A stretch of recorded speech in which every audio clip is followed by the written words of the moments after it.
Chapter 1753. If it weren't for the fact that the two of them were brave, anyone else would have been scared to death. Yiming rolled his eyes at Wuxia and said angrily, "Wait here. I have to report to the dean. After all, it's too early. We can't make the decision." "Okay, sorry to trouble you." Wuxia chuckled and quickly took out 2 steamed buns from the basket and handed them to the two. "You two haven't eaten yet, right? Here." Yiming swallowed his saliva. In fact, he had been hungry for a long time. He glanced at Wuxia and didn't find anything strange. He took the white steamed bun and took 2 bites. He said vaguely, "Wait here. I'll go inform the dean." With that, Yiming held the steamed bun in one hand and ran to Zhang Feng's residence. Soon he arrived at Zhang Feng's residence. Dean, something happened at the entrance." Yiming panted and shouted loudly. In the room, Zhang Feng was sleeping soundly. Suddenly he was awakened by the shouting. He held the blanket tightly, but the shouting didn't stop. "Dean?" Zhang Feng couldn't take it anymore. He pulled the blanket away and shouted at the door, "Damn it! Which bastard is disturbing Lao Tzu's sleep? Do you want to die?" With that, he jumped up from the bed, opened the door and walked out quickly. "You better give Lao Tzu a reason." Zhang Feng pointed at Yiming and shouted. Yiming felt wronged. He lowered his head and said, "Dean, I know it's not good to disturb your sleep, but something really happened. A bunch of Chang and citizens came to watch the basketball game." "What did you say?" Zhang Feng's eyes widened in disbelief. "It's still 5 o'clock in the morning. Why are they here so early?" Yiming kept his head down, not daring to look at Zhang Feng. "They came early. They want to get a good seat. Otherwise there will be too many people." Hearing this, Zhang Feng frowned. If they came so early, it meant that there would be more people behind them. Would White Deer College be able to accommodate so many people? Besides, there weren't that many seats. So, if it really didn't work, then some people could only stand and watch. Just as he was thinking, Yiming's voice rang out once more. "Dean, these people are still outside the academy. Should we let them in?" Upon hearing that, Zhang Feng looked at the entrance of the academy. As expected, countless lanterns were swaying on the mountain, and there were many more at the entrance of the academy. Each person had a lantern. How many people were there? He couldn't blame anyone but himself for attracting too much attention to the basketball game. Since he was already here, he couldn't just leave him outside the door. "Let them in." Zhang Feng sighed inwardly and looked at Yiming. "Also, go and inform the students who are still sleeping to get up and gather for the basketball match." Yiming nodded and ran towards the door. At this time, Zhang Feng was no longer sleepy. He went back to his room, put on his clothes and walked to the basketball court. The basketball court was already filled with people. They were not students, but the people of Chang, and who came to watch the basketball game. Some of them had baskets in their hands while others had shoulders. Only a small group of people had nothing in their hands. When he saw this scene, Zhang Feng was dumbfounded. He had a bad feeling. What the hell was this? Did they come to the academy to watch the game or to eat? Wuxia's eyes were sharp. He discovered Zhang Feng in the first glimmer of light. He hurriedly went forward and said with a smile, "President Zhang, I didn't expect to see you so soon. Come, a bowl of fermented glutinous rice." After that, he turned around and opened the jar behind him. He scooped out a bowl of boiling fermented glutinous rice and handed it to Zhang Feng. As Wuxia's voice rang out, the people around also gathered around.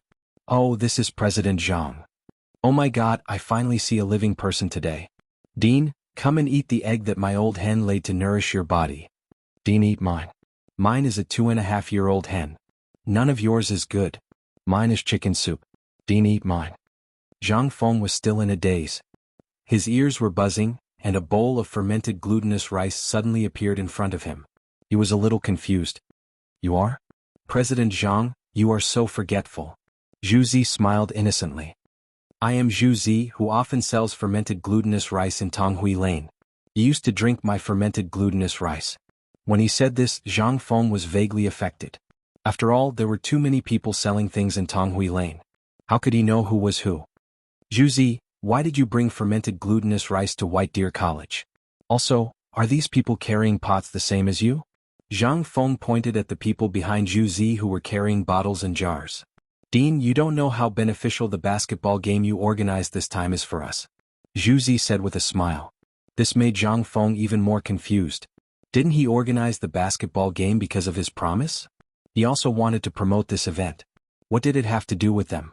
He didn't understand and asked, "How is the basketball game beneficial to you?" Zhu curled his lips and was a little proud. Since you organized the basketball game, those who play basketball have to eat. Although White Deer College doesn't lack food, our own family isn't bad either. That's why we brought some over to sell and earn some money. Zhu lowered his head. He was a little ashamed. Chapter 1754. After all, the academy belonged to someone else. It was rude of them to bring their goods here to do business without informing him first.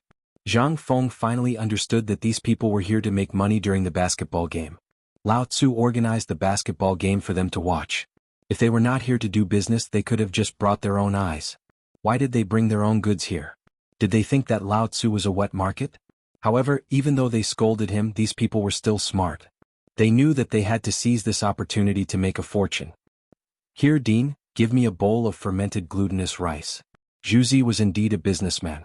Seeing that Zhang Feng's expression was not right, he quickly handed over the fermented glutinous rice in his hand. Zhang Feng rolled his eyes at Zhu. He now suspected that this guy was the one who started it. However, he could not say it out loud. After all, everyone was trying to make a living. He took the fermented glutinous rice and forced a smile. I don't object to you selling things, but you have to abide by the rules of the academy and not cause trouble. After he finished speaking, he picked up the bowl and swallowed it in one gulp. As for what Zhu said, he did not hear it at all.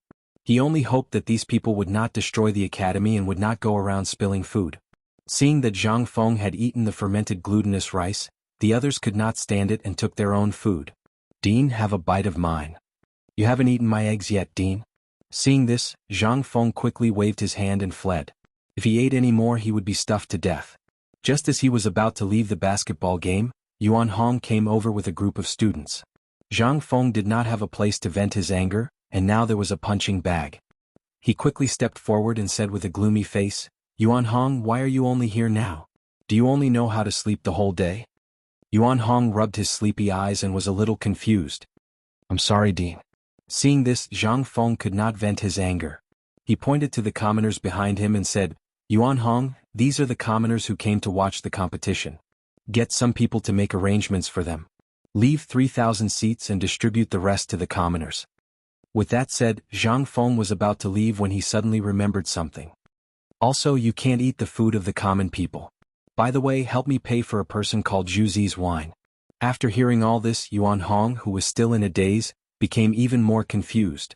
What did he mean by not eating the food of the common people? How could the commoners get food to watch a basketball match? And what fermented glutinous rice? Just as he was about to ask for clarification, he realized that Zhang Feng had left without looking back. Yuan Hong had no choice but to lead his students to the basketball court. However, as soon as he walked to the side of the court, he was stunned. The others behind him were also stunned. At the same time, in the mansion of High Duke Liu, the lights in the mansion gradually brightened. The servants on night duty were replaced by a new batch of servants. Qing Yaojin was sleeping. To be precise, he was sleeping on the floor. Last night, because he drank a little too much before going to bed, he was kicked off the bed by Madame Cheng. He hugged the blanket that could not cover his body and shivered on the floor. Even so, the cold weather could not stop his persistence to fall asleep. His snore shook the sky. At this moment, there was a series of knocks and shouts outside the door. Master, something bad has happened. Master, wake up. Inside the room, Qing Yaojin was sleeping soundly. How could he hear the servants' voices? However, the voices woke Madame Cheng up. She frowned and shouted at the door, What are you making so much noise for? Are you tired of living? The servants were startled. He did not dare to provoke the famous tigress of the Tang dynasty. However, after thinking about the matter at hand, he hurriedly said, Madam, please forgive me. I didn't do it on purpose. Something has happened. I just received a report that the commoners of Chang and city have all gone to White Deer College. Shao Mountain is full of people. If you don't go now, you won't be able to go up later. What? The commoners of Chang and have all gone up Shao Mountain? Madame Cheng exclaimed in surprise and sat up straight. She knew how powerful the commoners of Chang'an were. Once the mountain was full of people, no one could go up. Not to mention a duke, even a prince might not be able to squeeze in. There were so many commoners on the mountain. How could it be so easy to get out of the way? You couldn't possibly kill them. Besides, old Qing still had to participate in the basketball game. If he was late, he could only King watch from the foot of the mountain. Thinking of this, she wanted to look at old Qing, who was sleeping soundly on the ground. She was instantly furious. This guy knew that he was going to the game today, but he still dared to drink last night? Bastard, are you still sleeping? Madame Ching got off the bed and went to old Cheng. She grabbed his ear and said fiercely, "Bastard, get up quickly." Old Cheng, who was still dreaming, suddenly felt pain and sat up. "Who the F***ck hit me?" "It's your mother." Madame Ching did not let go and used even more strength. Old Cheng turned around and quickly squeezed out a bitter smile. "Madam, what's wrong with you? Didn't you get angry last night?" Hearing this, Madame Cheng's expression turned even uglier, and she used even more strength. "You bastard, you still have the face to say that. You only know how to drink and sleep every day. The commoners of Chang, and have all gone to White Deer College. If you were a little later, you wouldn't even be able to catch up with the heat." Chapter 1755. As soon as she finished speaking, old Cheng's expression changed. "What? The people went up Shao Mountain so early?" After saying that, he ignored the pain in his ear and hurriedly grabbed his clothes, ready to run out of the house.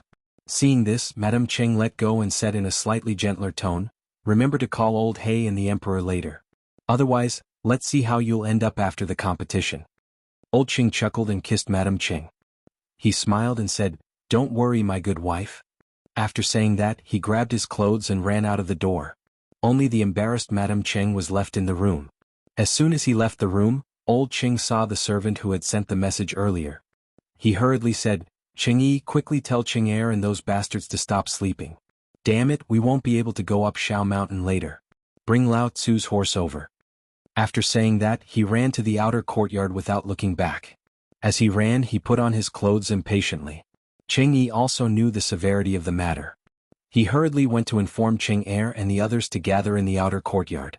Not long after, everyone from the basketball team arrived in the front courtyard. Old Cheng glanced at the disheveled crowd and hurriedly said, "Let's set off immediately. Let's go to the Duke of Yi's mansion first." With that, he mounted his horse and galloped in the direction of the Duke of Yi's mansion. Everyone followed closely behind. Not long after, everyone arrived at the Duke of Yi's mansion. Old Cheng jumped off his horse and rushed straight into the mansion. When the servant at the door saw that it was Qing Yaojin, he hurriedly went forward to welcome him. "Duke Lu, excuse me for not welcoming you. May I ask why you've come to the mansion so early?" Old Cheng didn't even look at the servant and directly rushed into the mansion. The servant couldn't say anything. After all, Qing Yaojin and Yu Qigong's relationship was obvious. If he blocked the way, he would be courting death. Old He, old He." As soon as he entered, old Cheng's mouth didn't stay idle. He began to shout. It didn't matter if he didn't shout, but all the servants in the mansion came over. They were about to curse when they saw that it was old Cheng, so they quickly shut up. "Where's old He sleeping?" Old Cheng asked the servants. The servant naturally knew who this fellow was talking about. He didn't dare to be negligent and pointed to the innermost room. Old Cheng was about to walk inside quickly when he suddenly thought of something. He said to the servants, "Call Big Black's horse and basketball team immediately and gather in the front yard." Everyone was a little confused. Although Lu Guogong had a good relationship with his master, he shouldn't go so far as to meddle in the affairs of the Duke of Yi estate, right? Old Cheng didn't think so. Seeing that the family didn't move, he instantly became angry and shouted, "Damn it, Lao Tzu's words don't work, do they? Do you believe that Lao Tzu will chop you up right now?" As soon as he finished speaking, everyone's expression changed and they all ran away. Old Cheng snorted and quickly walked to the front of the house. He was about to break in, but when he thought about it, he realized that things would get out of hand if he saw his sister-in-law. Thus he stood at the door and shouted, "Big Old Black, quickly get up for Lao Tzu. Big Old Black, something big has happened." Old Cheng's voice was quite good. Not long after, Yu Qigong's loud cursing came from the room. "That bastard is cursing Lao Tzu. Is he tired of living? Wait for Lao Tzu to come out and deal with you." As soon as he finished speaking, the door was opened, and a gloomy face appeared in front of him. It was Yu Qigong. "Big Old Black, why are you still sleeping?" Old Cheng grabbed Yu Qigong and said anxiously, "Damn it, something big has happened. The people of Chang, and have all gone to White Deer College. If we're a step late, we'll only be able to drink the northwest wind later." When Yu Qigong, who was still a little confused, heard this, he instantly felt as if he had taken a cold shower. His entire body trembled. "What the hell are you talking about? The people of Chang, and have gone up Shao Mountain. Why are they going so early? How does Lao Tzu know? Stop talking nonsense. Hurry up and get the clothes. Let's go find His Majesty. Otherwise, we won't even be able to go up the mountain later." As soon as he said this, Yu Qigong instantly woke up. "Okay, you wait here for Lao Tzu. Lao Tzu will go change immediately." With that he turned around and rushed into the room. A moment later, he heard a crackling sound and a woman's cursing from inside. "Big old black, are you King done?" Old Cheng was a little impatient from waiting. I'm coming. Yu Qigong rushed out as he put on his clothes. He pulled Old Cheng and hurriedly walked into the courtyard. Let's go find His Majesty." The two of them rushed to the front courtyard. At this moment, the horses and basketball team had been waiting here for a long time. Old Cheng was quite useful when he was fierce. "Let's get on the horse and go to the palace to find His Majesty." Old Cheng mounted his horse, said something to Yu Qigong and galloped away. Yu Qigong led a group of people and followed closely behind, afraid that they would fall behind. The two of them set off in the direction of the palace. However, they had just taken a few hundred steps when they discovered a serious problem. Chang and street was filled with people. They were all carrying goods on their shoulders as they set off in the direction of Shao Mountain. How the hell were they going to get there? Old Cheng suddenly had a headache. He turned around to look at Yu Qigong and found that he was still in a daze. Yu Qigong didn't pay much attention to it just now. After all, what did the people of Chang'an know? They were just here to join in the fun. Chapter 1756. Na Cheng thought, *CK the entire street of Chang, and is filled with commoners. This is too scary. However, Old Cheng's anger flared up. He slapped the back of Yu Qigong's head and roared, "Big old hey, I'll charge at the front later. You'll be closer to the back. Don't King get lost." After saying that, he didn't wait for Yu Qigong's reaction and roared at the commoners. "Get out of the way. All the commoners in front, get out of the way for Lao Tzu." The commoners who were rushing along were so frightened that they turned around abruptly. When they saw that it was Old Cheng, they instantly cried out in alarm. "Oh my God, the Great Demon King is here. Quickly make way for the Great Demon King. Those in front who don't know death, quickly get out of the way." The commoners immediately dodged to the side of the road, afraid that they would be hit by Old Cheng.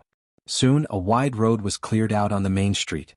Seeing this, Old Cheng whipped his horse, shouted, and ran in the direction of the palace. Not long after, the two of them arrived at the palace. At this time it was already morning.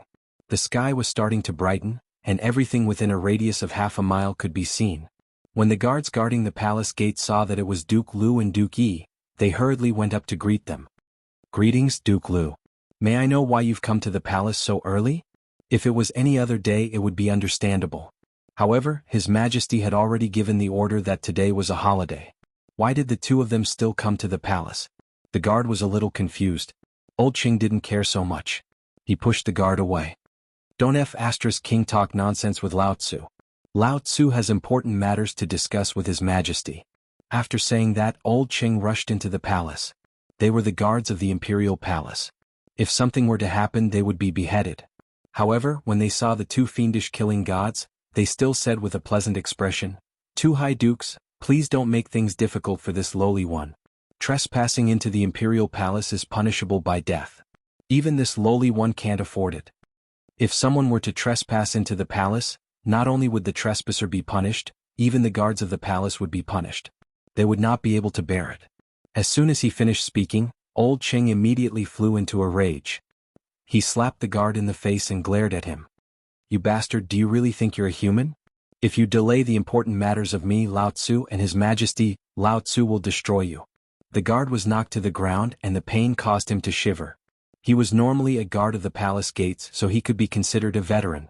Seeing the expressions on the faces of Duke of Lu and the Duke of Yi today, he knew that something must have happened, or else they wouldn't be acting like this. Moreover, although Lu Guogong was usually fierce, he wouldn't do it on a whim. Did something really happen? If he were to spoil the plan because of his interference, then he would not hesitate to execute his entire family. Thinking of this, he hurriedly stood up, covered his hot cheeks and hurriedly said, "Two high dukes, please calm down. I will take you to His Majesty's bedroom." After saying that, he turned to his companion and said, "Quickly go and inform eunuch Shao Gizi that Duke of Lu and the Duke of Yi are coming to see His Majesty." As soon as he finished speaking, the guard turned to look at Old Cheng and Yu Qigong. "Two high dukes, please." Old Cheng snorted coldly and strode towards the imperial palace. Horses were not allowed in the imperial palace, so the two of them could only walk. The basketball team was waiting outside the door. A moment later, the two of them arrived near Li Shimin's bedroom. At this moment Xiao Gizi was also standing at the entrance of the palace. He had been informed by the guard. Originally, as His Majesty's personal eunuch, he could only sleep when His Majesty was asleep. In total he hadn't slept well for a few days. He had been woken up by these two fools for the past few days. He had long cursed them in his heart, but the other party's status was too high, so he endured it in his heart. Seeing the two of them walk up, Xiao Gizi hurriedly put on a smile. "Hi Dukes, why have you come to see His Majesty so early in the morning?" Old Cheng took a step forward and hurriedly said, "Xiao Gizi, quickly go and wake His Majesty up. Something happened at the basketball game." Xiao Gizi quivered. As the most popular person by His Majesty's side, he naturally knew the importance of the basketball game. It was His Majesty's favorite sport. He didn't dare to neglect this. He hurriedly pushed open the door and rushed in. As for Old Cheng and Yu Qigong, these two smart people naturally waited outside the door. This was because the two of them knew Li Shimin too well. He had lived in the military camp since he was young and had a temper. Although he was now the emperor and had restrained himself a lot, it was still uncomfortable to be woken up while sleeping. Xiao Gizi had just entered for less than a cigarette when loud cursing came from inside. "Are you tired of living? There's no court today. It wasn't easy for me to have a good night's sleep, and you're here to wake me up? Your Majesty, please spare me. It's High Duke Lu and High Duke Yi who have something to discuss with you. They said that something happened at the basketball game. After all this time it's those two guys. What could happen at the basketball game? Isn't there still Feng Zi? Tell them to come in and see me." The cursing slowly stopped. Not long after, Xiao Gizi walked out with his hand covering his red face. He looked at Old Cheng and Yu Qigong bitterly. "His Majesty asked you to come in." Old Cheng and Yu Qigong looked at each other. They were a little scared, but when they thought about the basketball game, they hurriedly walked to the bedchamber. In the bedchamber, Li Shimin was half lying on the bed with a cigarette in his hand.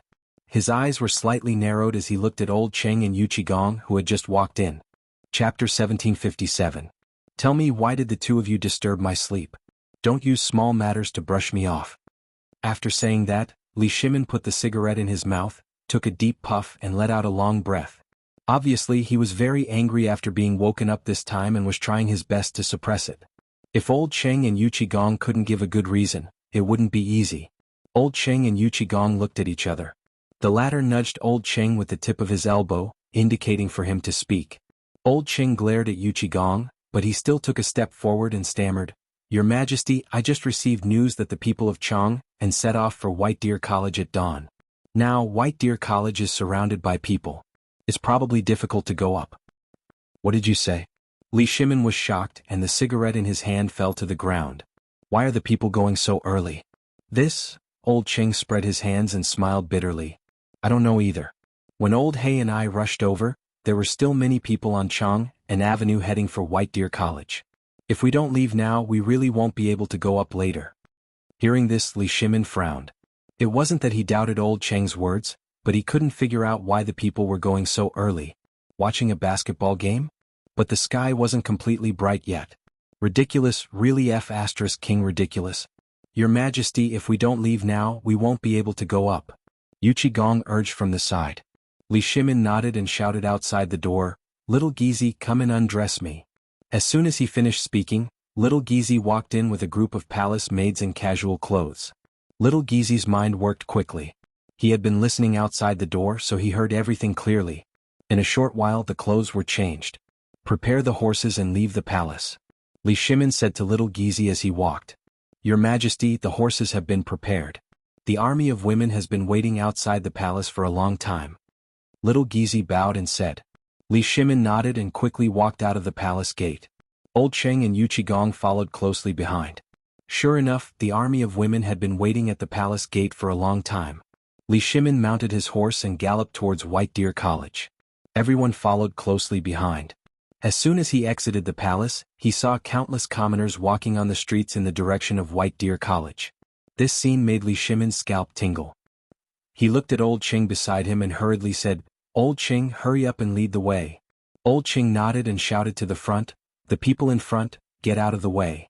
It had to be said that Old Cheng's voice was still effective. When the people saw such a formation, they quickly moved to the side. Old Cheng squeezed his horse's belly and rushed forward to open the way for Li Shimin. Only then did the group set off for White Deer College. Finally they arrived at the foot of the mountain. However, the scene in front of them made them stop in their tracks. Huff! Li Shimin reined in his horse and stared at the scene in front of him. Humans. There were people all over the mountains and plains. The entire Shao Mountain was filled with a dense crowd of people. There were people carrying loads and baskets. Basically, no one was empty-handed. These commoners had to bring food to watch a basketball game? Were they planning to live on Shao Mountain? Everyone was stunned. After a while, Li Shimin finally reacted. He got off his horse and stopped a man who was about to go up the mountain with a load. "Brother, what are you carrying?" The man stopped and said with a smile, "What? You want to sell my steamed buns?" Li Shimin shook his head and continued to ask, "Brother, why did you bring so much food up the mountain?" The man looked at Li Shimin strangely. "You're not from here, right? You don't even know this? Today President Jiang is holding the opening ceremony of the basketball game. We're all going to watch the opening ceremony and sell some of our things." Li Shimin was even more confused when he heard this. He subconsciously asked, "What does the opening ceremony of the basketball game have to do with you selling things?" The man glanced at Li Shimin and said proudly, "It's obvious that you don't know how to do business. Today is the opening ceremony. There will definitely be a lot of high-ranking officials and nobles coming. When the time comes, these high-ranking officials and nobles will definitely eat. Although our things aren't very good and we might not be able to sell them, we might be able to sell them if we try our luck." Hearing this, Li Shimin finally understood. These commoners had originally planned to use this competition as an opportunity to go up the mountain to do business. It had to be said that the working people were still very smart. However, with so many people, Shao Mountain was already full. How could he go up the mountain? He couldn't chase these commoners away, right? "Are you going to sell my steamed buns or not?" The man was a little unhappy. "Then I'll buy some." Li Shimin was a little embarrassed. After all, he had been asking the man for so long. He turned to look at Qing Yaojing.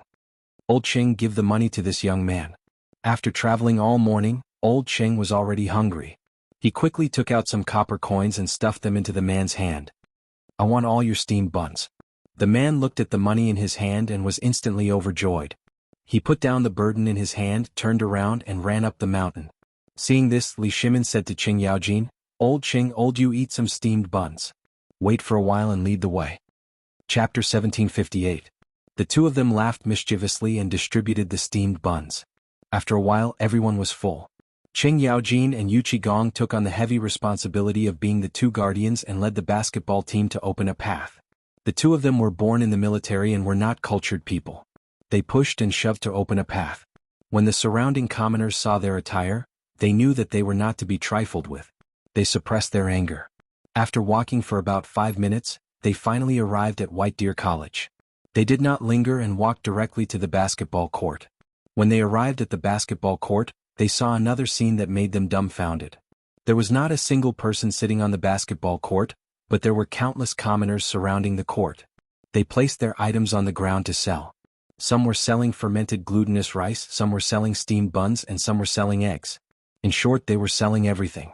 When he saw this, Li Shimin actually felt a little hungry. He rubbed his rumbling stomach. It turned out that he had not eaten a single grain of rice since he woke up.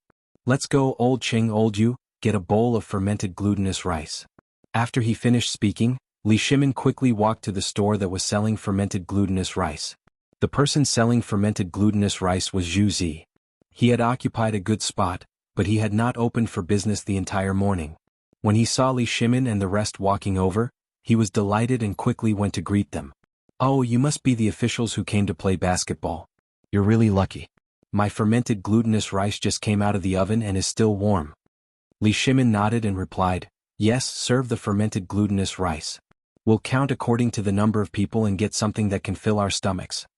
The basketball players had woken up at the same time as them and had not eaten anything. If they did not fill their stomachs now, they would not be able to go on stage later. He suddenly felt that it was not a bad thing for the commoners to sell their items. The commoners earned money in the middle and the players also ate. It was killing two birds with one stone. However, he had forgotten something. Without the commoners, they would not have been able to attend White Deer College so early. "All right, please wait a moment. I'll buy some steamed buns and steamed buns for you." Zhu Zi replied excitedly and ran to the other stalls. Li Shimin's group had a total of more than 40 people. One bowl per person was enough for him to make a fortune. At this moment, Zhang Feng's voice came from not far away. Lao Li, why are you guys here so early? Li Shimin turned his head and looked in the direction of the voice. Zhang Feng was walking towards him. He immediately became angry. It's all your fault, kid. So many people came for the opening ceremony. If I didn't come earlier, I wouldn't have been able to climb Mount E. Zhang Feng sat on the stool and patted Li Shimin's shoulder. He smiled awkwardly and said, I didn't expect so many people to come up and buy their own food.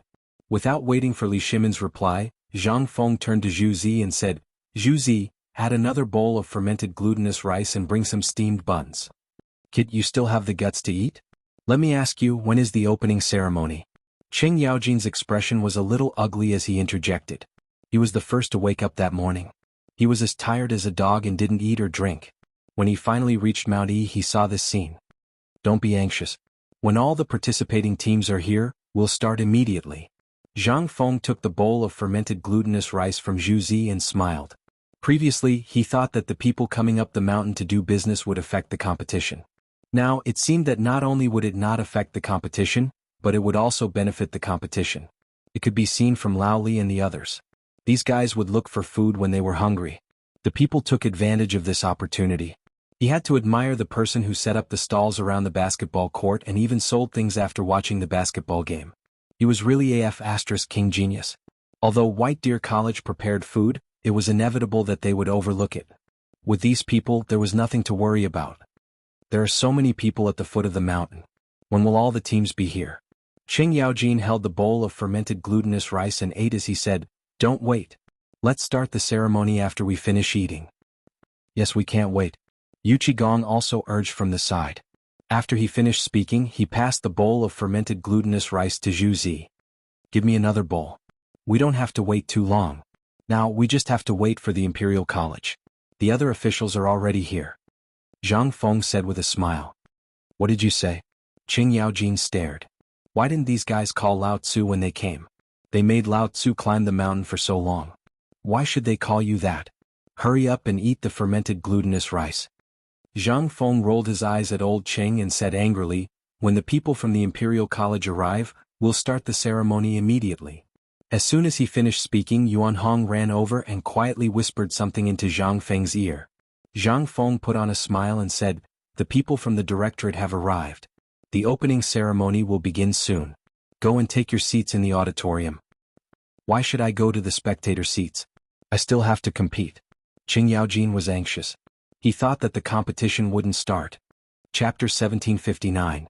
You have to perform a song and dance for the opening ceremony, you country bumpkin. Zhang Feng snorted and left with a wave of his sleeves. Li Shimin smiled knowingly. He knew that Feng Zi was going to perform the battle-breaking music. Let's go to the audience seats first. With that, he asked Cheng Yaojin to pay and walk to the audience seats. At this moment, the audience seats were already full. They were all high-ranking officials and nobles of the Tang dynasty. Yu Shernan, Ouyang Xiu, Xueji, Chu Suiliang, and the others sat in the front row. Wei Jing, Zhang Sun Wuji, Fang Xianling, Du Ruhui, and the others sat in the second row. Some officials and generals sat in the third row. Some nobles and merchants sat in the fourth row. Seeing Li Shimin and the others walk to the audience seats, the crowd was shocked and quickly gave up their seats. Yu Shernan, Ouyang Xiu, and the others in the first row snorted coldly and ignored them. Li Shimin didn't mind. He was already used to these old guys being stubborn. Once they had a bad impression of you, it wouldn't change for the rest of your life. He shook his head and sat in the second row with Cheng Yaojin and the others. Back in the audience seats, Zhang Feng slowly walked up the stage with a strange object in his hand. The reason why it was strange was because it was round on one end and pointed on the other. It looked like a cylinder. In fact, this was a temporary microphone that Zhang Feng asked the students to make. There was no choice. There were too many people in the audience. If he spoke in a low voice, no one could hear him. Hello everyone. Welcome to the opening ceremony of White Deer College. As soon as he finished speaking, there was a round of applause from the audience. Looking at the source of the applause, it was the people who were selling things. To them, Principal Zhang was their benefactor who had helped them earn money this time. Although they couldn't understand what was being said, it was necessary for them to applaud. Zhang Feng waved his hand indicating for everyone to stop. Then he placed the microphone by his mouth and announced loudly, in order to thank everyone for participating in the opening ceremony, White Deer Institute has specially prepared a musical performance, Qin Wang breaking the formation for everyone to enjoy. As soon as these words came out, the audience that was still extremely noisy just now instantly became silent. Before they came, they all knew that they were going to perform the Qinhuang breaking the array. But when they heard it with their own ears, they couldn't help but feel a little excited. This was especially true for the commoners. With their qualifications, they would never be able to come into contact with such a divine tune in their lifetime. And today he could actually see it with his own eyes? This was a gift from the heavens. Some of the older elders' eyes were already starting to tear up. Looking at the spectator stands, they were different from the commoners. They were all solemn. Everyone had a solemn expression on their faces, because they knew that this was the military song of the Tang dynasty. As for them, they were the officials of the Tang dynasty, so they had to watch the show with awe. At this moment, the melodious sound of a guqin was heard. It was like a gentle breeze caressing a willow tree. Following the sound of the guqin, the delicate sound of a pipa was also heard. The two were mixed together as if a couple were telling each other their hearts. Everyone looked towards the direction of the sound. There was a group of people sitting at the edge of the basketball court. Each of them was holding a guqin, pipa, drum, flute, sun, and so on. The leaders were Jingshu and Jianghu Yao. The two girls didn't care about what was going on outside. They were focused on playing the guqin, as if they had entered a state of selflessness. At this moment, the man playing the drum picked up the hammer in his hand and hit the frame of the drum. Then the guqin and pipa started to play faster, as if there were 10,000 horses galloping. The flute and sun started to play as well. They played along with the guqin and pipa's fast rhythm. Dong dong dong dong dong. The drums were beaten and the drumbeats were like whips, raising the speed of the 10,000 horses. In an instant, the entire basketball court was filled with the perfect movement of everyone. In the audience, a man in armor suddenly jumped up from the bottom of the court. If one looked carefully, he was carrying a flag with the word Qin written on it. This man was Yuan Hong. In this performance, he would play the role of the deputy general of the king of Qin, giving orders. Yuan Hong stood still and pulled out the King Qin flag on his back. He held it tightly with both hands and kept waving it in the air. After a while, a group of armored soldiers rushed up the court. It looked chaotic, but in fact there was a hidden array. This was the secret of the king of Qin's breaking the array. After everyone got on the court, they immediately divided into 12 teams. Each team had 250 people. There were a total of 3,000 people. They were all students of the academy. They all looked serious. They were carrying Tang swords and holding a spear in their hands.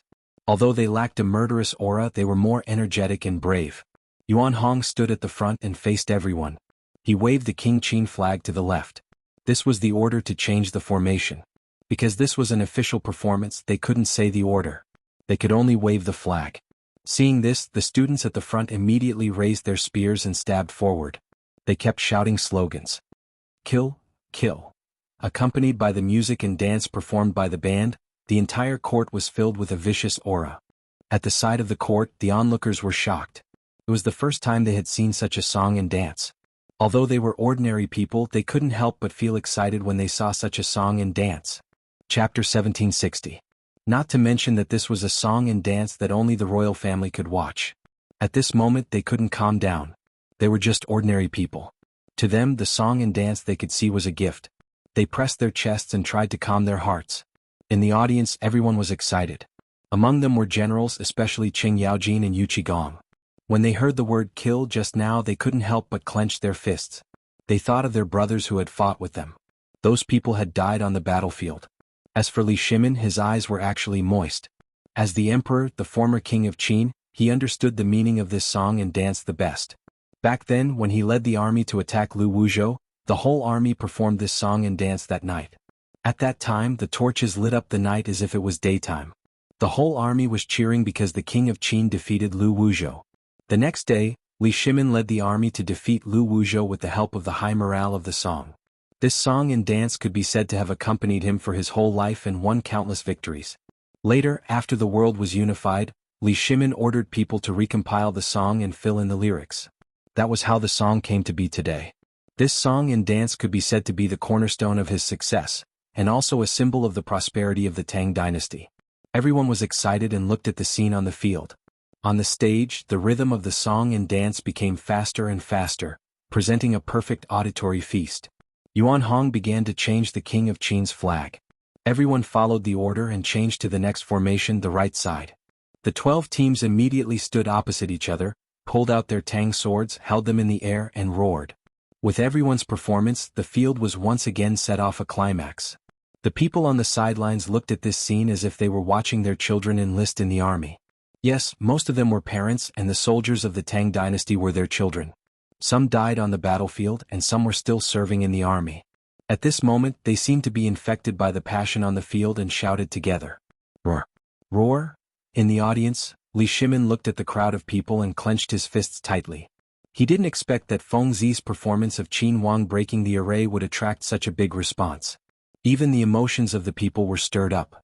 Following the performance on the stage, the Qin Huang breaking the battle formation music finally reached the final battle formation. Yuan Hong raised the Qin King banner and waved it in the air.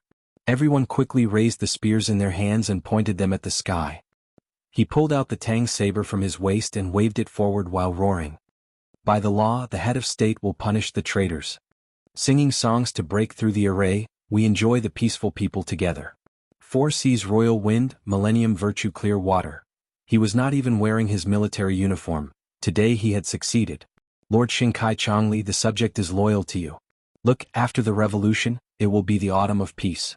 The roars of the 3,000 people shook the heavens and the earth, as if a gale was blowing. When the commoners heard this roar, their eyes instantly turned red.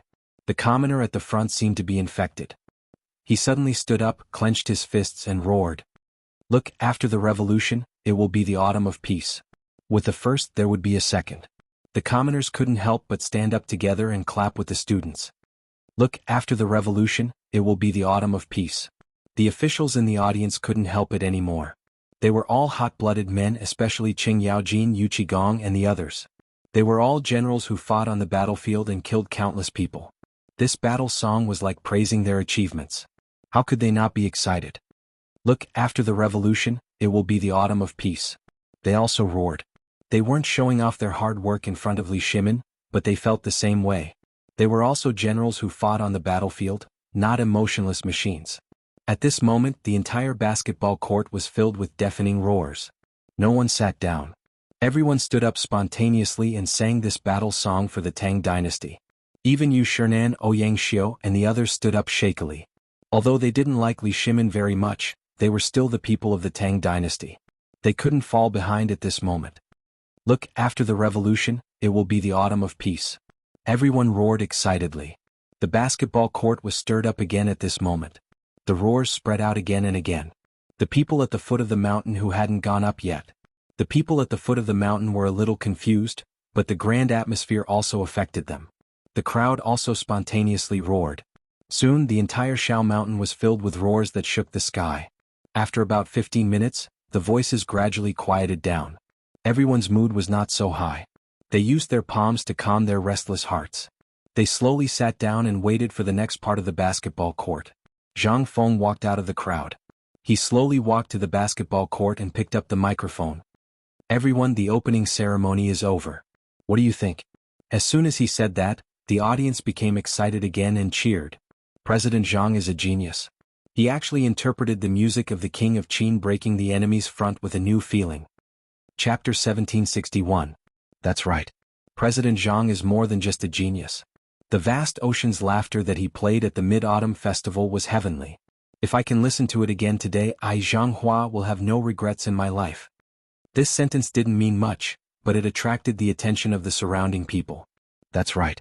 President Zhang can play the vast ocean's laughter. The vast ocean's laughter. Immediately the cheers caused a response. Everyone in the audience cheered non-stop.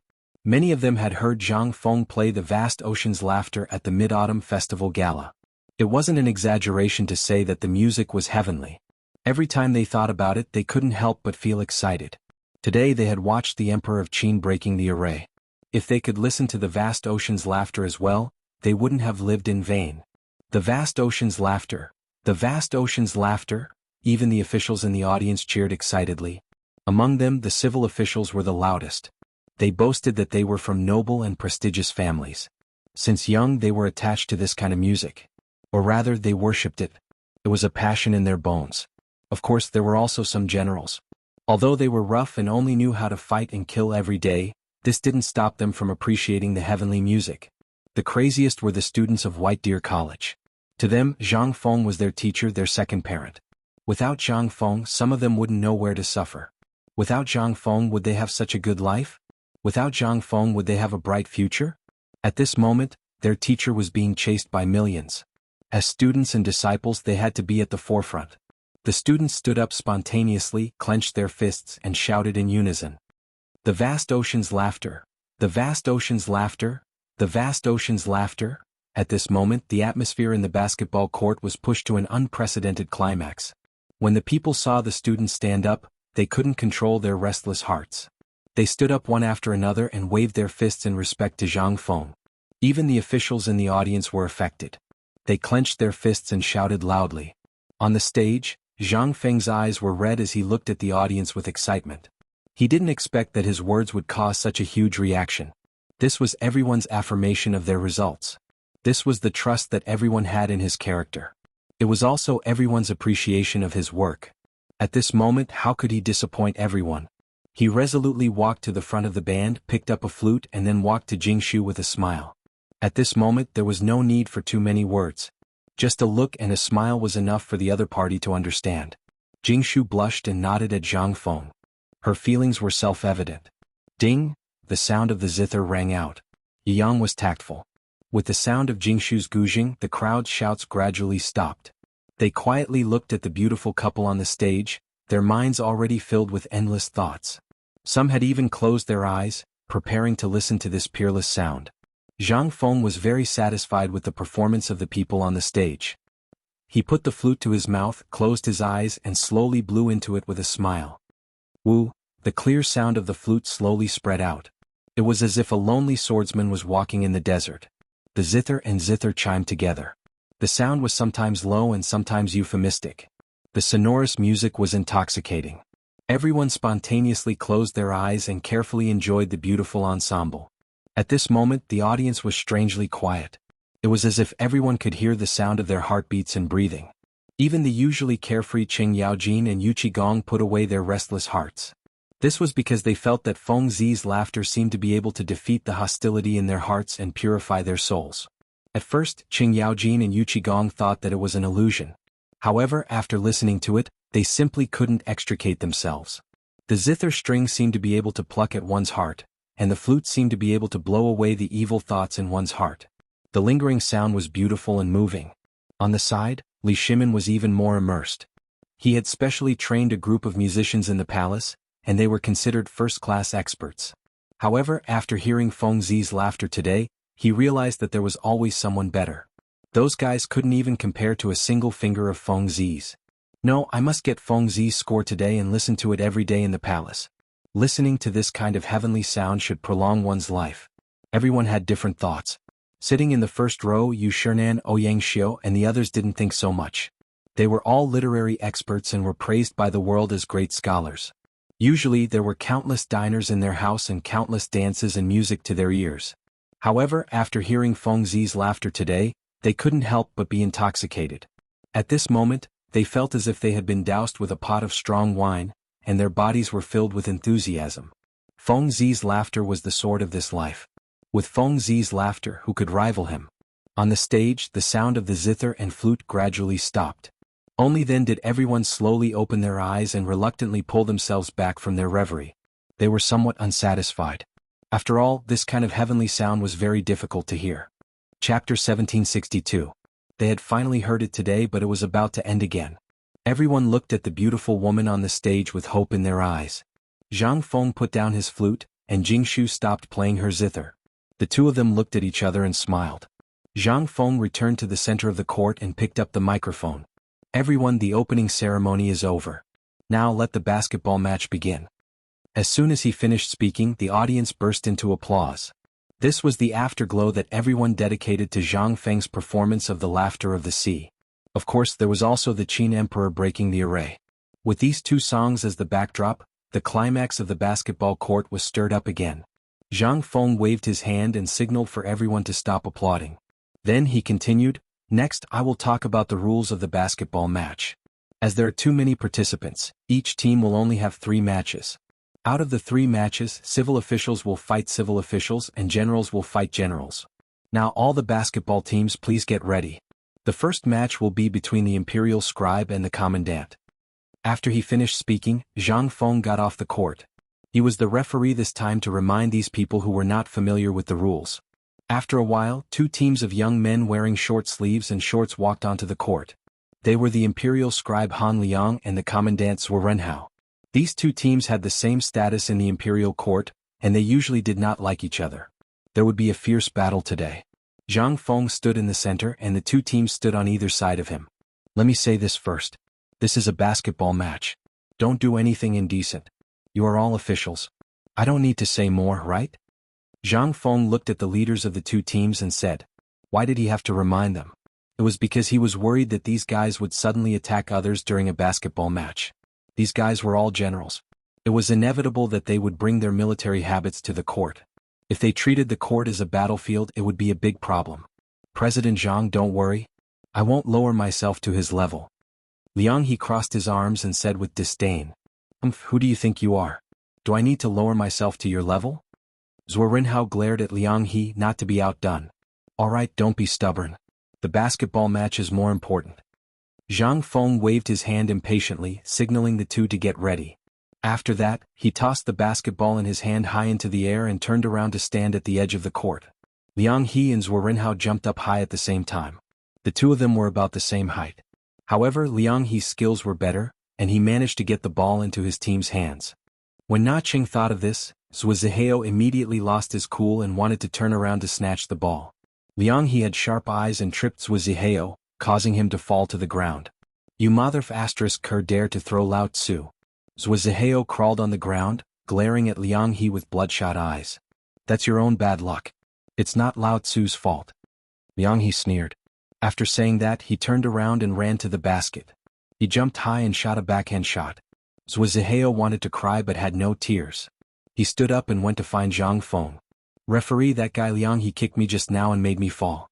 I want to file a complaint against him. Zhang Feng glanced at Liang He and realized that he was smiling at him. If he kicked you, you can kick him back. I'll let it go this time. It's just the beginning, don't disappoint the audience. Zhang Feng said calmly. This situation was not easy to judge. The other party did not foul, so it was not easy to punish him. Okay, I know. Zhuo Rinhao sneered, turned around and ran away. After that, the two teams started to fight. It was either you punching me or kicking me. The habits of the military were brought over by these guys. However, this caused the audience to be extremely enthusiastic. They clapped their hands and some even cheered loudly for their favorite team. As the game continued, the audience cheered again. The officials in the audience sneered, as if to say that these guys were a disgrace to the imperial court. In the end, the Grand Scribe defeated the military officer and won the championship. Zhuo Rinhao could only leave. Zhang Feng returned to the court and raised the microphone. The match between the Grand Scribe and the military officer was very exciting. Although there was a small accident, it was not bad. Next, let's welcome the Imperial College and the Hongwen team. After that, the Imperial College and the Hongwen team walked onto the court. This time the team was led by two young men. Lu Hongwen and Ouyang Kai were too old and could not withstand such high-intensity exercise. The Imperial College team was led by Bai Fei, the son of a high official. The Hongwen team was led by Ho Qiuping, the nephew of a concubine. Both of them were very powerful. Of course, this referred to their background. Zhang Feng called the two teams to his side and started to warn them. You saw the Grand Scribe and the military officers team just now. You are all scholars, so I don't need to say more, right? President Zhang, don't worry. We are scholars, so we will not do anything vulgar. Bai Fei smiled and then looked at Ho Qiuping. What do you think, Brother Ho? Seeing that the other party had said so, Ho Qiuping naturally agreed. Of course, President Zhang, don't worry. Zhang Feng glanced at the two of them. Although the two of them were on good terms, he kept getting the feeling that these two fellows were restless.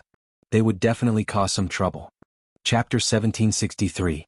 He didn't know if it was an illusion, but he decided to wait on the sidelines. After all, a scholar was no less ruthless than a general. The basketball was thrown up high, and Bai Fei took the lead to catch it with his height advantage. Ho Qiuping was also defending. The two teams played in a very orderly manner, with one attacking and one defending. Zhang Feng also felt that he was overthinking, so he let down his guard and prepared to drink a bowl of fermented glutinous rice. However, before he could drink it, he heard a loud shout. Bai Fei, what the F*** are you doing? Can you kick that place? If you break it, you'll have no descendants. As soon as he said that, Zhang Feng was no longer in the mood to drink fermented glutinous rice. He quickly put down the bowl and ran to the court. There were many people around the court, and Zhang Feng quickly pushed the crowd away. Ho Chioping was half lying on the court, curled up like an earthworm, and sweat was pouring down his face. Bai Fei, what the F***ck did you do to Ho Chioping? Zhang Feng glared at Bai Fei, who was watching the show. Bai Fei was a little weak, but he still pretended to be calm. What can I do to him? I just kicked him. I didn't expect this guy to be so weak, so he was lying on the ground. Zhang Feng didn't want to talk nonsense with this guy. He wasn't afraid anyway. Hurry up and carry Ho Chioping to the infirmary for treatment. After that, Zhang Feng looked at Bai Fei and said sternly, if anything happens to Ho Chioping, you don't have to participate in this game. Ah. Bai Fei's face changed color and he quickly begged for mercy. President Zhang, I didn't do it on purpose. I didn't know that guy would be like this. At most I'll kick him back. Can you not deprive me of the right to participate? However, Zhang Feng didn't want to listen to this guy's nonsense. He walked to the center of the court and said loudly, there was an accident just now. Now let's welcome the next team, the Vice Protector General. As he spoke, 2 teams walked up. These 2 teams were also made up of generals, but they were obviously better than the previous 2 teams. They came up and cupped their fists. This made Zhang Feng feel a lot more at ease. At the very least, these guys wouldn't be in the same situation as the previous 2 teams. However, for the sake of safety, after Zhang Feng threw the ball to the other side, he stood not far away and watched. If anything happened, he could immediately go on stage. Fortunately, the 2 teams had been playing in a civilized manner and no accidents had happened. They were all soldiers and had great strength. A casual slam dunk would cause the audience to cheer. And these shouts were like catalysts, making the valiant players keep running on the field. In the end, the Protector team won the competition. The attendants even cupped their fists politely to each other. It had to be said that the quality of each team could not be lumped together. Zhang Feng walked onto the stage with satisfaction and raised the microphone again. The first half of the competition has ended. Now is the halftime break. Please enjoy my cotton-padded clothes show. As soon as he finished speaking, the audience was dumbfounded. They knew about cotton-padded clothes, but what was a cotton-padded clothes show? He had never heard of it before. Everyone looked at Zhang Feng with puzzled eyes, unable to understand. Zhang Feng didn't say anything. He just smiled faintly and waved to the audience. A moment later, dozens of students in bright red cotton-padded clothes stood on the stage. There were both men and women. They stood on the basketball court and walked back and forth one by one, stroking their cotton-padded clothes from time to time. Everyone's eyes lit up instantly. This was a visual feast. For these people, cotton-padded clothes were priceless treasures. They usually couldn't bear to wear them. Na Cheng thought that President Zhang would arrange for these cotton-padded clothes to be displayed today. Today's game was so worth watching. Not only was there the music of the King of Qin breaking the formation, but there was also the laughter of the sea and the cotton-padded clothes show. The officials cheered even more. They were used to watching singing and dancing. Suddenly watching a cotton-padded clothes show made them feel refreshed. Seeing that everyone was happy, Zhang Feng hurried off the stage and went to the academy's cafeteria. He had been informed that during the halftime break, the cafeteria would provide free food. Boss, give me 2 steamed buns and a bowl of mutton soup. Zhang Feng yelled at the cafeteria boss. The boss really wanted to curse out loud. Mother ****, who is disturbing me from watching the cotton-padded clothes show. In the end, when he saw that it was Zhang Feng, he hurriedly ran over with a smile on his face. Yo, it's Principal Zhang. Why have you graced our shop with your presence today? What would you like to eat? It's my treat. The boss patted his chest and said each word with a resounding voice. Zhang Feng smiled. He didn't hear what the boss said and was only watching the cotton-padded clothes show. You don't have to treat. Just give me 2 steamed buns and a bowl of mutton soup. Alright, please go ahead. The boss ran away happily. While they were talking, the boss served the steamed buns and mutton soup. There was also a portion of braised mutton. President Zhang, you can eat here first. Call me if you need anything. This portion of braised mutton is for you. It's free. After saying that, the boss ran to the front to watch the cotton-padded clothes show without waiting for Zhang Feng's reply. Zhang Feng shook his head and ignored him. He continued to eat and drink. At this time, a guy in the audience saw this scene and walked over with a hunched body. President Zhang, are you eating? Chapter 1764. With a steamed bun in his mouth, Zhang Feng turned around and saw that it was Lu Hongwen from the Imperial College. Damn it, Lao Tzu was eating. Why was this old fellow here? Could it be that he wanted to freeload? Even though he was cursing this fellow in his heart, he still had to agree. So it's Chancellor Lu. Please take a seat here. May I know why you're looking for me? Lu Hongwen stroked his beard and smiled so much that the creases on his face could be seen. President Jiang first performed the Qin Emperor breaking through the battle array, then played the laughter of the vast sea and then made a cotton-padded clothes show. You really opened old man's eyes. Zhang Feng was stunned on the spot. This fellow couldn't be flattering him, right? But he quickly denied this answer. Because Lu Hongwen didn't answer directly. There must be something important.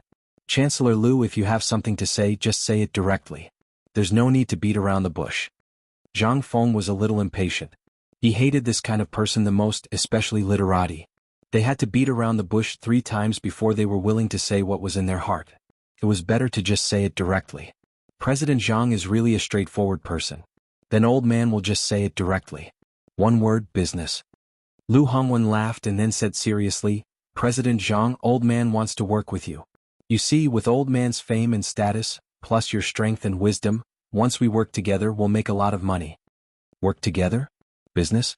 Zhang Feng was a little dumbfounded. He was eating here and suddenly came over to say that he wanted to work with him? Why didn't he let him be mentally prepared? He let out a long sigh. Just as he was about to speak, a voice came from behind him. Chancellor Lu, please slow down your business. I have something to discuss with President Jiang. The voice sounded familiar. Zhang Feng turned around in confusion. It was Lao Li. At this moment, Zhang Feng really felt that Lao Li was a living bodhisattva. Just when he didn't know how to deal with this old man, he came. This was his savior. He even wanted to give Lao Li a hug. Lao Li, you came at the right time. Come, take a seat. Zhang Feng quickly got up and gave his seat to Lao Li. He sat on the other side. Now that Lao Li is here, I have a way to deal with Lu Hongwen.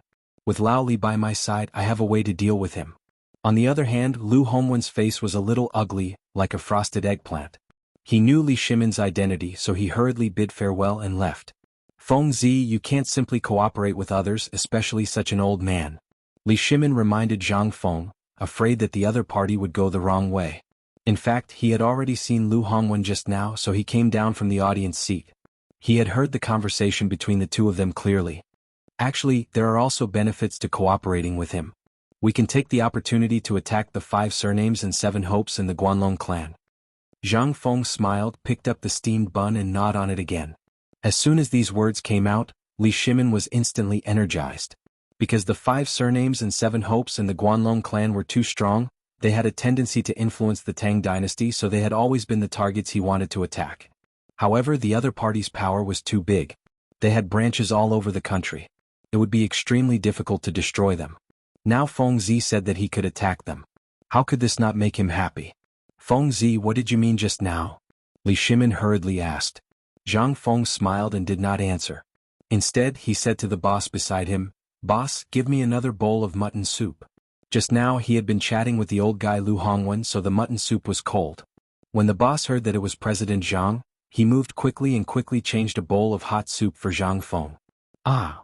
Zhang Feng took a sip of the mutton soup, then looked at Li Shimin and said slowly, Let me ask you, what do the 5 surnames and 7 hopes in the Guanlong clan rely on?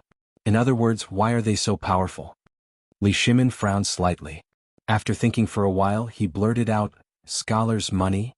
That's right. After Zhang Feng had eaten his fill, he took out a cigarette from his waist and put it in his mouth. Most of the scholars in the world come from the 5 surnames, 7 hopes and 7 hopes, and the officials chosen by the imperial court must be knowledgeable people. Therefore, most of the officials in the imperial court are people from the 5 surnames, 7 hopes and 7 hopes. These students from the clans who are officials in the imperial court also recommend students from their own clans. This is why the 5 surnames, 7 hopes and 7 hopes occupy the imperial court. After saying that, he took out a lighter, lit the cigarette and took a deep breath. Then he took out a cigarette and handed it to Li Shimin. However, Li Shimin was not in the mood to take the cigarette. He frowned and thought about Zhang Feng's words. Zhang Feng was right. In the past, 60 to 70% of the officials in the imperial court were people from the 5 surnames, 7 hopes and 7 hopes and 7 hopes. Why did officials have to be knowledgeable people? Books were so expensive that poor people could not afford them at all. Only people from the clans could afford them. This caused the officials in the imperial court to be people from the clans. This was something that could not be helped. The imperial court could not use illiterate men. However, in recent years the number of officials from the clans in the imperial court had decreased. He knew that this was because of Zhang Feng. After graduating from White Deer College, one could enter the imperial court and become an official.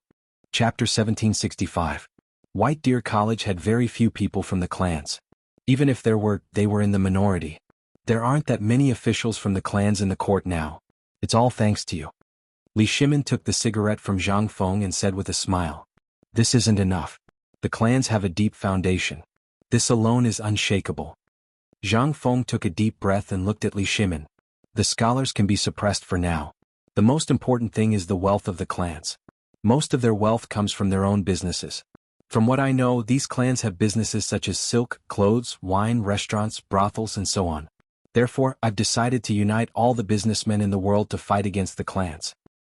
Fight? Li Shimin took a deep breath and said subconsciously, isn't this a bit difficult? The clans were good at doing business, which was why they were able to win over so many clans. They had people all over the world. It was unrealistic to use business to defeat them. Zhang Feng sighed. I know this method is difficult, but other than this, there's no other way to fight against the clans. You know their strength. Even the emperor has to be wary of them. As his voice fell, Li Shimin was stunned. That's right, even he felt that the strength of the clans was terrifying. Back then, when he led the army to quell the rebellion, there was no food in the army. He even borrowed food from the clans. Later on, when he ascended the throne, most of the people in the court were from the clans. Any big decision had to go through these people. Although a portion of these people had been eliminated, there were still some left in the court. That's right. Even the emperor has to be wary of the strength of the 5 surnames, 7 hopes and clans. However, I believe you can do it. Li Shimin gave Zhang Feng a look of trust. Of course I can do it. Do I need you to tell me that? Zhang Feng smiled and took a deep breath. Then he stood up. Let's go. The cotton-padded clothes show is about to end. It's your turn to perform in the second half. Li Shimin nodded, stood up and walked toward the audience. When Zhang Feng returned to the stage, the cotton-padded clothes show had already ended. He picked up the microphone and shouted again, the cotton-padded clothes show is over. The second half has begun. Let us welcome the next team. After that, Qing Yaojin and Yu Qigong led their team members over. Neither of them was willing to submit to the other. They crossed their arms in front of their chests and glared at each other. Even their teammates had fierce looks on their faces. Old Qing, old Yu, you two are familiar with the rules, so I won't say much about them. I just hope that you two play well and don't fight on the court. Zhang Feng glanced at the two of them and said seriously. He knew that the two of them were like old urchins. He was quite old and his temperament was like that of a child. Don't worry, Big Black, and I won't cause trouble for you. Qing Yaojin was all smiles. As he spoke, he even put his arm around Yu Qigong's shoulder, causing the latter to look at him with disdain. That's good. Get ready to start. After that, Zhang Feng threw the basketball up high and walked off the court. Although the two of them were usually unreliable, he believed that they would not screw up in a situation like this. Sure enough, the two of them performed well on the court, going back and forth. At the beginning, Qing Yaojin beat Yu Qigong with a dunk. Although the latter's team members were all soldiers, they were not as slick as Qing Yaojin's team members. They were always taken advantage of. Seeing that his team was at a disadvantage, Yu Qigong immediately yelled at his team members. Not only was it effective, but they were all soldiers. The blood in their hearts was instantly stimulated, and they slammed Qing Yaojin several times in a row. A moment later, Yu Qigong won the game with an absolute advantage. However, Qing Yaojin seemed to be a little unconvinced. As soon as he got off the court, he asked Yu Qigong to play another game after the game. Zhang Feng did not care so much about them. He directly walked onto the court and raised the microphone. Let's welcome the next team. The team that walked onto the court was Li Shimin's army of women. The other team was a team of wealthy businessmen from Chang and City. There was no other way. The officials of the imperial court did not dare to play against Li Shimin's army of women. If they won, it would be disrespectful to the emperor.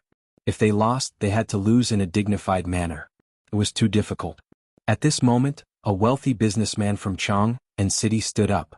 This made the officials very happy, and they immediately pushed the businessman up. Zhang Feng glanced at the two teams and said slowly, the game comes first, friendship comes second. Lao Li's team was made up of women. Naturally, he had to tell the other side first. It was to avoid unnecessary trouble. After that, he threw the basketball up and stood on the sidelines, paying close attention to every movement on the court. Although the army of women led by Xiaozi was all women, they were not weak at all. They got a rebound on the court. In the end, the wealthy businessmen's team basically did not touch the ball except for offense and defense. The entire court was dominated by the army of women. This scene caused Li Shimin, who was in the audience, to repeatedly praise. The result was without a doubt. The army of women took the first place with an absolute advantage. Zhang Feng walked onto the court again and said loudly, "After many rounds of games, there are now only 4 teams left.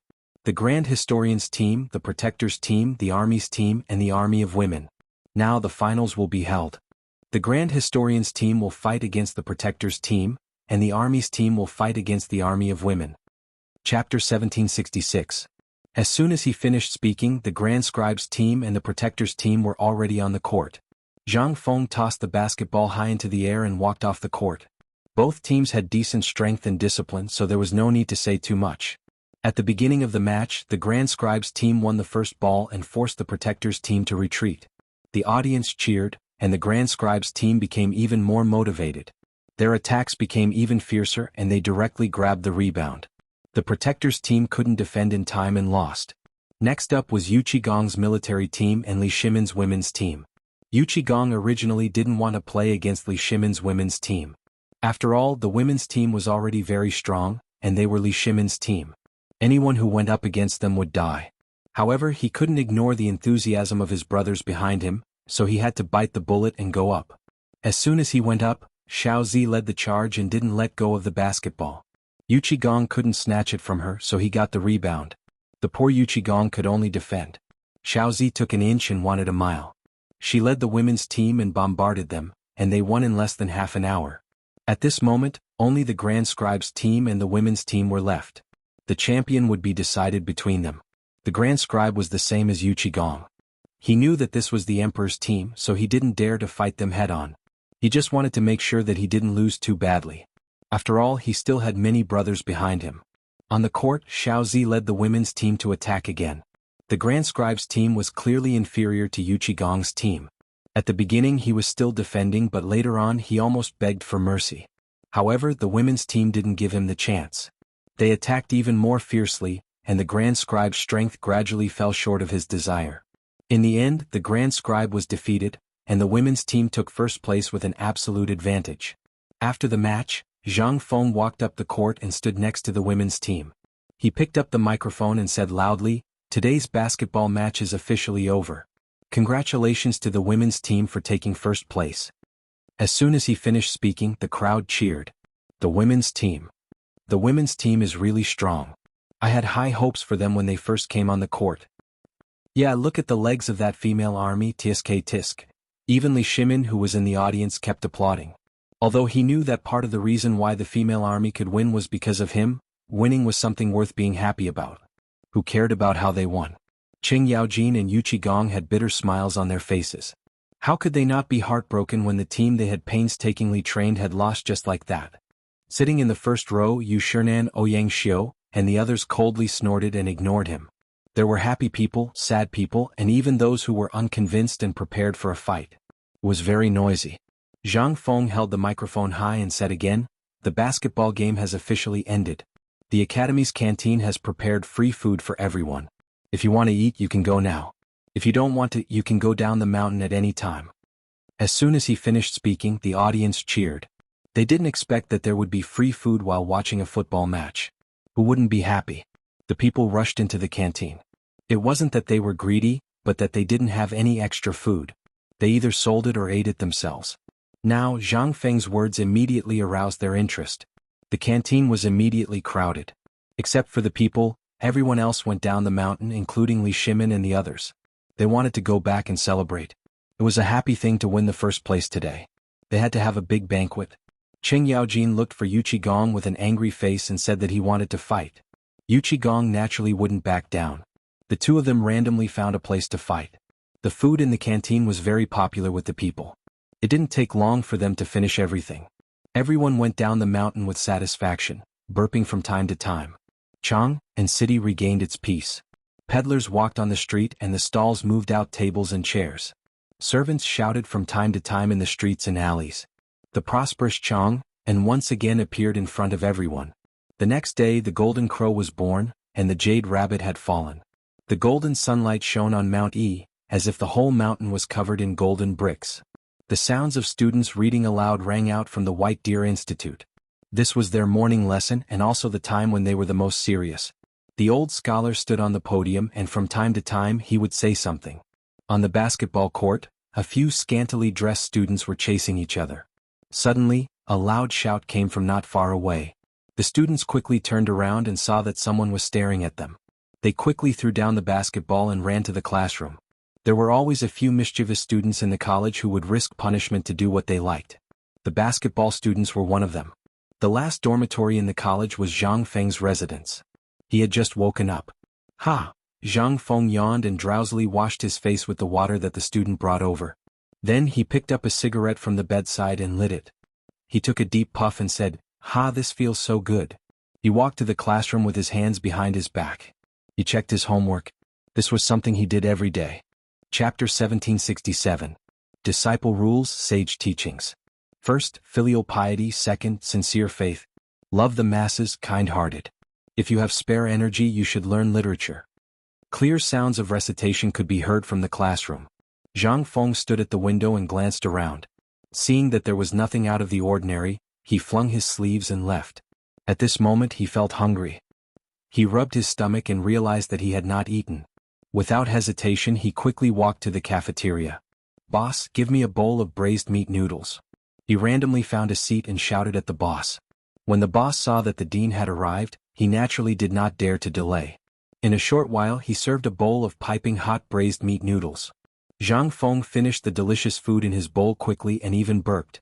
After eating and drinking to his heart's content, he lit another cigarette. Unknowingly he thought about the forging workshop. Previously he had brought Lao Li and the others to experiment with firearms. Unfortunately the firearms had too many flaws. Not only were they loud but they also emitted white smoke when they were fired. Damn it, they had been discovered by the enemy before they were even killed. Before he left, he had instructed Alkinnon to improve the firearms. He wondered how the kid was doing. However, even if the kid had done it, the firearms were still very loud. If he gave the firing pin firearms from the future to Alkinnon, the results might be much better. With Alkinnon's intelligence he would not disappoint him. At this thought, he hurriedly stood up and walked to the back of the mountain.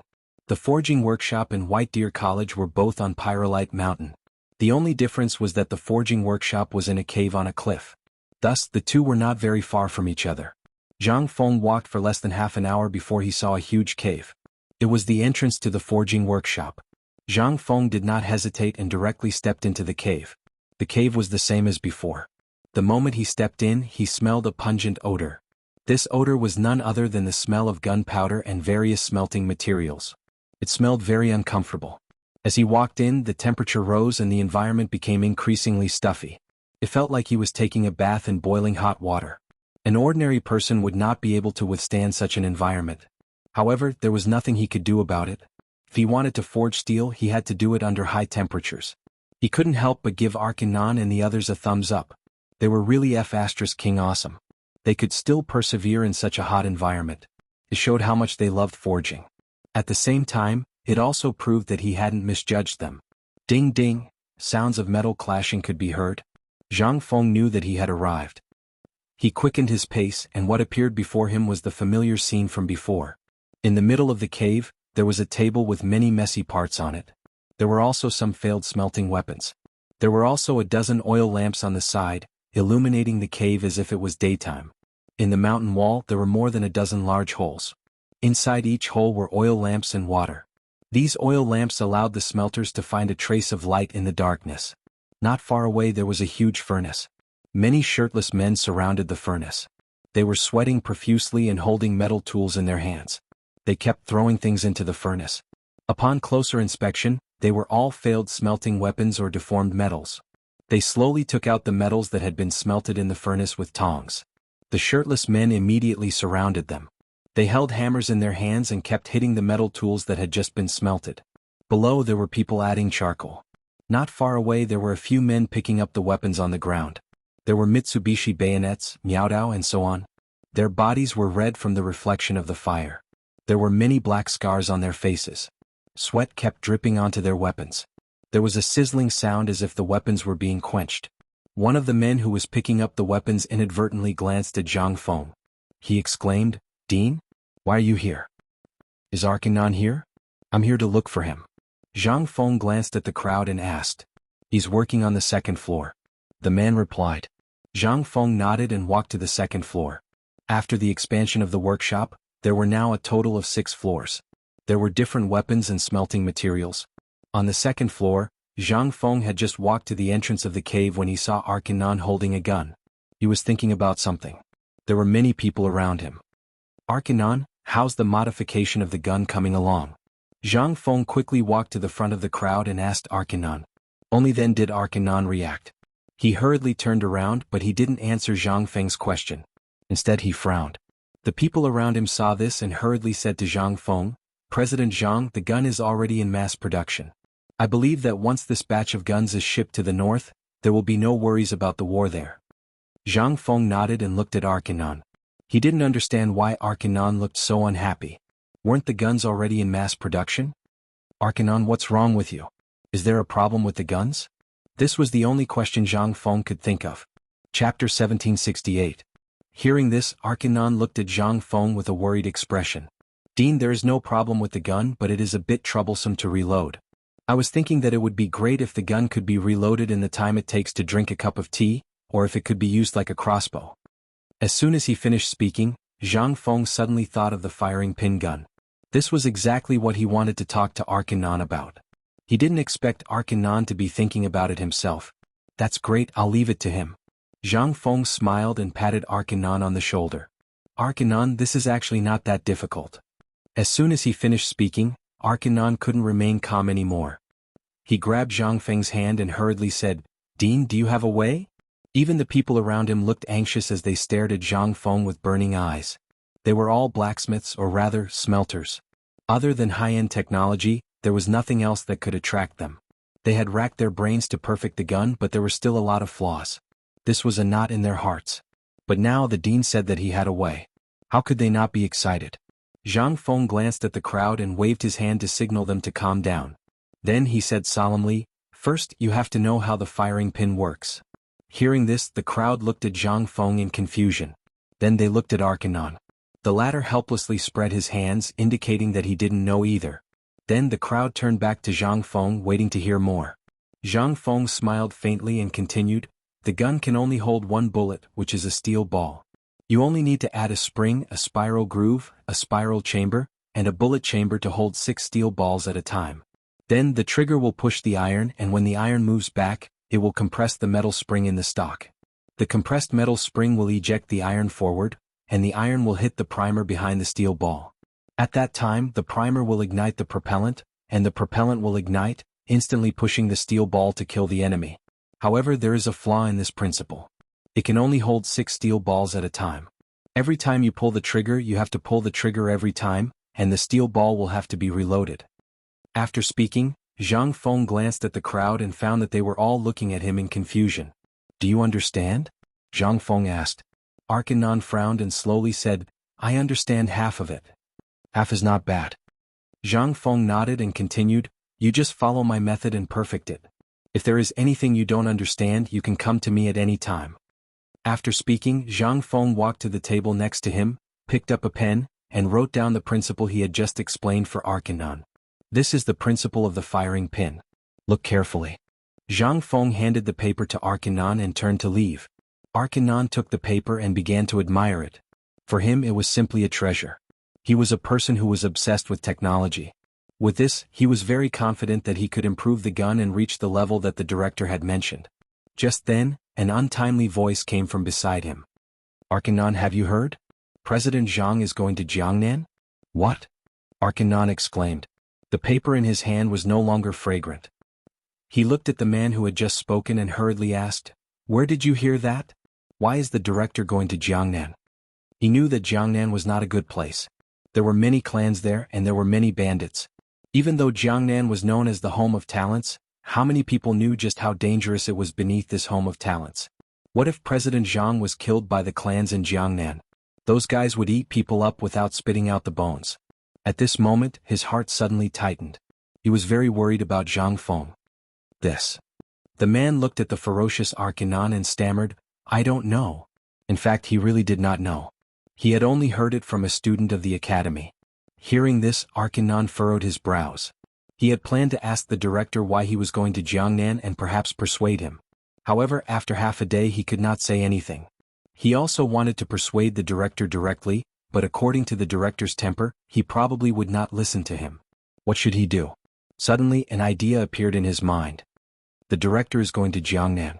According to his temper, we can't persuade him. Since this is the case, we have to make something for him to protect himself. Hearing this, the gloomy faces of the crowd suddenly became joyful. There was a burst of exclamations. That's right. We are indebted to the director. This time the director is going to Jiangnan. It's time for us to repay his kindness. But how can we make something for him to protect himself? You know, the director doesn't lack anything. Everyone shifted their puzzled gazes back to Alkinon. Arcanon narrowed his eyes and pondered for a moment. He seemed to have thought of something and suddenly said, I have an idea. We can think of a way to make this gun shorter. It will be easier to hide. This way the director can protect himself. Chapter 1769. As soon as he finished speaking, everyone was shocked. They stared at him in disbelief. They remembered that the dean had told them about it, but it was just a casual remark. After all, it was a big deal. No one could be sure whether it was true or not. However, when they thought of the fact that the dean was going to Jiangnan and how dangerous it was, they knew that the dean would be in danger without their own people. Immediately they clenched their fists and expressed their opinions. Arcanon is right. Jiangnan is so dangerous. Do you want the dean to die? Since the dean said so, there must be a chance to shorten the gun. I'll do it. Me too. If I can't repay the dean's kindness, I won't be able to rest in peace. Arcanon nodded with satisfaction. He looked at the crowd and said, in that case we have to make it before the dean goes to Jiangnan. Only then can we give it to the dean to protect himself. Just then a shirtless man came forward and asked, Arcanon, should we mass produce it? Maybe it'll be a big profit. Hearing that, Arcanon grabbed the Tang knife on the ground and put it against the man's neck. He said fiercely, do you want to die? I'm warning you. Apart from the dean, if you tell anyone about this, I'll chop you off. The man looked away and kept glancing at the Tang knife. His forehead was covered in cold sweat and his face was pale. Don't worry. I won't. Hearing that, Arcanon slowly put down the Tang knife. Then he glanced at the crowd and said coldly, think about it. If it weren't for the dean, we wouldn't have had the chance to touch such a magical object. The dean gave us a chance, so we have to have a conscience. We can't bite the hand that feeds us. Anyway, I'll say it again. If anyone dares to tell anyone about this, I'll chop him off first. Hearing this, everyone's body trembled. They were all men. They were all brave. Who didn't understand what Arcanon was saying? Without the dean, they wouldn't have been able to touch such a thing. Today, the dean had told them about the principles, which meant that he didn't treat them as outsiders. If they spread what the dean taught them, they wouldn't be human anymore. Arcanon, I, Wu Jing, hereby swear that if I speak a single word about what happened today, I will die without a complete corpse. You can come and take my head at any time. A man who called himself Wu Jing knelt on the ground and faced White Deer College. He raised 3 fingers and swore to the heavens. With the first, there would soon be a second. In an instant, everyone in the cave knelt down. They faced White Deer College, raised 3 fingers and muttered something. I swear to the heavens that if I reveal a single word of what happened today to anyone, I will be destroyed by the heavens and the earth, and fall into the 18 levels of hell forever. I, Zhu Wei, swear to the heavens today that if I reveal a single word of what happened today to anyone, I will be destroyed by the heavens and the earth, and fall into the 18 levels of hell forever. Fu Juan swears to the heavens today that if I reveal a single word of what happened today to outsiders, I will definitely be destroyed by the heavens and the earth and fall into the 18 levels of hell forever. Alkinon nodded in satisfaction, but he was worried about something else. Although everyone had sworn an oath, the temptation of the gun was too great. It was inevitable that there would be some people with bad intentions. At present, there was only one way, and that was to follow the method of manufacturing the gun. Everyone was responsible for the parts. They only knew the parts they made and didn't know about the other parts. Even if all the parts were put together, they wouldn't know how to assemble them. This was the safest method. Otherwise, if the parts were leaked, it would be a big problem. When the dean left, he would pass the gun to him. That would be a satisfactory answer for the dean. White Deer College. After Zhang Feng returned from the workshop, He was alone in his room thinking about the gun. He had given the gun to Arcanon. He believed that Arcanon had the ability to perfect it. However, he was still somewhat worried. He took a deep breath and slowly exhaled the smoke. Just as he was about to go out for a walk, he heard footsteps outside. Zhang Feng opened the door and saw the stooped figures of Yu Shinan, Ouyang Xiu and the others. However, there was something strange. They were all hugging quilts and clothes. He didn't know what they were doing. The cotton-padded clothes and blankets weighed them down, making it difficult for them to walk, but they still refused to put them down. "Gentlemen, what are you doing with the quilts?" Zhang Feng raised his head and asked. "You still have the nerve to say that? These are all for you. Come take them." Yu Shinan threw the quilts to Zhang Feng. When the others saw this, they also put the quilts on Zhang Feng's body. They didn't care if he could take it or not. The sudden arrival of the quilts made it hard for Zhang Feng to breathe. He wanted to throw the quilts on the ground, but after thinking about it, he remembered that the quilts were rare items. Who knew how many lives it could save? Moreover, the quilts were put up by the gentleman, so he couldn't throw them away. But why did the gentleman put the quilts up? "Gentlemen, what are you doing? The quilts are making it hard for me to breathe." Chapter 1770. Zhang Feng struggled to poke his head out of the quilt, panting heavily. "Brat, this is our gift to you. You can just put it down." Yu Shinan stroked his beard as he made some sarcastic remarks. Zhang Feng rolled his eyes, turned around, walked into the room and threw the cotton-padded clothes on the bed. Yu Shinan and the others slowly entered the room and saw Zhang Feng standing there angrily. He smiled and said, "Boy, come here. We have something to tell you." After that, they found a chair and sat down. Zhang Feng moved a stool from the side and walked to the side of the crowd to sit down. He complained, "Dear teachers, if you want to send me a quilt, you can just find someone to do it. Why do you have to come here yourself?" Ouyang Xiu laughed and scolded, "Boy, don't be so ungrateful. Do you think we old men want to give you a quilt? We have something important to tell you." Zhang Feng was interested. "What is it? You even made us come here personally." Yu Shinan looked at Zhang Feng and smiled. "We heard that you are going to Jiangnan? Is it true?" Zhang Feng smiled and said, "Masters, you are really well informed. Yes, I am planning to go to Jiangnan." Yu Shinan looked at Ouyang Xiu and the others. They looked at each other and revealed a gratified smile, as if they had confirmed something. However, they did not see the old scholar frowning. Ouyang Xiu stroked his beard and smiled. "Fengzi, you have made the right decision. Jiangnan has been a place full of outstanding people since ancient times. It has beautiful mountains and clear waters and is a place full of talented people. If you go there, you will definitely achieve something. Moreover, Jiangnan will be far away from the court. It will be beneficial for you." The four of them all hoped that Zhang Feng could go to Jiangnan. First, he could be far away from the court, far away from Li Shimin. Second, Jiangnan had always been known as a land of literature. Zhang Feng had been more or less influenced in the past. From then on, he had devoted himself to the study of Confucianism. However, the old scholar was a little unhappy. He looked at the crowd and said, "I'm afraid that's not necessarily the case. Although Jiangnan is far from the imperial court, there is an even more powerful guy there. That is the 5 families and 7 nobles. They have been entrenched in Jiangnan for many years and have a deep foundation. Moreover, there are many clans. If Feng Zi goes there, he will definitely accelerate the conflict with them." Seeing the two gentlemen arguing, Zhang Feng naturally knew that they were doing this for his own good. He hurriedly advised, "Masters, there is no need to be like this. Since this brat dares to go to Jiangnan, he naturally has full confidence. When the time comes, I will bring guards. Moreover, with my intelligence, I believe that those clans will not dare to do anything to me." "Kit, you're too confident." The old scholar snorted, his face full of worry. "Do you know how powerful the 5 families and 7 nobles are? How dare you boast so shamelessly?" Then, without waiting for the others to speak, he continued, "The earliest clans in Jiangnan can be traced back to the Zhou dynasty. Back then, the sons of the Zhou dynasty's Emperor Tai Bo and Zhong Yong brought their relatives and settled in Jiangnan. They brought with them the most advanced farming techniques of the Central Plains. Later, Jiangnan slowly grew stronger and began to develop cloth, silk, tea and so on. Slowly the clans rose. Since ancient times there have been countless wars. After so many dynasties, the clan's power has not been affected. What do you think?" He was born in Jiangnan and lived in Jiangnan. He had dealt with many of the clans in Jiangnan and deeply understood how terrifying they were. "Mr. Zihua, you're worrying too much," Yu Shinan added. He looked at the old scholar and said, "There are indeed many clans in Jiangnan. However, not all of them are hostile to Fengzi. You should know that not all clans are unpardonable. Moreover, Jiangnan is a famous country of culture and the home of talents. It is often a place where famous writers and scholars gather. There are also many famous scholars who serve as officials. Fengzi will only benefit from going there. Chu Suiliang and the others nodded. Except for Xueji, the other three were all from Jiangnan. Naturally, they had deep feelings for Jiangnan. The old scholar shook his head. That's not right.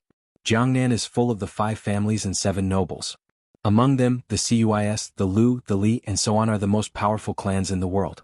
They control Jiangnan all year round and will not allow outsiders to interfere. These kids all know what the teachers said. Zhang Feng continued, however, I've still decided to go to Jiangnan. For him, this trip to Jiangnan was imperative. Not only did he want to open the Maritime Silk Road and make perfume, but more importantly, it was because of you, Yu Shinan and the others nodded thoughtfully. They knew that if Fengzi went to Jiangnan, Li Shimin would not leave him alone. With his ability he could definitely ensure Fengzi's safety. Yu Shinan said with a smile, Mr. Zihuai, you don't have to worry so much. If Fengzi goes to Jiangnan there is still Lao Li. Lao Li? The old scholar was startled. Indeed, if Fengzi went to Jiangnan, those people would not leave him alone. With them, Fengzi would not be in danger. However, in this way Fengzi would be entangled with them again. This was the last thing he wanted to see. Chapter 1771. Just as he was about to dissuade him, there was a rush of footsteps outside the door. Then Qingchumo, Gaokan, Shiva and the others walked in. Fengzi, we heard you talking about Jiangnan just now outside the door. What's wrong? What happened in Jiangnan? Qingchumo leaned in front of Zhang Feng with a sneaky look. Nothing, I'm just going to Jiangnan. Zhang Feng moved his body and replied casually. Jiangnan? Qingchumo's eyes turned quickly as if he was calculating something. Fengzi, when are you going? I'll go with you. Jiangnan was a good place. There were talents and beautiful women, and it could be far away from the capital. At that time old Qing would not be able to control him. At that time he might even be able to make a lot of money. Wouldn't it be great to kill 2 birds with 1 stone? You? Zhang Feng glanced at Qingchumo in confusion. What are you going to do? It's not a fun place. He knew this guy. He would not get up early if there were no benefits. There must be something he did not say. Qingchumo patted his chest and said without blushing, Hey, we are good brothers. If you want to go to Jiangnan, of course I have to escort you. As soon as he finished speaking, Gao Can also put on a smile and leaned in front of Zhang Feng. Yes, Jiangnan is full of people from the clan. With us helping you, you won't be bullied. I don't need you to escort me. I'll find guards. Zhang Feng said with a little disdain. Who knew what these guys were up to? They wanted to go to Jiangnan with him for no reason. It was definitely not a good thing. Although he did not know why they wanted to go to Jiangnan with him according to their character, it was definitely not a good thing. Boy, you don't know what's good for you. Gao Can deliberately said with a dark face, You're not familiar with Jiangnan. With Chumo and me you can get along well. Hearing this, Zhang Feng frowned. Jiangnan was not for fun. His life might be in danger. If something were to happen, how was he going to explain it to their families? Thinking of this, he immediately refused. No, I'm not going to Jiangnan for fun this time. What if there's danger? How am I supposed to explain this to your family? I say, Fengzi, aren't you worrying too much? Qingchumo patted Zhang Feng's shoulder, raised his head and said proudly, Who am I? How can I be bullied by others? It's good enough that I don't bully others. Which bastard dares to bully me? He was right. Who would dare to bully Qing Yaojin's son? He must be tired of living. Zhang Feng pursed his lips, not wanting to bother with this arrogant guy. At this time, Shiva looked at Zhang Feng with a pleading gaze. Teacher, please let us go with you. I've been in the Tang dynasty for so long, and I've always heard that Jiangnan is the home of talents. I've always wanted to see it for myself. He was different from Qingchumo. He really wanted to see it. He had been in the Tang dynasty for so long, and he had always heard that Jiangnan was full of talents and beauties. It was rich and vast and he had long yearned for it. Today his teacher said that he was going to Jiangnan. How could he let go of this opportunity? Looking at Shiva's sincere eyes, Zhang Feng was a little hesitant. If it weren't for Shiva he might have agreed. After all, Shiva was the prince of Jinla. If anything happened to him in Jiangnan, it would be hard to explain. However, on second thought, if he had these guys to escort him, it might be much better. Just as he was hesitating, Yu Shinan said, Fengzi, what Chumo and the others said makes sense. After all, Jiangnan doesn't have your power. Take more people with you just in case. Even the old scholar, who had been against it, nodded and said, Yes, it's better to be prepared. It's always good to take more people with you. He finally understood that this guy had made up his mind to go to Jiangnan. No matter how he persuaded him, it would be useless. In addition, these troublemakers next to him were making trouble. It was better to let him be free. Hearing this, Zhang Feng nodded and agreed, "All right then, but you have to listen to me when the time comes." He still had to give face to these gentlemen. In addition, it was not a bad thing to take these guys with him, so he took them with him. However, Qing Chimo, like Lao Tzu, was a restless master. Everything had to be said in advance. Otherwise there would be trouble. Okay. We will listen to you. Qing Chimo agreed with a happy face. He was overjoyed at the thought of being able to get away from old Cheng's evil hands. Gao Kan and Shiva also nodded quickly to show that they were very obedient. Zhang Feng was relieved. Later they sat together and chatted about some trivial matters of the academy. Then they left. Zhang Feng went to Chang'an University. Before going to Jiangnan he had to make some arrangements. Chang'an University. As soon as Zhang Feng walked into the school gate, he saw students wandering in the school. It was the end of class. Many students were resting on the playground and many were playing basketball. When they saw Zhang Feng, they all looked at him with respect. "Hello, director." Zhang Feng nodded to the crowd. He looked at a student next to him and asked, "Where are Ma Zhou and Hao Chu-jun?" Chapter 1772. Reporting to the dean, "They are in the laboratory," the student said with a respectful expression. Zhang Feng thanked him and walked to the laboratory. The laboratory was a place for everyone to do experiments. Ma Zhou and Hao Chu-jun would usually be here. As soon as he entered, he saw the two of them lying on the table with glass bottles in their hands. He didn't know what they were doing. "Ma Zhou, Hao Chu-jun, what are you doing?" Zhang Feng asked curiously. The two of them turned their heads and looked at Zhang Feng with surprise. "Benefactor, why are you here?" After that, the two of them quickly put down the glass bottles in their hands and walked to Zhang Feng. "I have something to tell you." Zhang Feng looked at the two of them and smiled faintly. "I need you to develop a device for heat transfer." The two of them frowned and looked at each other in confusion. "Benefactor, what do you mean? Can you explain?" Ma Zhou scratched his head and didn't understand. Zhang Feng glanced at the two of them and explained patiently. "Simply put, it is the flow of high-temperature gas or the gas composition changes and the interaction between the gas and the object. What kind of changes will happen when an object encounters a strong airflow? For example, why can a kite fly in the sky? It is affected by the airflow. Now I need you to make a device to transfer the heat to the other side." This. Ma Zhou and Hao Chu-jun were even more confused after hearing this. Zhang Feng didn't blame the two of them. Instead, he continued, "Actually, this isn't very difficult. Go and prepare an oil lamp, tweezers, wire, and paper. I will show you the experiment." When the two of them heard that there was an experiment to watch, they immediately ran off. After a while, the two of them brought the oil lamp, tweezers, wire, and paper over and placed them on the table. Zhang Feng took out a lighter and lit the oil lamp. Then he took out a cigarette from his waist and flicked it over the oil lamp. He took a deep breath and exhaled the smoke. He looked at the two of them and said, "Watch carefully." Cough cough. "Okay, benefactor." Ma Zhou covered his mouth and nose and said with difficulty. Obviously, the smell of the cigarette choked him. Hao Chu-jun wasn't any better. He pursed his lips and nodded vigorously. Zhang Feng smiled and shook his head. He put the cigarette in his mouth and picked up the paper and wire with both hands. He put the wire through the paper, leaving a gap of 2 centimeters in the middle. After doing all this, he used a pair of tweezers to clamp one end of the wire and placed the other end on the oil lamp to heat it up. After a while, the iron wire turned black. Then, it slowly turned red until it was completely red. "It's red. Benefactor, it's red."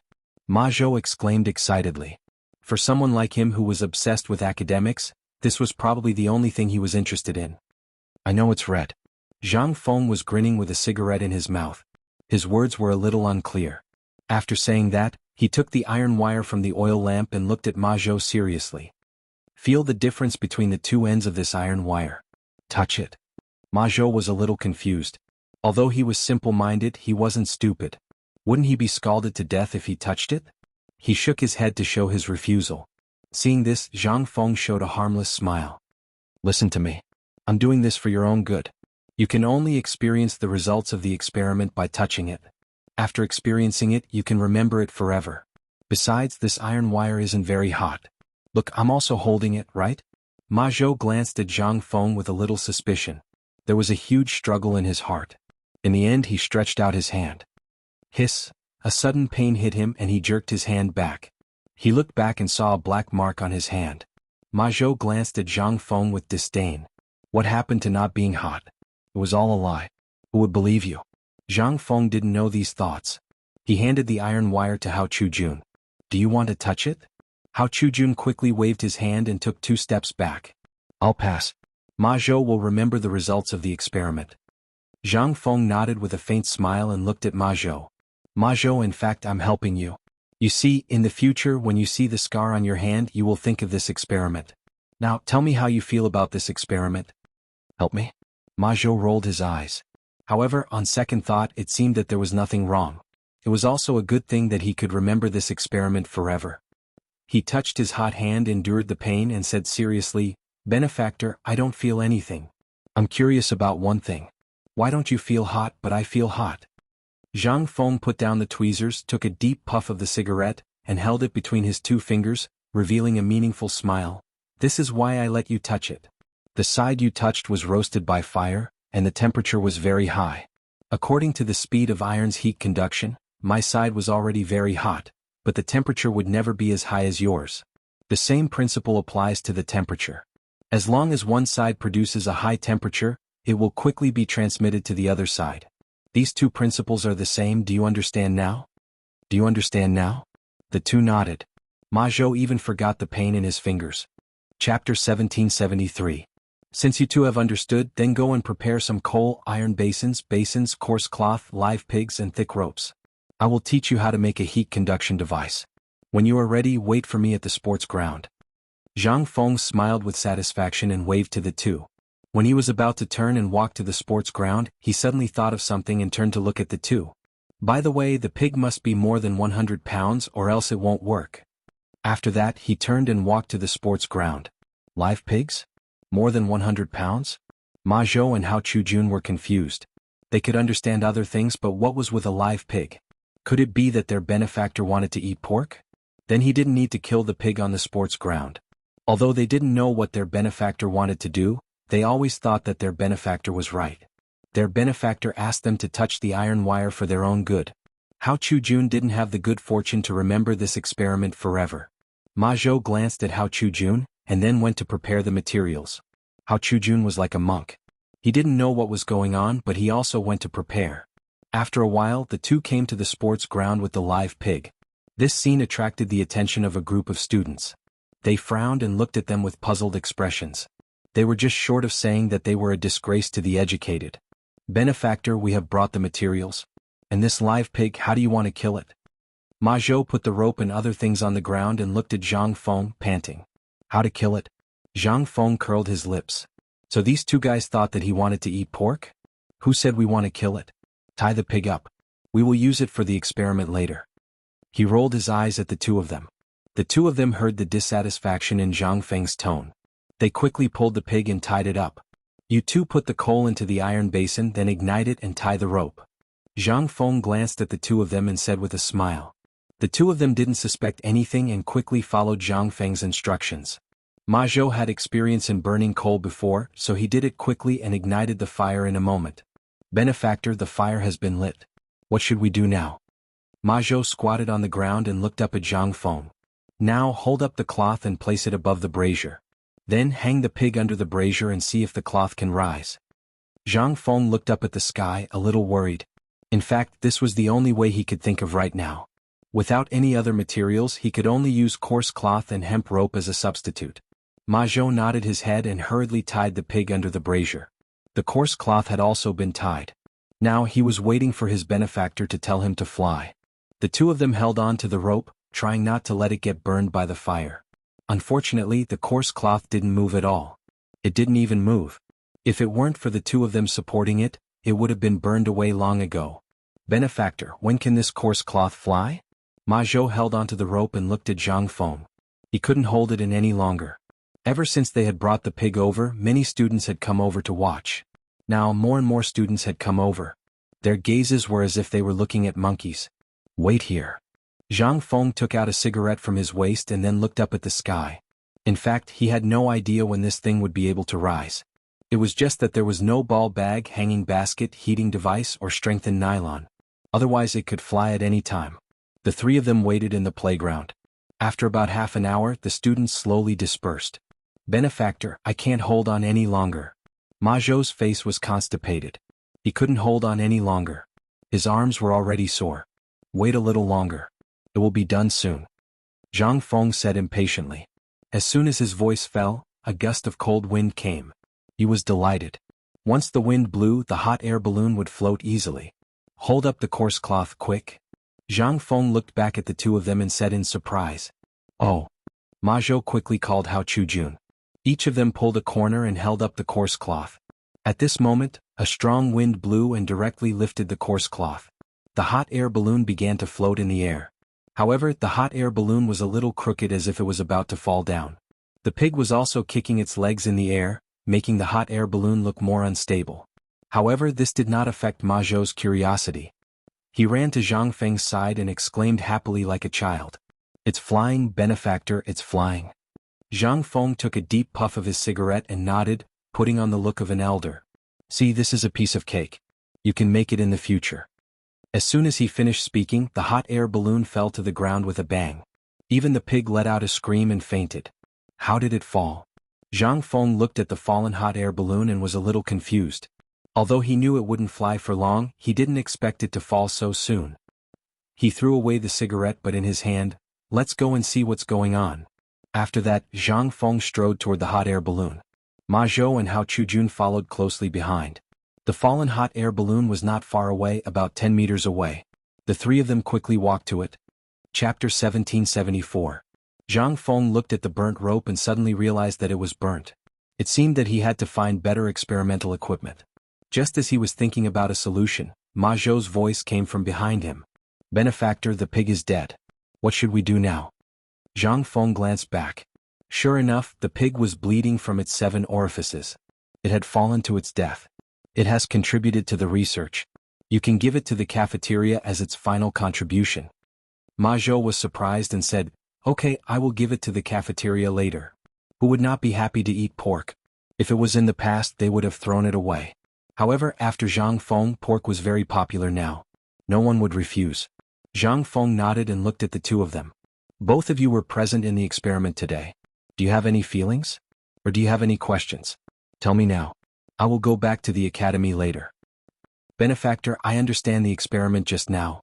It is to use the wind to blow this coarse cloth into the sky. However, this coarse cloth will not last long. Is there any other way? Ma Zhou scratched his head and expressed his doubts. If there is a way, why would I take you to do the experiment? I did it myself. Zhang Feng rolled his eyes at Ma Zhou and said snappily, the reason why I'm taking you to do this experiment is that I hope you can find a better way or find something to replace this coarse cloth. Do you understand? Ma Zhou nodded sadly. What about you? Do you have any doubts? Zhang Feng looked at Hao Chujun and asked. Benefactor, I feel that airflow is unreliable. Coarse cloth is heavier.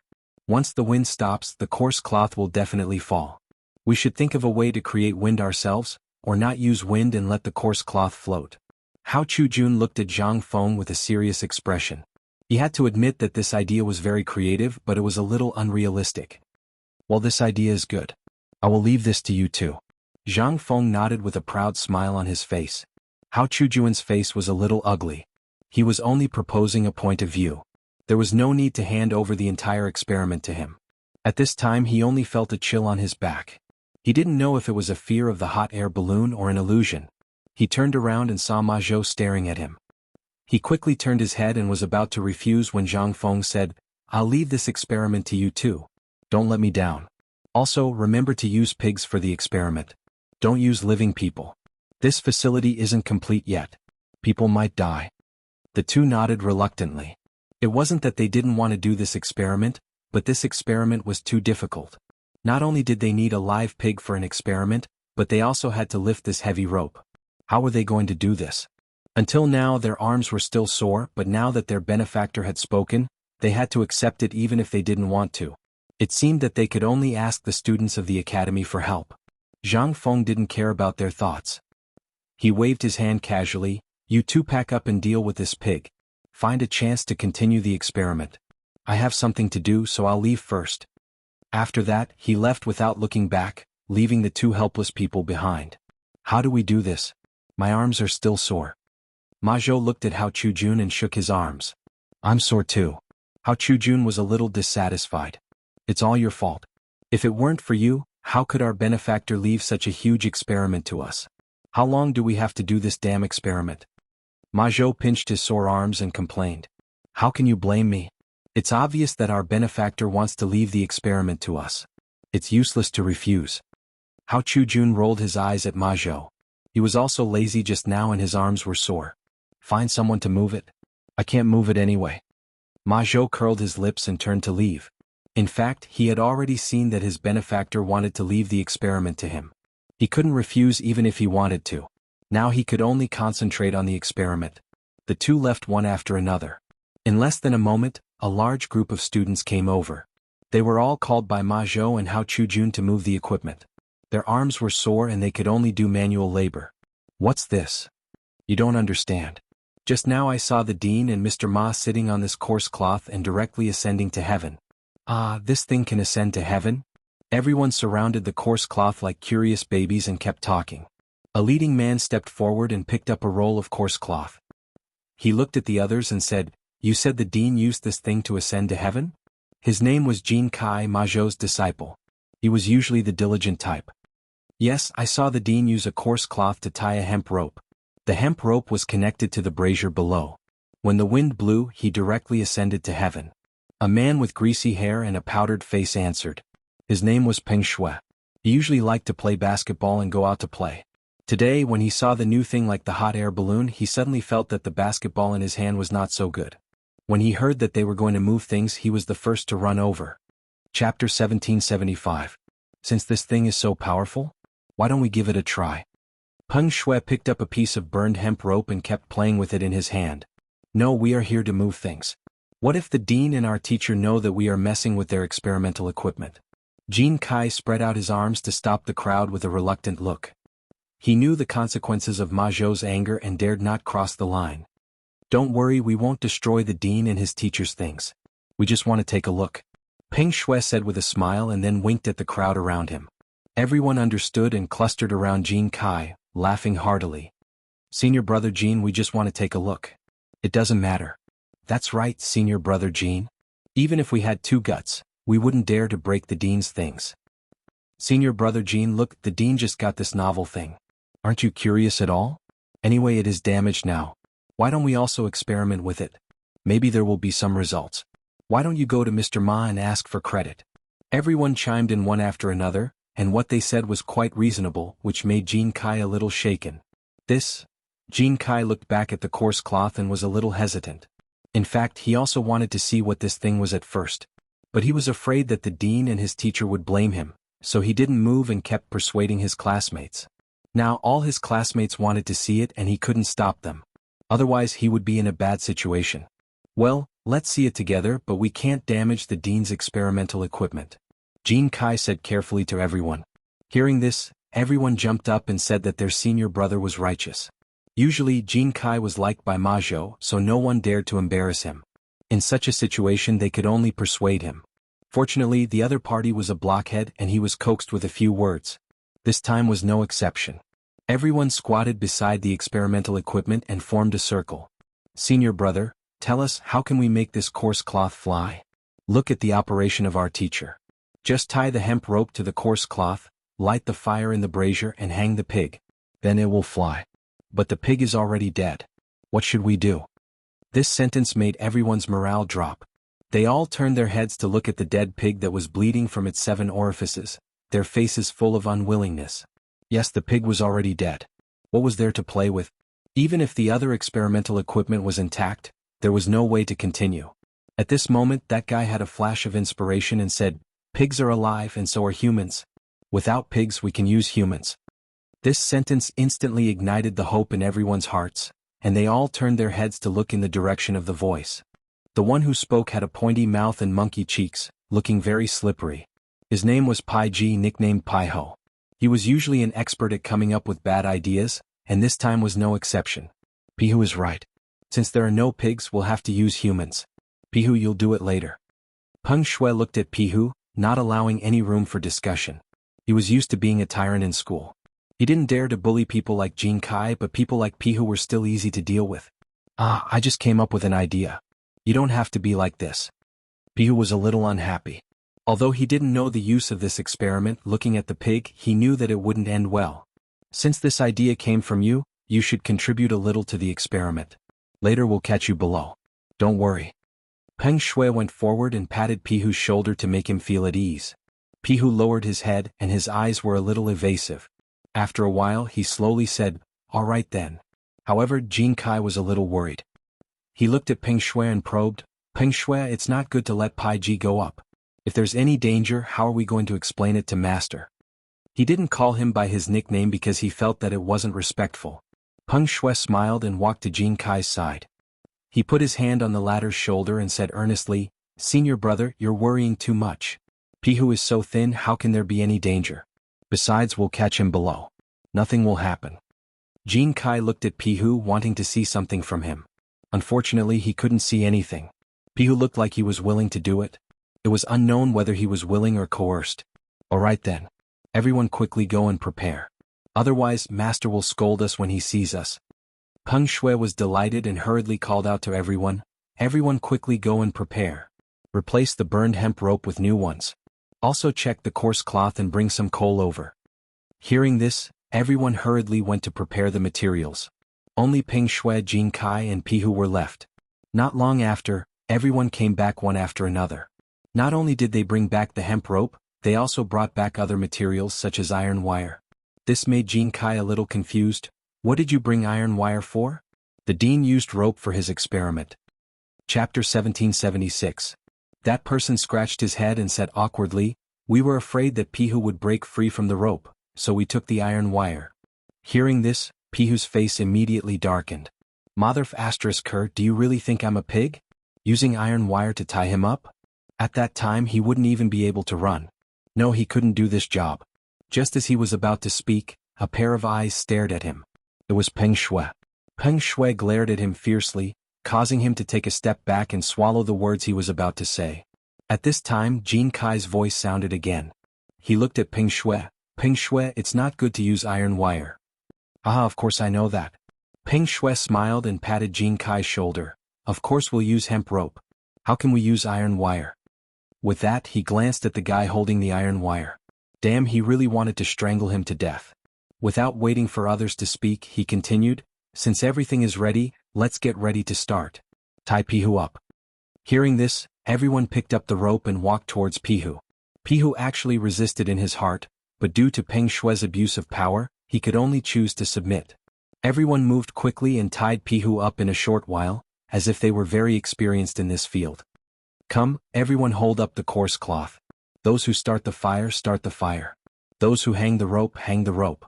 Peng Shui glanced at everyone and gave the order. For some reason at this moment, everyone suddenly became excited. It was not like the excitement of seeing the equipment, but the excitement of hearing the command. Even Peng Shui, who was usually serious, joined in. They didn't have much experience in starting a fire. Most of them were young masters of rich families or children of high officials. How would they know how to start a fire? They all gathered around the brazier, not knowing how to use the fire starter. It was eldest senior brother Jin Kai who taught them how to start a fire. There was no other way. After following Ma Zhou, he had to learn everything. After half a day, the fire was finally started. Everyone's faces were black and blue. These were the traces left behind by the coal. The most serious was Jin Kai. His face was completely black. Peng Shui was in the middle of arranging coarse cloth with the others. He inadvertently glanced back and saw Jin Kai. He couldn't help but laugh. "Eldest senior brother, what's with your face?" Jin Kai still hadn't noticed, so he asked in confusion, "What's wrong with my face?" As he spoke, he even used his hand to wipe his face. With this wipe, his entire face turned black. Other than his teeth, which were a little white, no other color could be seen. Their conversation also attracted the attention of the other students. Everyone looked at Jin Kai and the people around him and immediately burst into laughter. "Haha, eldest senior brother, your face? No, I can't help it. Ha! Who would have thought that a fire would end up like this? Ah!" Everyone pointed at Jin Kai and the others, laughing so hard that they were rocking back and forth. Some of them were even lying on the ground laughing. It was no wonder that everyone was laughing at them. Jin Kai and the others looked too funny. They were all like monkeys. Other than their teeth and necks, their faces were all black. A few of them were slightly better. Their faces were full of bumps and bumps, as if they were dressed for an opera. After being laughed at by the crowd, they finally reacted. They looked at each other and their faces instantly turned ugly. No, the others didn't know why their faces turned ugly. It should be because their eyes were embarrassed. They looked at everyone awkwardly, especially Jin Kai. As the eldest senior brother, he couldn't wait to find a hole to hide in and never come out again. Seeing Jin Kai's awkwardness, Peng Shui hurriedly tried to smooth things over. He coughed twice, clenched his right hand into a fist and put it to his mouth. He couldn't help but smile. Ahem, don't laugh. After saying that, everyone's laughter gradually stopped. The few people on the ground also got up. However, they imitated Peng Shui and put their right hand to their mouth. From time to time, they would smile as if they hadn't had enough. Seeing this, Peng Shui put down his right hand and deliberately coughed twice. He glanced at everyone. Everyone, don't laugh. Let's get down to business. Now that eldest senior brother has helped us start the fire, let's set up the monkeys and hold up the coarse cloth. In fact, he was also trying hard not to laugh. Although he also wanted to laugh, once he laughed, eldest senior brother would be angry and no one would be the scapegoat. However, Jin Kai didn't know this. He thought that Peng Shui had helped him out and gave Peng Shui a grateful look. Everyone started to get busy again. They held up the coarse cloth. Pihu was also tied under the brazier, ready to fly at any time. Jin Kai was a little embarrassed. He walked to Peng Shui and smiled. Thank you, Peng Shui. You're welcome, senior brother. Peng Shui waved his hand casually as if he didn't care. Then he looked at the busy people and seemed to have noticed something. Slow down, be careful not to strangle Pihu to death. Peng Shui, look, it's almost done. I'll take my leave first. Jin Kai glanced at everyone, his eyes somewhat evasive. Chapter 1777. Hearing this, Peng Shui quivered and hurriedly shifted his gaze back. He pulled Jin Kai's arm and said, Senior brother, you can't leave. We're only halfway through. Without you we can't do anything. He knew that Jin Kai was embarrassed and wanted to find a place to wash the coal off his face. However, he couldn't let him leave now. Otherwise, who would be the scapegoat when his teacher came? But, my face. Jin Kai lowered his head awkwardly. He wanted to say something but stopped. It's okay, senior brother. Peng Shui stepped forward and grabbed Jin Kai's shoulder. He was afraid that the other party would run away. Peng Shui said earnestly, You are making a sacrifice for the research. It's glorious. Even if others see you, it's nothing. Besides, if you leave now, you won't be able to see the results of the experiment. Don't blame me if you regret it. It had to be said that Peng Shui was very good at tricking people. Jin Kai hesitated after hearing those words. If he really left, he wouldn't be able to see the results. What was a little coal? What was being laughed at? These couldn't compare to the results at all. Okay, then I won't leave. Let's start the experiment. Jin Kai nodded heavily as if he had made a big decision in his heart. That's right. Come, let's start. Peng Shui patted Jin Kai's shoulder and smiled. Let's go, senior brother. Let's do the experiment. After saying that, he pulled Jin Kai to the side of everyone, not caring if he was willing or not. Coarse cloth, hemp rope, brazier and other things were all prepared. Even Pihu was tied up. He could only speak through his mouth. This wasn't torture. They needed the hemp rope as a guide. Otherwise, if Pihu stomped, the cloth wouldn't be able to withstand it. Another reason was because they saw how the Dean and Ma Zhou worked. They wanted to try it. Everyone hold up the cloth and hold the hemp rope. Get ready. Peng Shui glanced at everyone and began to give orders. He then looked at Pihu. Pihu, you get ready too. We're going to ascend soon. This is your honor.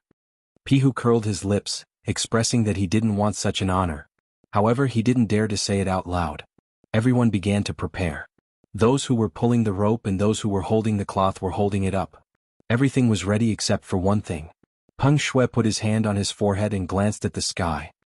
He muttered to himself, When will the wind start? I don't know. Let's wait and see.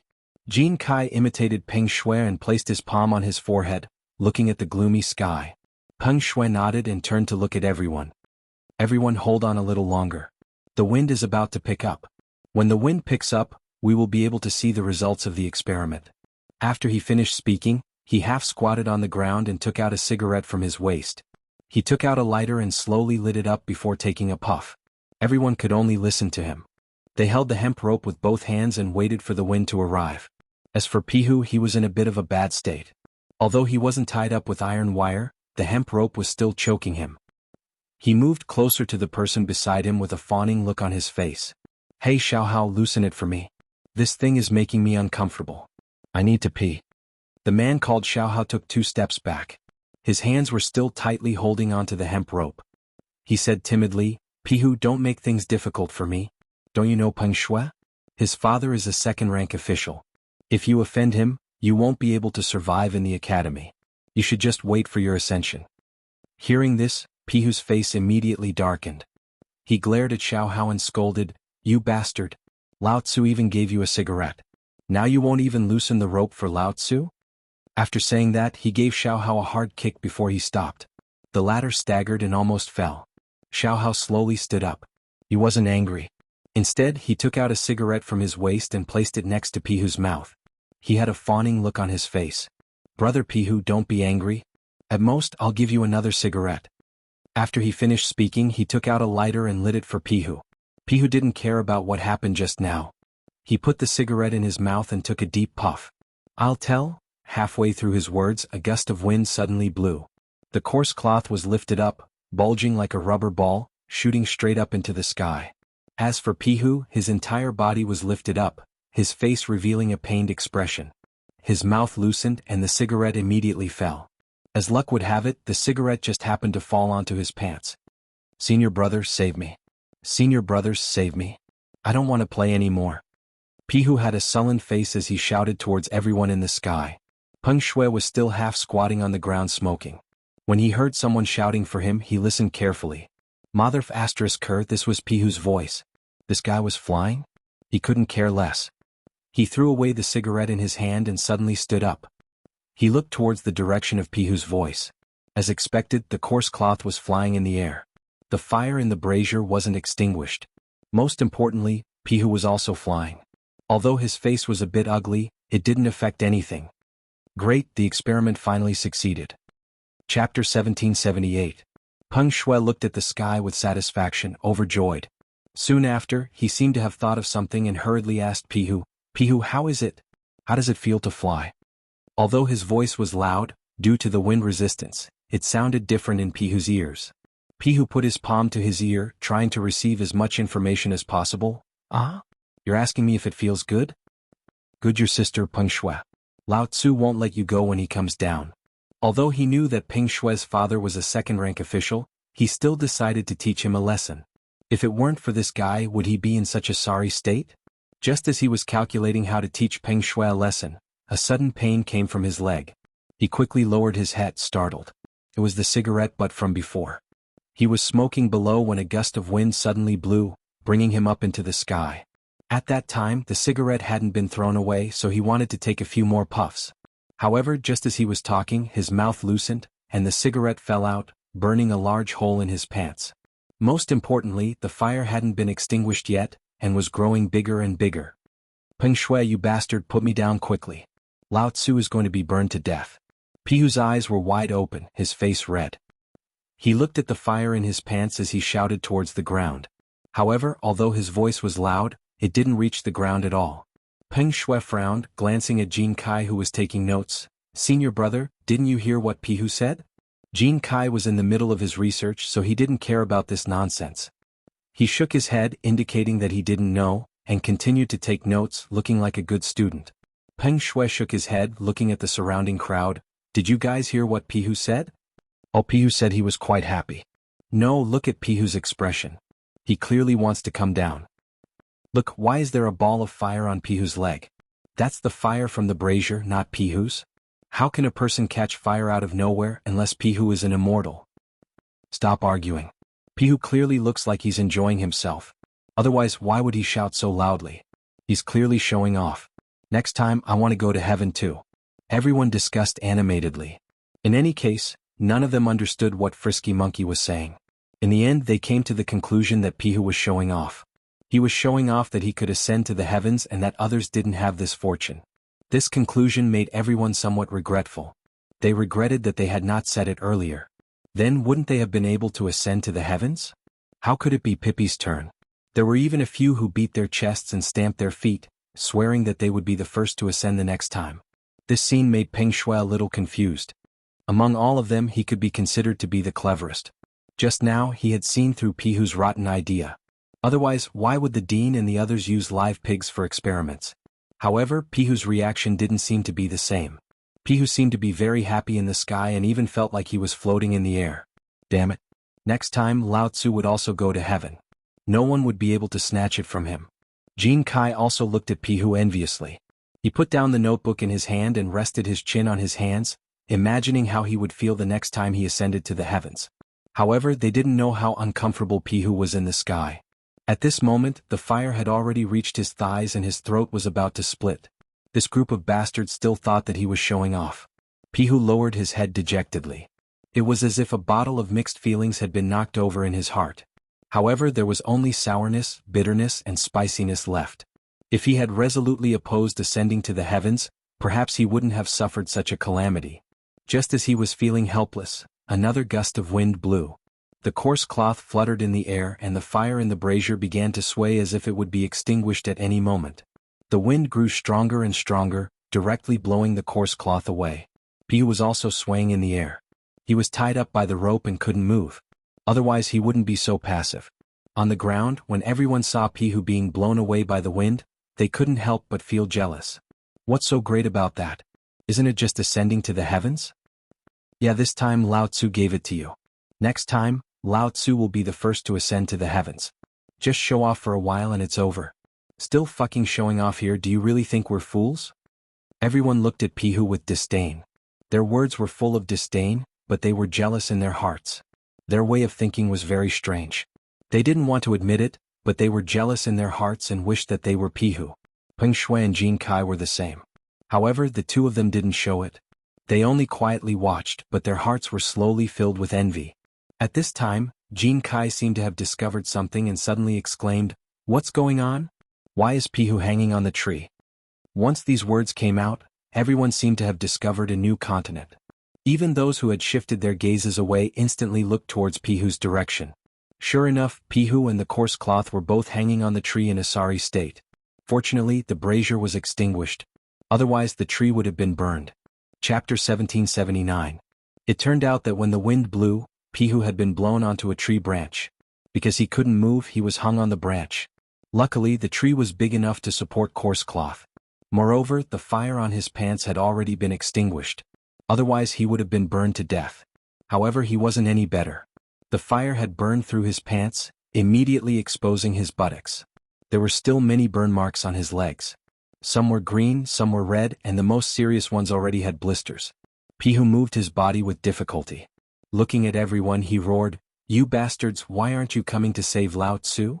Because it was far away, when it reached everyone's ears, they were confused. However, they roughly understood what Pihu was saying. It was nothing more than saving a life. Jin Kai threw down the notebook in his hand and ran towards the tree. Peng Shui also hurriedly followed behind. If something really happened, the two of them wouldn't be able to escape responsibility. After all, they were the leaders. Right now they didn't dare to be careless. Seeing their senior brother run over, the others didn't dare to delay. They all rushed over. The tree was still some distance away from everyone. Fortunately, they were still worried about coarse cloth and Pihu, so they didn't dare to stop. After about an incense stick's worth of time, they finally arrived under the tree. However, everyone was already panting from exhaustion. Looking at everyone under the tree, the anger in Pihu's heart involuntarily rose. "You bastards, Lao Tzu is about to die because of you. Hurry up and save Lao Tzu. Otherwise Lao Tzu will definitely report you to the dean." He mercilessly scolded, not caring about everyone's face. Peng Shui's face was somewhat unsightly. He panted heavily, his face red. Both hands on his knees, he raised his head. "Pihu, you motherfucker. Lao Tzu didn't force you to go to heaven. It was you who wanted to play. Why are you blaming Lao Tzu now? Wanted to play?" Pihu's eyes widened. If he wasn't tied up right now, he would definitely give this guy a good beating. "You bastard, it was you who threatened Lao Tzu. Now it's Lao Tzu who wanted to play?" Pihu's mouth was unforgiving as he glared and scolded. Hearing this, Peng Shui was immediately enraged. He stood up and pointed at Pihu, cursing, "You motherfucker, you still dare to curse Lao Tzu. I'm giving you face, or do you want to die?" After saying that, he prepared to climb up the tree and beat up Naughty Monkey. Seeing that his posture was not right, the people beside him hurriedly stopped him. Pihu immediately felt a bit weak. He timidly said, I won't scold you anymore. Can you find someone to put me down first? Let you go? Peng Shui snorted coldly and leaned against the tree, looking as if it had nothing to do with him. Seeing this, Jin Kai, who was beside him, hurriedly advised, Peng Shui, it's better to find someone to put Pai Ji down. Otherwise, if something happens, we won't be able to explain it to the dean and teacher. You know their temper. Hearing this, Peng Shui frowned, obviously thinking about something. After a while, he turned to look at Pihu with a teasing smile on his face. Pihu, it's not impossible to let Lao Tzu put you down, but you'll have to pour night incense for Lao Tzu every night. Peng Shui, this isn't too good. Jin Kai looked at Peng Shui looking like a good guy. Senior brother, you don't understand. This is to teach this guy a lesson. Who asked him to curse me just now?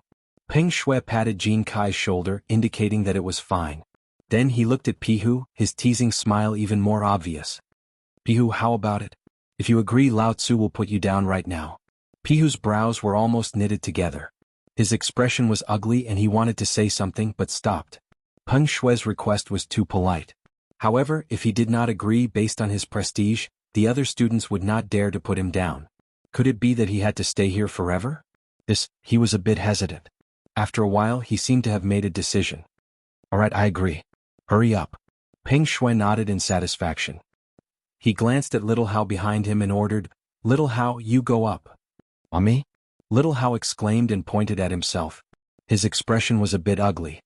Can you let someone else go? I'm afraid of heights. Stop talking nonsense. Brother Peng asked you to go, so go. A student behind pushed Little Hao, his words sharp. Little Hao slowly stood out from the crowd and looked at Peng Shui timidly. Seeing that the latter was unmoved, he then obediently prepared to climb up the tree. Little Hao, hurry up. Lao Tzu can't take it anymore. Pihu lowered his head, looked at Little Hao and kept urging him. Hearing that, Little Hao quickened his pace. Using both his hands and feet, he worked hard to climb up. Everyone formed a circle under the tree looking up at Little Hao. This scene was like watching a monkey. At this moment, a scolding voice came from not far away. What are you guys doing? Hearing that, Peng Shui was enraged. Who the hell was ruining Lao Tzu's fun? Just as he was about to curse, he turned around and saw Ma Zhou and Hao Chujun staring at him. Instantly, he lost his previous elegance and smiled softly. Respected teachers, why are you here? Chapter 1780. Everyone turned around.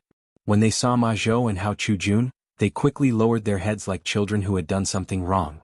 Xiao Hao, who was on the tree, was also attracted by the sound. He turned his head and was so shocked that he couldn't help but let go of his hands. He immediately fell on his butt. Ouch, my butt. Xiao Hao's eyes were half closed. His face was a little ferocious. He touched his butt and screamed in pain. His screams attracted Ma Zhou and Hao Chujuan's attention. They pushed the people in front of them and said, Move aside. What happened inside? No one dared to disobey and made way for the two of them. Ma Zhou and Hao Chujun walked under the tree and saw Xiao Hao lying on the ground and screaming. What's going on? Ma Zhou pointed at Xiao Hao and questioned the crowd. He had asked this group of brats to move the equipment. After waiting for a long time, not only did the equipment not return, but the people were also gone. So, he and Hao Chujun decided to come out and look for them. Then they saw this scene. Jin Kai walked out from the crowd and said respectfully, Teacher, wait. Ma Zhou reached out and interrupted him. He walked around Jin Kai twice and touched his chin with his palm. He was puzzled and asked, Why don't I remember having a disciple like you? What's your name? Hao Chujun nodded and echoed, That's right. We don't have a disciple as black as you. Teacher, I'm Jin Kai. Jin Kai pointed at himself. After that, he used his hand to rub his face hard, trying to erase the traces on his face. Jin Kai? Ma Zhou widened his eyes in disbelief. Because in his impression, Jin Kai was a fair and clean man. How did he become so black? He looked as if he had just come back from digging coal. You said you're Jin Kai? Hao Chujun pointed at Jin Kai. His eyes were full of disbelief, but the latter kept nodding.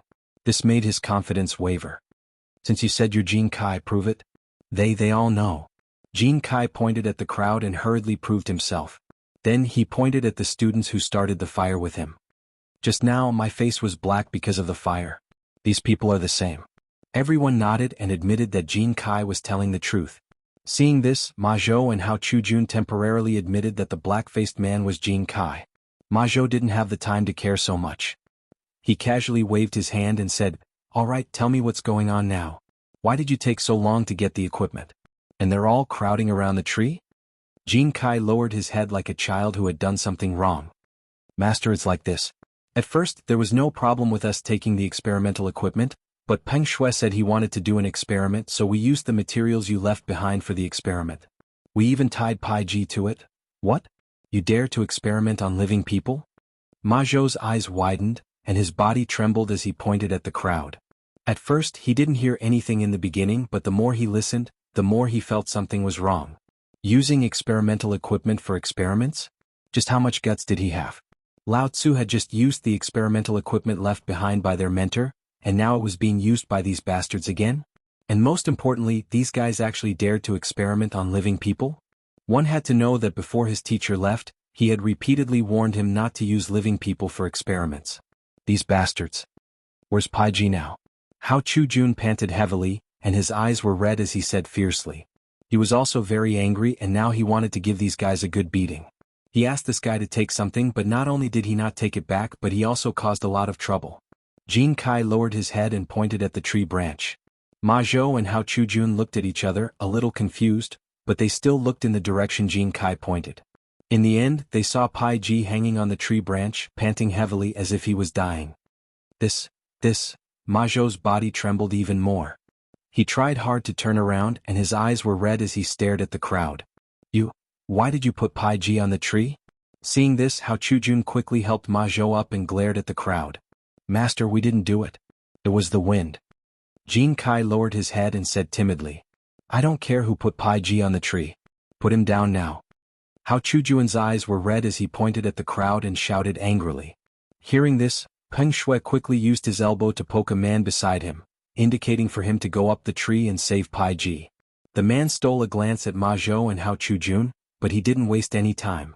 He knew that he couldn't bear the pressure from the two teachers. He quickly walked to the bottom of the tree and used both his hands and feet to climb up the tree in no time. At this moment, Pai Ji was panting on the tree branch. His eyes were half closed as if he was asleep, but he knew that was not the case. He should have fainted. Pai Ji, wake up." He gently pushed Pai Ji, trying to wake him up. Pai Ji shook his dizzy head and slowly woke up. His face instantly turned ugly as he stared at the person who came. "Shui Huan, you bastard. You still know how to save Lao Tzu? Do you want to see Lao Tzu die before you are satisfied?" Chapter 1781. Shui Huan lowered his head, feeling wronged, and said softly, "Pihu, lower your voice. Master and the others are watching below." Hearing this, Pihu glanced below the tree and saw Ma Zhou and Hao Chu-jun glaring at him. He quivered in fright and quickly shut his mouth. "Pihu, don't move. I'll save you now." Shui Huan whispered in Pihu's ear, and then began to untie the ropes on the latter's body. It was unknown which bastard tied the ropes, but every one of them was tied to the flesh. Shui Huan finally untied the ropes after using all his strength. In the end, Pihu seemed to be a bit impatient. Once the ropes were released, he struggled to break free. The tree branch was suddenly broken, and he fell heavily to the ground. "Ah, my waist." Pihu was half lying on the ground with his hands on his waist. Sweat poured down his forehead like rain, and his expression was sinister. Seeing this, Ma Zhou quickly went up, squatted down, and asked with concern, "Pai Ji, how are you?" However, Pihu seemed to not have heard him and was still moaning on the ground. This made Ma Zhou very anxious. He turned around and glanced at the dazed crowd and angrily rebuked, "What are you guys still standing there for? Hurry up and send Pai Ji to the infirmary." Everyone suddenly understood, and all of them rushed up, preparing to take Pihu away. Most of them wanted to escape punishment, because they knew that after today's incident, their masters would not let them go. Now was the best time to escape. However, what they could think of, Ma Zhou could naturally think of as well. His face was gloomy and he coldly snorted, "Wait, 2 people are enough. Peng Shui and Jin Kai stay." Hearing this, everyone looked at each other embarrassedly. Peng Shui passed the leather monkey in his hand to the other students, and Jin Kai also retracted his step. They all turned around and lined up in a row, quietly waiting for the 2 teachers to reprimand them. You guys are really good. Which bastard came up with this rotten idea?" Ma Zhou pointed at everyone and his face became the color of pig liver. It seemed that he was quite angry. Everyone lowered their heads and looked at each other. In the end, they all looked at Peng Shui. Peng Shui looked at Jin Kai because he had planned to make Jin Kai the scapegoat from the very beginning. There was no other reason than Jin Kai was Ma Zhou's favorite disciple. Seeing this, Ma Zhou and Hao Chujun more or less understood that this matter should be instigated by Peng Shui and Jin Kai. Peng Shui could still understand. His father was a second-rank official in the imperial court, so it was not strange for him to lead such a matter. However, Jin Kai was a famous student in the academy. He was excellent in both moral and academic performance. Ma Zhou couldn't believe it, but he didn't have any evidence, so he continued to berate. What do you mean by this? Who is the mastermind? As he spoke, he intentionally or unintentionally glanced at Peng Shui, hoping that Peng Shui would take the initiative to admit it so that the other students would not be implicated. In the end, this guy was still stubborn. He kept looking at Jin Kai as if to say that this was all done by Jin Kai and had nothing to do with him. The others also kept quiet. They all knew that the mastermind was Peng Shui, and everyone was implicated. However, his father was a second-rank official, so who would dare to report him? Seeing that there was no effect, Hao Chujun became impatient. He walked in front of Jin Kai and said earnestly, Jin Kai, you have always been the disciple that we valued the most. Now that something like this has happened, you tell us, who is the instigator? Also, did you participate in it? As soon as he finished speaking, everyone's eyes turned to Jin Kai, afraid that he would say their names. Especially Peng Shui, he clenched his fists, and his eyes were about to burst into flames. He stared at Jin Kai, hoping that this guy would not report him. Jin Kai was actually in a difficult position. If he reported Peng Shui, his father was a second-rank official. Not only would his career be difficult, but it would also be difficult for him to stay in the academy. If he didn't report him, his teachers would definitely be disappointed in him. He glanced at everyone who was looking at him with hopeful gazes, and then looked at Peng Shui. He was very conflicted, but in the end he made up his mind. He took a step forward and said seriously, My two teachers, everyone here is the mastermind behind this matter, and they are all responsible, including myself. Please punish me. Hearing this, everyone's eyes widened as they looked at Jin Kai, because they had not expected him to say this. Those students who did not participate in the mastermind had already cursed Jin Kai's 18 generations of ancestors in their hearts. They were only following Peng Shui's instructions, so how did this guy become the mastermind? And Peng Shui could be said to be the one who benefited the most. Not only was he the mastermind behind the entire matter, he had also threatened Pihu, so he should receive the heaviest punishment. In the end, when it came out of Jin Kai's mouth, it was as if he had been erased just like everyone else. Ma Zhou and Hao Chujun were a little dumbfounded. They had thought that Jin Kai would report Peng Shui and explain everything clearly. Who would have thought that not only did this guy not report anyone, he even took responsibility for himself? Chapter 1782. Mother *Ker, was this supposed to be fair? Fair and impartial? Or was this guy involved from the beginning? Was his appearance as a good student a disguise? Jin Kai, are you sure you are the mastermind in this matter?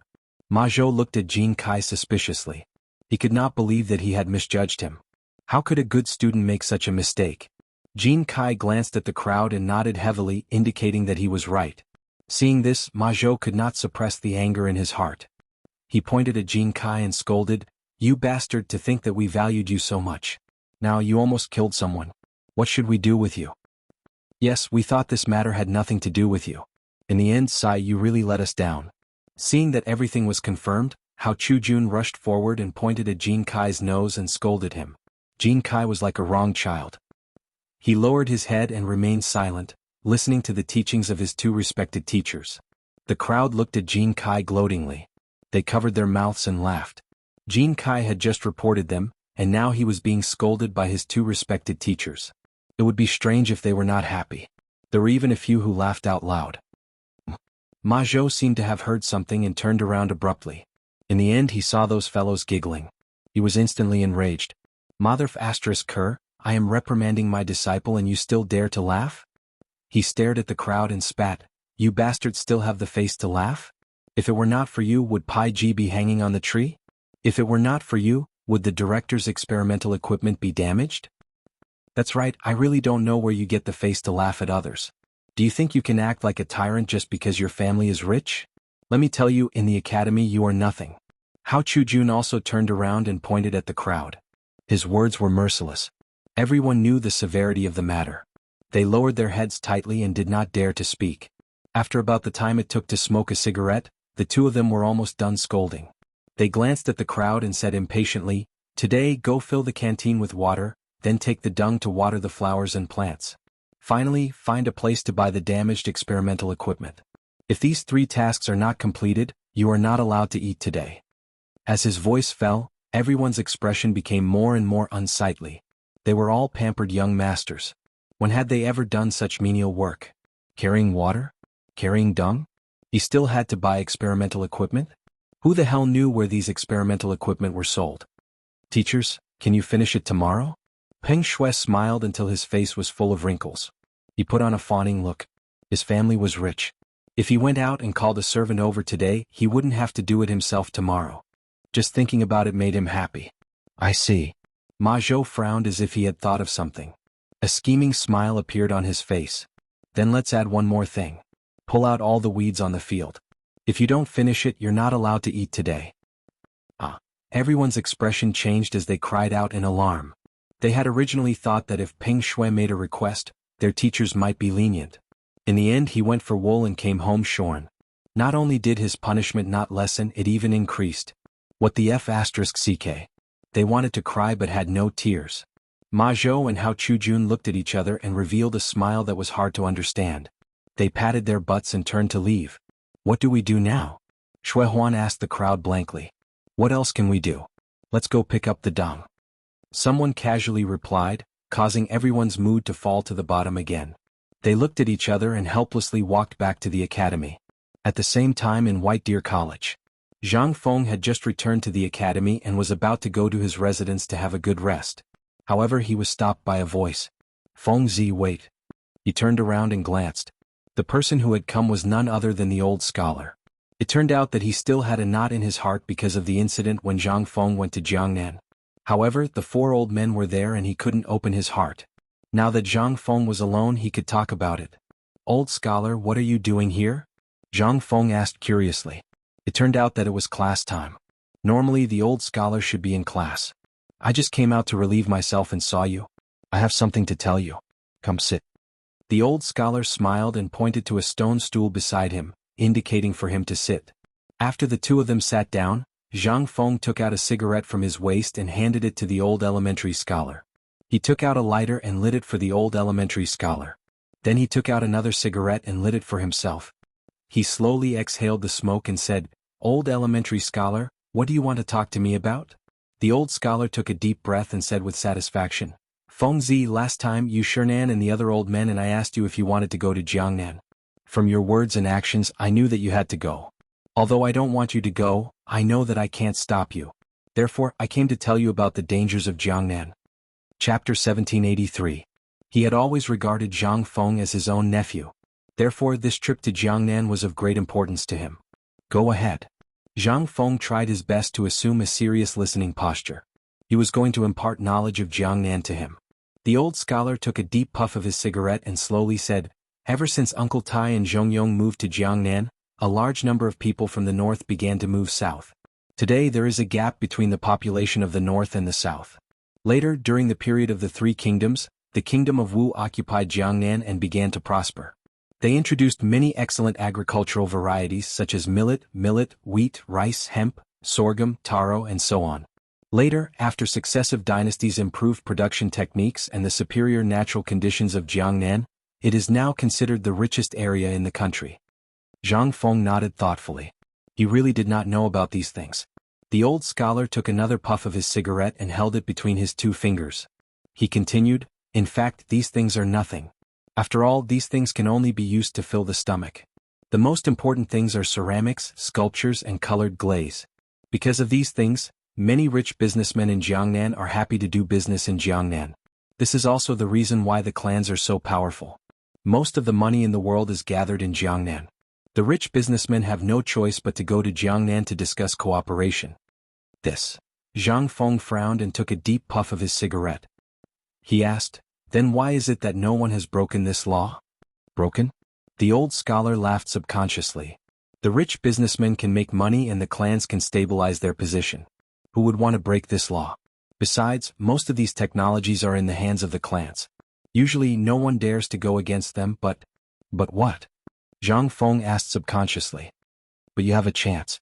The old scholar put the cigarette in his mouth and revealed a meaningful smile. Zhang Feng frowned. His mind was spinning fast. Suddenly he seemed to have thought of something. You mean perfume? Not bad. The old scholar took the cigarette out of his mouth and smiled. You really have a good brain. Just think about it. Ceramics, sculptures, glass and other things have always occupied a large market in Jiangnan. If your perfume were to suddenly appear on the market, it would certainly cause a wave of reaction. At that time the economic market in Jiangnan might change. However, the specific operation depends on you. Zhang Feng put the cigarette in his mouth and fell into deep thought. Indeed, almost all of the economy in Jiangnan was in the hands of the 5 families and 7 families. It was not easy to get a share of the profits. However, the bigger the family, the more conflicts there were.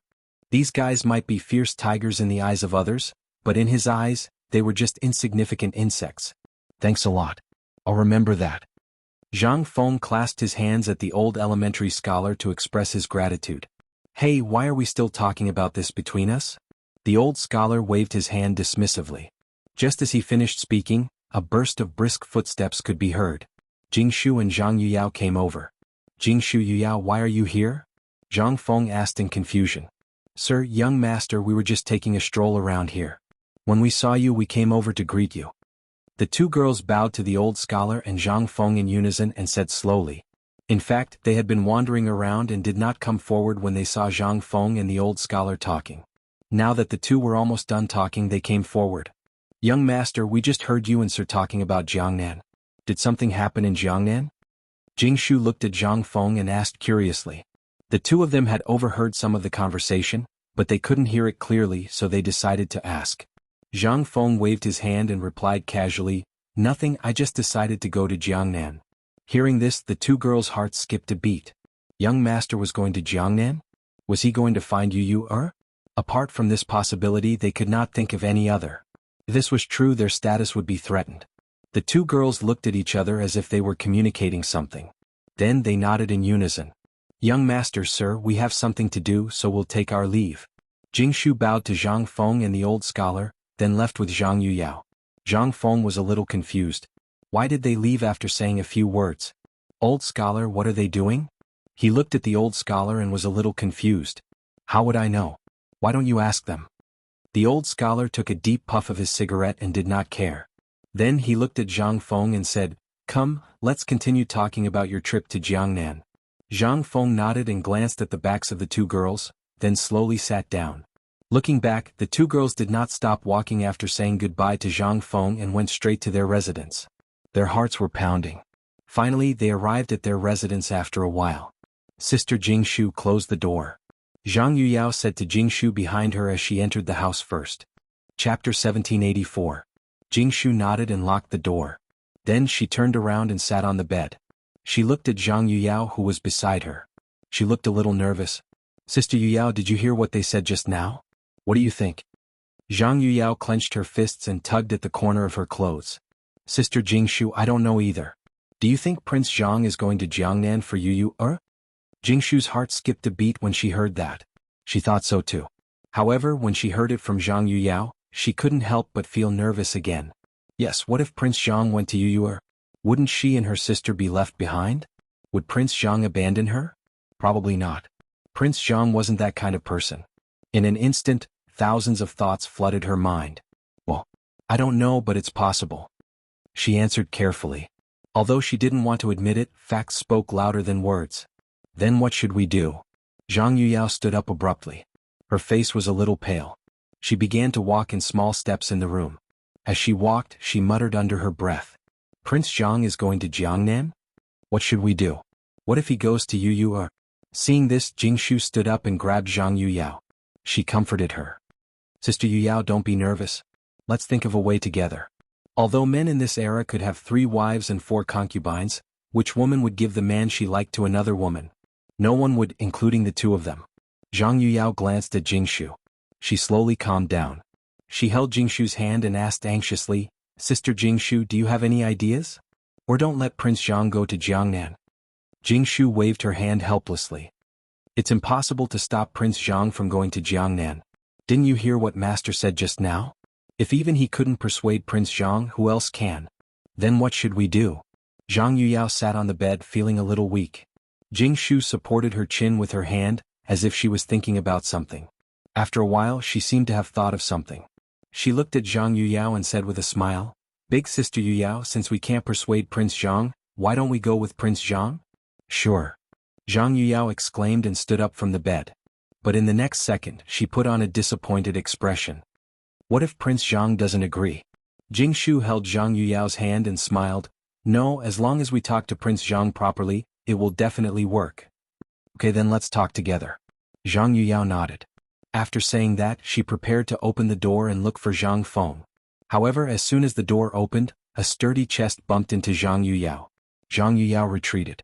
Fortunately, Jing Shu supported her from behind. Otherwise she might have fallen. Zhang Yuyao was a little angry. She suddenly raised her head and opened her beautiful eyes. Just as she was about to argue with the other party, a handsome face came into view. It was the man they were just talking about, Zhang Feng. It turned out that Zhang Feng and the old scholar had just finished talking and decided to come over because he remembered the two girls' strange behavior. Unexpectedly he bumped into them. "Prince Zhang, why are you here?" Zhang Yuyao's face was slightly red. She lowered her head like a little quail. "That's right, young Master Zhang. Aren't you discussing business with Sir?" Jing Shu also reacted at this time and deliberately interjected to ease Zhang Yuyao's shyness. It had to be said that she was a very considerate sister. "Oh, I finished talking with Master, so I came to see you." Zhang Feng scratched his head and smiled, trying to hide the embarrassment on his face. After all, he and the two girls were not married yet. This was indeed a little inappropriate. Jing Shu seemed to see Zhang Feng's embarrassment and hurriedly greeted, "Prince Zhang, please sit." Yes, please sit." Zhang Yuyao also reacted and picked up the teapot beside her to make tea for Zhang Feng. However, she couldn't hide the blush on her face. It was white with a hint of red, just like a peach. Zhang Feng nodded and casually found a chair to sit down. At this time Zhang Yuyao also handed over the teacup in her hand and said shyly, "Prince Zhang, please have some tea." Zhang Feng took the teacup and took a sip. He then put the teacup down and looked at the two girls. "What happened to the two of you just now? Are you feeling unwell?" Hearing this, the two girls remembered what they were just discussing. They looked at each other and nodded slightly as if they were confirming something. "Prince Zhang, we have a few questions to ask you." Zhang Yuyao looked at Zhang Feng and said softly, "What is it? Why are you being so mysterious? Speak." Zhang Feng smiled and didn't mind. "Prince Zhang, why do you want to go to Jiangnan?" Zhang Yuyao went straight to the point. Because they just heard Zhang Feng and the old scholar talking, they didn't need to ask too much. Hearing this, Zhang Feng was stunned. No wonder the two girls were so abnormal just now. It was because of the matter in Jiangnan. Were they worried that he would go to Yu or something? Chapter 1785. However, he couldn't take the initiative to say this. Otherwise, who knew how the two women would react? "I'm going to Jiangnan to prepare to develop perfume and the Maritime Silk Road." Zhang Feng replied truthfully. In fact, he didn't say that he was going to find Yu After all, if he said it in person, it might affect the mood of the two women. Then, "Prince Zhang, can you take us with you when you go to Jiangnan?" This sentence was said by Jing Shu because she knew that Zhang Yuyao's character had always been very gentle. It was not suitable for her to say such things. Zhang Feng's brows furrowed tightly when he heard that. It was not that he didn't want to take the two women, but Jiangnan was too dangerous. He had no foundation. If he went there empty-handed, he might not even be able to guarantee his own safety. How could he take care of the two women? Yu was a small matter. After all, the two women had seen her. Even if there was a small quarrel, it could be resolved. Moreover, the two women were reasonable people, so there wouldn't be any problems. However, if the foundation was not stable, there was no way to guarantee their safety. Thinking of this, he immediately refused. "No, Jiangnan is not safe. You may be in danger if you go there." "Young master, we are not afraid." Jing Shu shook her head. There was a trace of firmness in her eyes. "Yes, we are not afraid. Young master, take us with you." Zhang Yuyao also begged. Zhang Feng glanced at the two women. His mind was spinning quickly, weighing something. In the end he spat out two words, "No." Although he had never been to Jiangnan, after listening to the old scholar's words, he deeply understood that Jiangnan was not so easy to get involved. There were many clans there. Maybe it would be annexed that day. It was a bit inconvenient to take the two women with him. "Young master." Zhang Yuyao's eyes were filled with tears. She lowered her head and pulled the corner of her clothes. "It's not that I don't want to take you with me, but Jiangnan is too dangerous. I'll go there first and then pick you up later." Zhang Feng was a little helpless. He gently patted Zhang Yuyao's shoulder.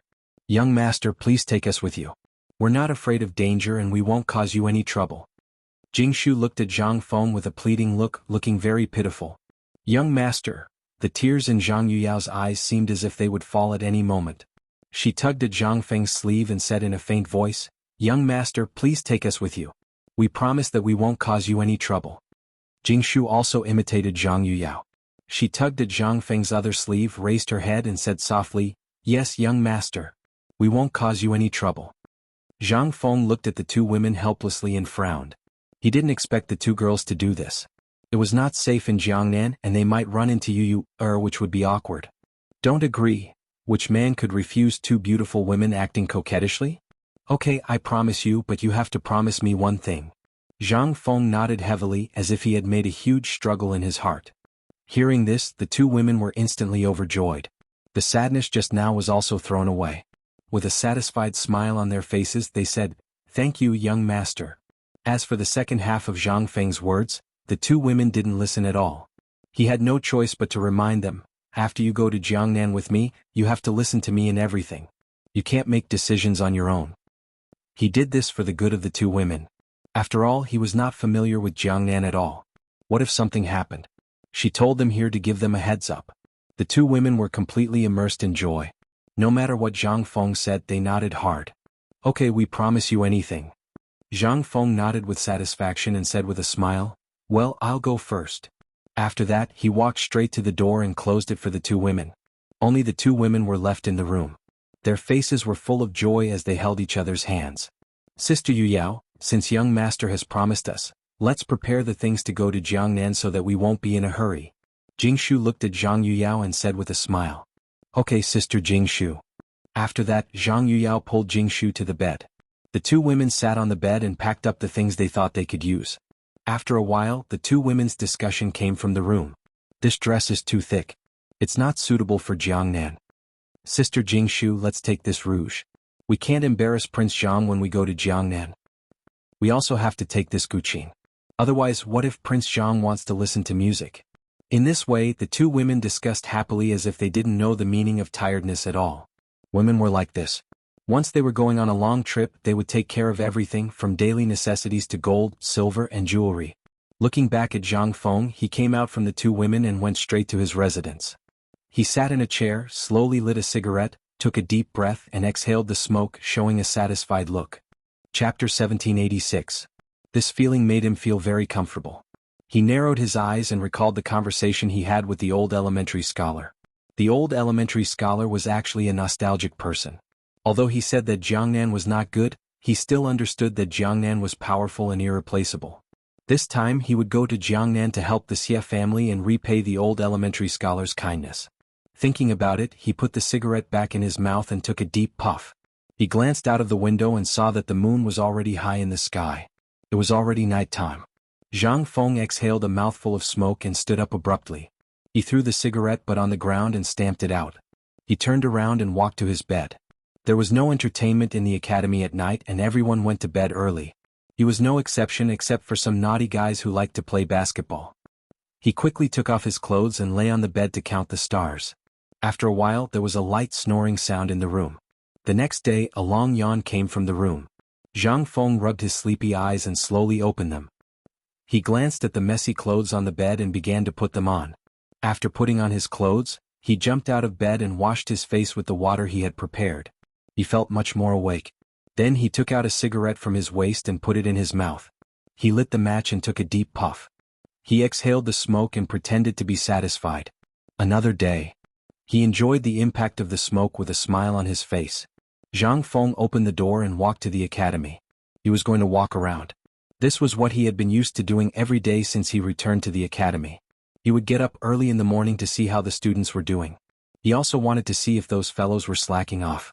It was a bit like the director of academic affairs in the modern world. Before he reached the door of the classroom, he heard a burst of students reading aloud in a loud voice. A wise man must see far and see clearly. If he does not see clearly, he must not be selfish. A man of law must be strong and resolute. If he is not resolute, he must not be deceitful. Zhang Feng nodded his head. This voice was very familiar to him. He didn't walk closer but instead glanced at the classroom. It was the old elementary scholar who was teaching. The student was holding a book in his hand, shaking his head and squinting his eyes as he recited the text. Seeing this, Zhang Feng nodded in satisfaction and walked towards the field. He wanted to see if that guy was slacking off. As soon as he reached the sports field, he heard a burst of cheers. "Pass the ball to me quickly. I'm going to shoot a three-pointer." Zhang Feng gently pushed aside the leaves in front of him and glanced at the field. He didn't know if he didn't look, but when he saw it, he was shocked. It turned out that a few guys were secretly playing basketball here, and they were playing quite enthusiastically. Among them were Yun Ping and Yiming. These two guys had guarded the school gate during the opening ceremony of the basketball tournament and had even woken him up. They were usually more mischievous. However, he didn't expect these two guys to be so bold as to play basketball during class time. Playing basketball was a good thing in itself. It could strengthen one's body. However, playing basketball during class was not only against the school rules, but also irresponsible to oneself. Therefore, he decided to teach these guys a lesson. In the past, he didn't study hard and suffered a lot in finding a job. Although there were no such restrictions in Chang, and as the dean, how could he watch these guys degrade themselves? Thinking of this, Zhang Feng's chest was filled with anger. He shouted at the sports field, "Who allowed you to play basketball here?" Hearing this, the guys on the sports field were immediately stunned. They knew that the only person who could come to the sports field at this time was the dean. The students and teachers were all in class. They slowly put down the basketball and glanced at Zhang Feng's position. They shivered and turned to look at each other. Someone said, "The dean is so far away from us. He probably doesn't remember what we look like, right?" It was fine if he didn't say it, but once he said it, it instantly aroused everyone's thoughts. Yes, we're so far away. The dean can't see us at all. If they took the opportunity to run now, nothing would happen. They looked at each other as if they had a tacit understanding. Then they nodded. As if they had made up their minds, they ran in one direction.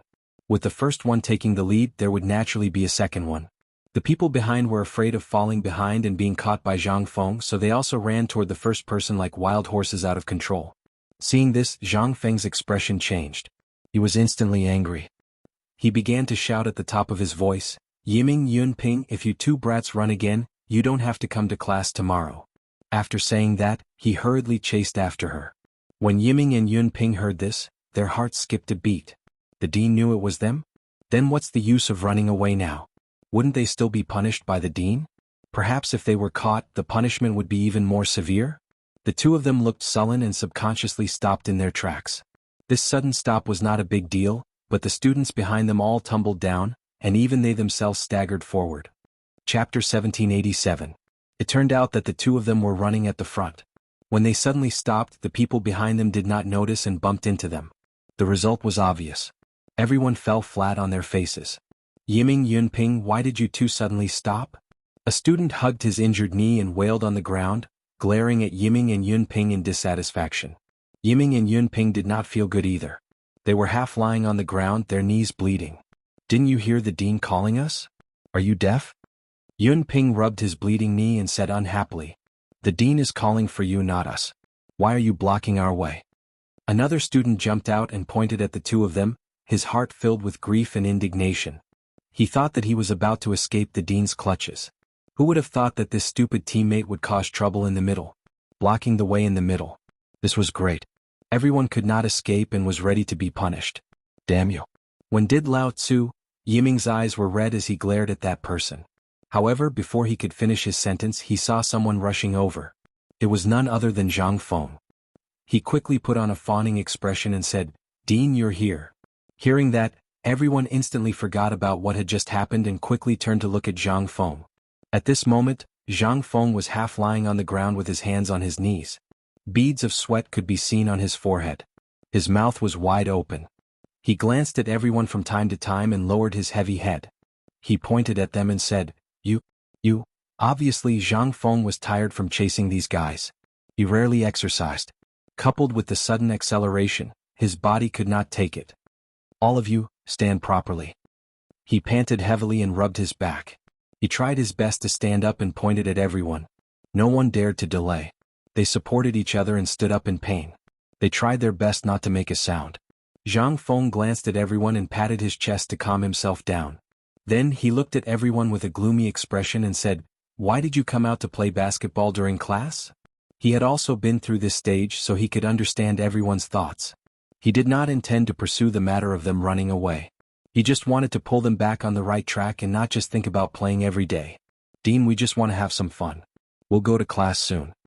Yiming scratched his head, feeling a little embarrassed. With the first person speaking, the others also began to plead for mercy, hoping that Zhang Feng would let them go. That's right, Dean. We just want to have fun. Please let us off this time. Dean, please be magnanimous and let us off this time. Everyone was begging for mercy with a pleading look on their faces, which made one want to laugh. But how could Zhang Feng smile in this kind of situation? He coughed twice and said earnestly, I know you're playful.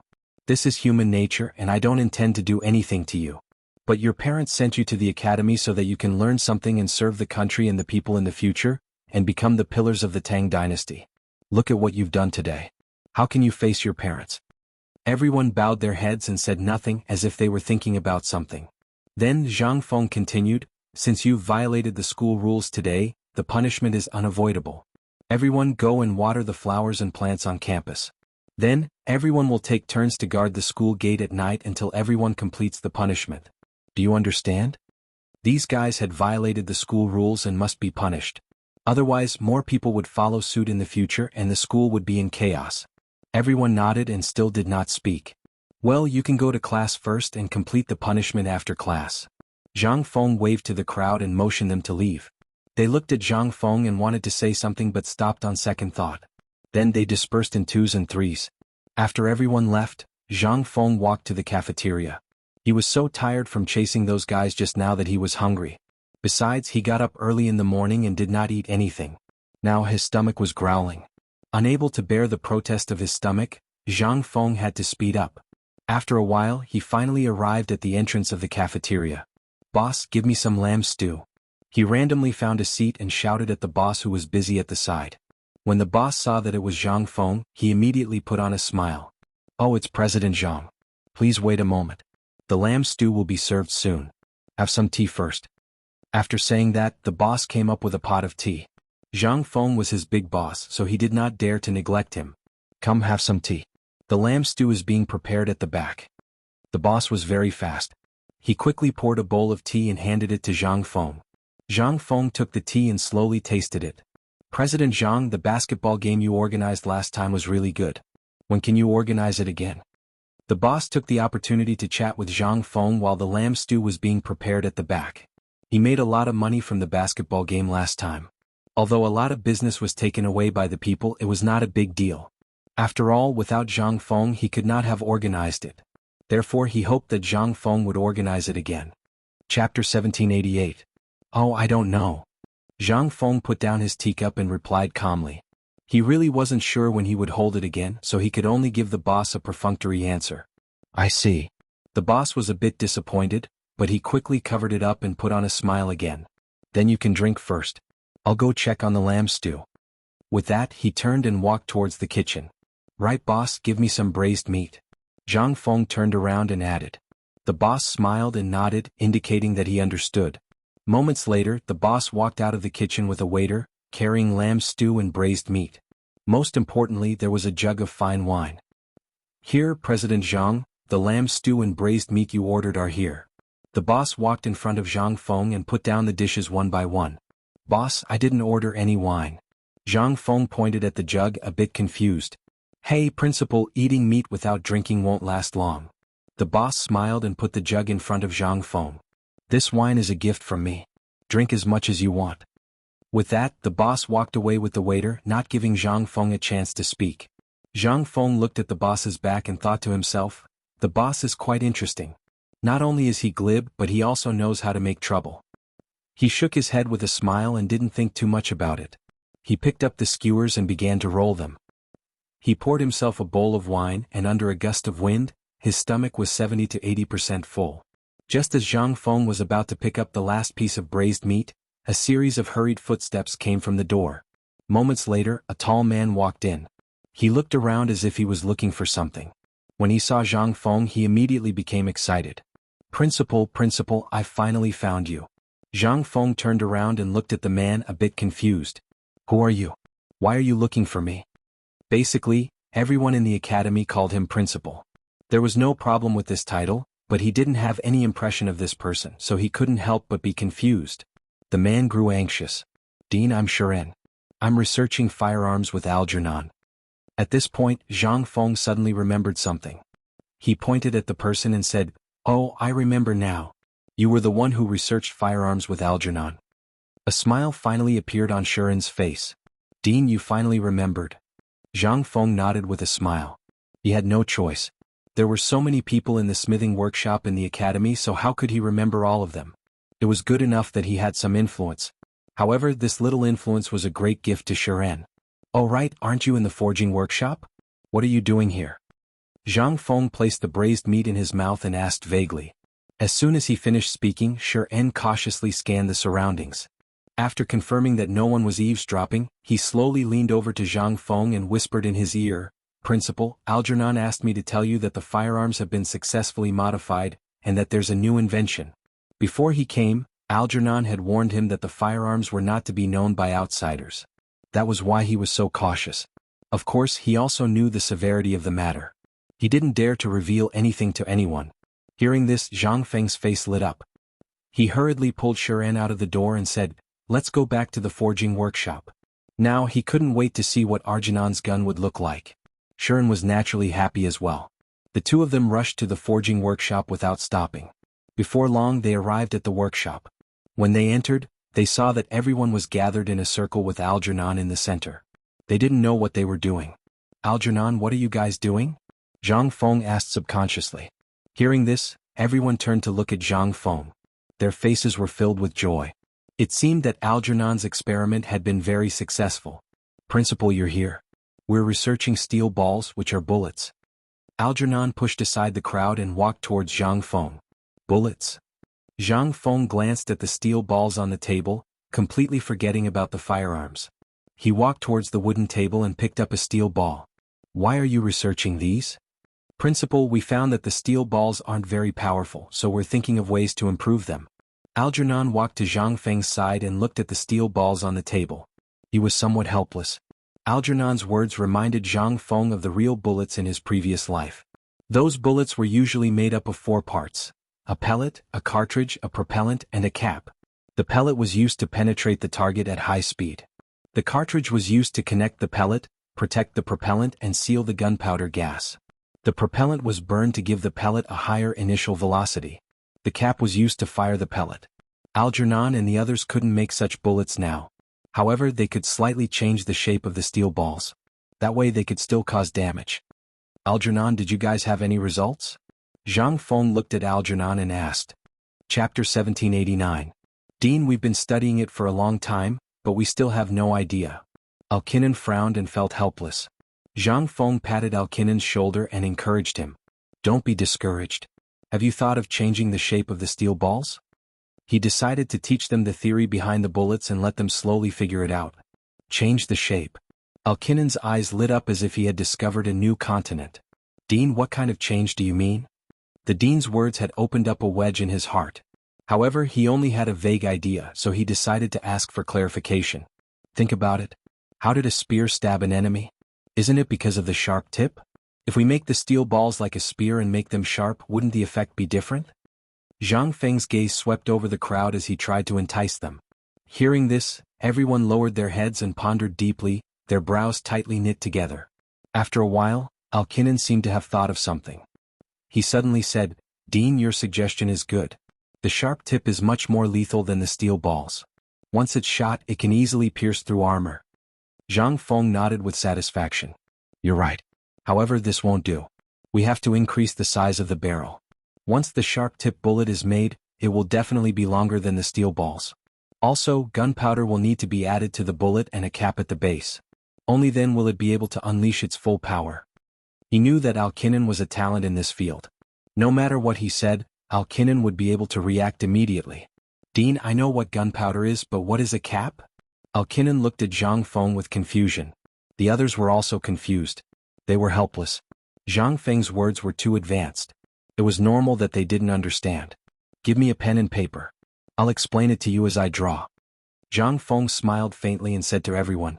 As his voice fell, one of the men standing outside immediately ran out. After a while he ran back in with a pen and paper in his hand. He handed the pen and paper to Zhang Feng. Zhang Feng took it and leaned on the table. He glanced at everyone and said as he drew, "Look, this is the pointed bullet we talked about just now. It is made up of the shell, primer, propellant, and warhead. The shell is the outer layer of metal. It can be made of iron or steel, but it must be made into a cylinder. Look at the warhead, this is the tip of the entire bullet and needs to be made into a sharp point. The propellant, this is the gunpowder, needs to be filled in the shell. Finally, there is the primer, which is also the most important. It needs to be installed at the end of the entire bullet, which is also the cylinder, wrapping the entire back of the bullet." After saying that, the blueprint for the bullet was completed. Zhang Feng took the blueprint and handed it to Arkanon. "Take a look. Can you make this bullet?" This was just an overview of the bullet, so it was relatively simple. A talent like Arkanon could understand it with just a few glances. As Zhang Feng expected, Arkanon took the blueprint and looked at it carefully for a while. Finally, he said seriously, "This bullet can be made, but the trajectory of the gun needs to be changed." "Okay." Zhang Feng nodded and rested his chin on his right hand. "This is not a problem. Changing the trajectory will only increase the power of the gun. Take some time to study it." When he thought of this bullet, he already knew that the trajectory might need to be changed. The trajectory changed with the bullet, or in other words, the trajectory needed to adapt to the bullet. For modern bullets like this, the trajectory needed to be slender and flexible. Otherwise, the trajectory would be destroyed in a short period of time. "Okay, Dean." Arkanon agreed and began to study the drawing again. At this time, Zhang Feng seemed to have thought of something. He said to Arkanon, "Oh right, Arkanon, didn't you ask me to come here to look at the gun?" Yes. Look at my brain, I almost forgot." Arkanon patted his head, a little embarrassed. Zhang Feng didn't blame him because he knew that for a freak like Arkanon who only cared about research, if something suddenly attracted him, he would quickly fall into it. Just like when they were talking about the bullet, everyone was so excited that they naturally forgot about the gun. Even Zhang Feng himself had forgotten about it until now. "Here, Dean. This is the improved gun." Arkanon took the gun from the table next to him and handed it to Zhang Feng. Zhang Feng looked at the gun in Arkanon's hand with a strange expression. It was not for any other reason, but because this gun was very different from the previous one. Not only was the barrel much longer, at least 10 centimeters, but the body was also slender. He asked with some confusion, "Arkanon, why does this gun look different from the previous one?" "Dean, this is our newly improved gun. It has been lengthened by 10 centimeters and the body has become slender. However, the most important thing is that the accuracy of this gun has increased a lot. Even if you haven't used it before, you won't miss too much." Chapter 1790. Arkanon showed off the gun in his hand. It seemed that he was very satisfied with this product. As soon as he finished speaking, Zhang Feng's eyes couldn't leave the gun in Arkanon's hand. He took the gun and examined it carefully. After a while he laughed loudly. Good. Arkanon, I didn't expect you to improve this gun in such a short time." He didn't doubt them because he believed that they had the ability to improve the gun. It was just that the time it took was too short. "Dean, I have a new invention here." As he spoke, Arkanon took out an object that was about 30 centimeters long. To be precise, it was a 30-centimeter long gun. It was exactly the same as the original gun, just a little shorter. Everyone stared at the miniature gun in Arkanon's hand. They felt a little nervous. This gun was made by all of them and was prepared to be presented to the dean. Now that they had taken it out, they didn't know if the dean would like it. Everyone looked at Zhang Feng with apprehension. At this moment, Zhang Feng's gaze was also locked on the miniature gun. He had already noticed it when Arkanon took it out. However, he found it hard to believe that they could make such a small gun. It seemed that he had underestimated them. "Did you guys make this gun?" Zhang Feng glanced at everyone and asked. Everyone nodded. Arkanon still looked as if he was handing the gun to Zhang Feng. Seeing this, Zhang Feng reached out and took the gun. He fiddled with it in his hand and couldn't help but smile. No man could resist the temptation of a gun, including himself. "Dean, this gun was made by all of us working together. We hope that it will be of some help to you during your trip to Jiangnan." Arkanon looked at everyone and finally fixed his gaze on Zhang Feng. His eyes were full of sincerity. As soon as he finished speaking, everyone looked at Zhang Feng. They all saw Zhang Feng as their benefactor. Without him, they wouldn't have been able to come into contact with this level of technology. Now that their benefactor liked this gun, it was an affirmation to all of them. Zhang Feng looked at everyone and couldn't help but reveal a touched expression. Originally, he did not take the initiative to tell everyone about him in Jiangnan, but they were concerned about his every move. It had to be said that this friendship was very rare. Thank you everyone. I like this gun. Zhang Feng raised the gun in his hand and said with a smile. Currently, everyone's technology was only limited to long-barreled firearms. Today, however, they had created a 30-centimeter firearm. From this, it could be seen that everyone had put in a lot of effort. As the dean, he naturally had to give them some encouragement. It's fine as long as the headmaster likes it. At least our efforts were not in vain. Arcanon looked at Zhang Feng excitedly. As he spoke, he glanced at the others. Everyone was also looking at Zhang Feng excitedly. Their emotions were self-evident. Since we have this good stuff, let's go out and shoot. Let's go. Zhang Feng waved at the crowd and said with a smile. Now that he had the gun in his hands, he wanted to try it out. Yes, headmaster. Arcanon nodded and then looked at the people behind him. Take the bullets and wooden plates. We're going to the back of the mountain. After saying that, he followed Zhang Feng to the back of the mountain. The others followed closely behind with the items. The back of the mountain was not far away. It was just outside the cave. The group walked quickly and arrived at the back of the mountain one after another. Zhang Feng pointed to an open space in front of them. Like last time, draw 10 circles on the wooden plates and put them up in front of us. The person holding the wooden plates quickly put them up and then led the others to the side. He was afraid that the gun would be blind and accidentally hurt him. They had all participated in the production of the gun and deeply understood the power of the gun. Headmaster here. You can try our improved long-barreled firearms first. Arcanon handed a loaded long-barreled firearm to Zhang Feng. Zhang Feng took it and checked it. After confirming that there was no problem, he put the gun on his shoulder and began to aim at the wooden plates. Bang! The gun spewed out a tongue of flame. The steel ball shot out and hit the wooden plates. At this time, the sound of wild birds could be heard from the forest not far away. In an instant, a flock of wild birds took to the air and flew away. Zhang Feng's face changed slightly. He could not believe it. When he fired the gun just now, he clearly felt that this gun was different from the previous ones. Not only was the smoke reduced, but the recoil was also not as bad as before. He could not believe it, so he decided to fire another shot. He reloaded the gun and aimed at the wooden plates. Bang! Another shot. It felt the same as the first time. Not only was it smoother, but it was also more accurate. This time, Zhang Feng was finally sure that this gun was exactly as Arcanon had said. He quickly put down the gun and walked to the wooden plates. He wanted to check the accuracy of the wooden plates, but when he got closer he felt uncomfortable. Chapter 1791. It turned out that he had hit the bullseye with both shots. He had always missed the target before, but this time he actually hit the bullseye. It was unbelievable. What's going on, Alkinen? Zhang Feng looked at Alkinen and asked. Dean, this time we not only improved the guns but also improved their accuracy. Even those who don't know how to shoot will not miss too much. Alkinen smiled. Hearing this, Zhang Feng patted Alkinen's shoulder happily. Good, thank you for your hard work this time. Dean, don't mention it. This is what we should do. Alkinen was a little frightened. Zhang Feng nodded. These guns were not only more powerful but also more adaptable. If they were mass-produced, they would definitely become the killing weapons of the Tang dynasty soldiers. Let's go and see that short-barreled gun. He smiled and said to Alkinen. After that, Zhang Feng went back to the shooting position, grabbed a handful of bullets and loaded them into the gun. Then he aimed at the wooden sign. Bang! The gun trembled for a moment, and the steel ball shot out and nailed itself onto the wooden tablet. Zhang Feng took the gun and walked to the wooden sign. This time it was a bullseye. Although it was a little off, it was already very good. After the experiment with the long-barreled gun, he was not surprised. However, this short-barreled gun was obviously more convenient than the long-barreled gun. It could be used for self-defense. With this gun, this trip to Jiangnan would not be too stressful. He held the gun and played with it. He was delighted. He saw everyone's loyalty and hard work, so he would definitely reward them well. However, these people were stubborn. They were not interested in gold, silver, and treasures at all. How to reward them was difficult for him. Suddenly, an idea came to his mind.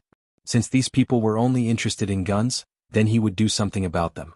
Although these guns had been improved, they were still not very good. If he gave them the pistols and rifles of the future, they might have an unexpected gain. Thinking of this, Zhang Feng smiled and waved to everyone. Come here, all of you. I have something important to say. Hearing this, everyone moved and surrounded Zhang Feng, waiting for him to continue. You guys did very well this time, so I've decided to teach you guys about another type of gun. As soon as he finished speaking, Everyone's faces changed.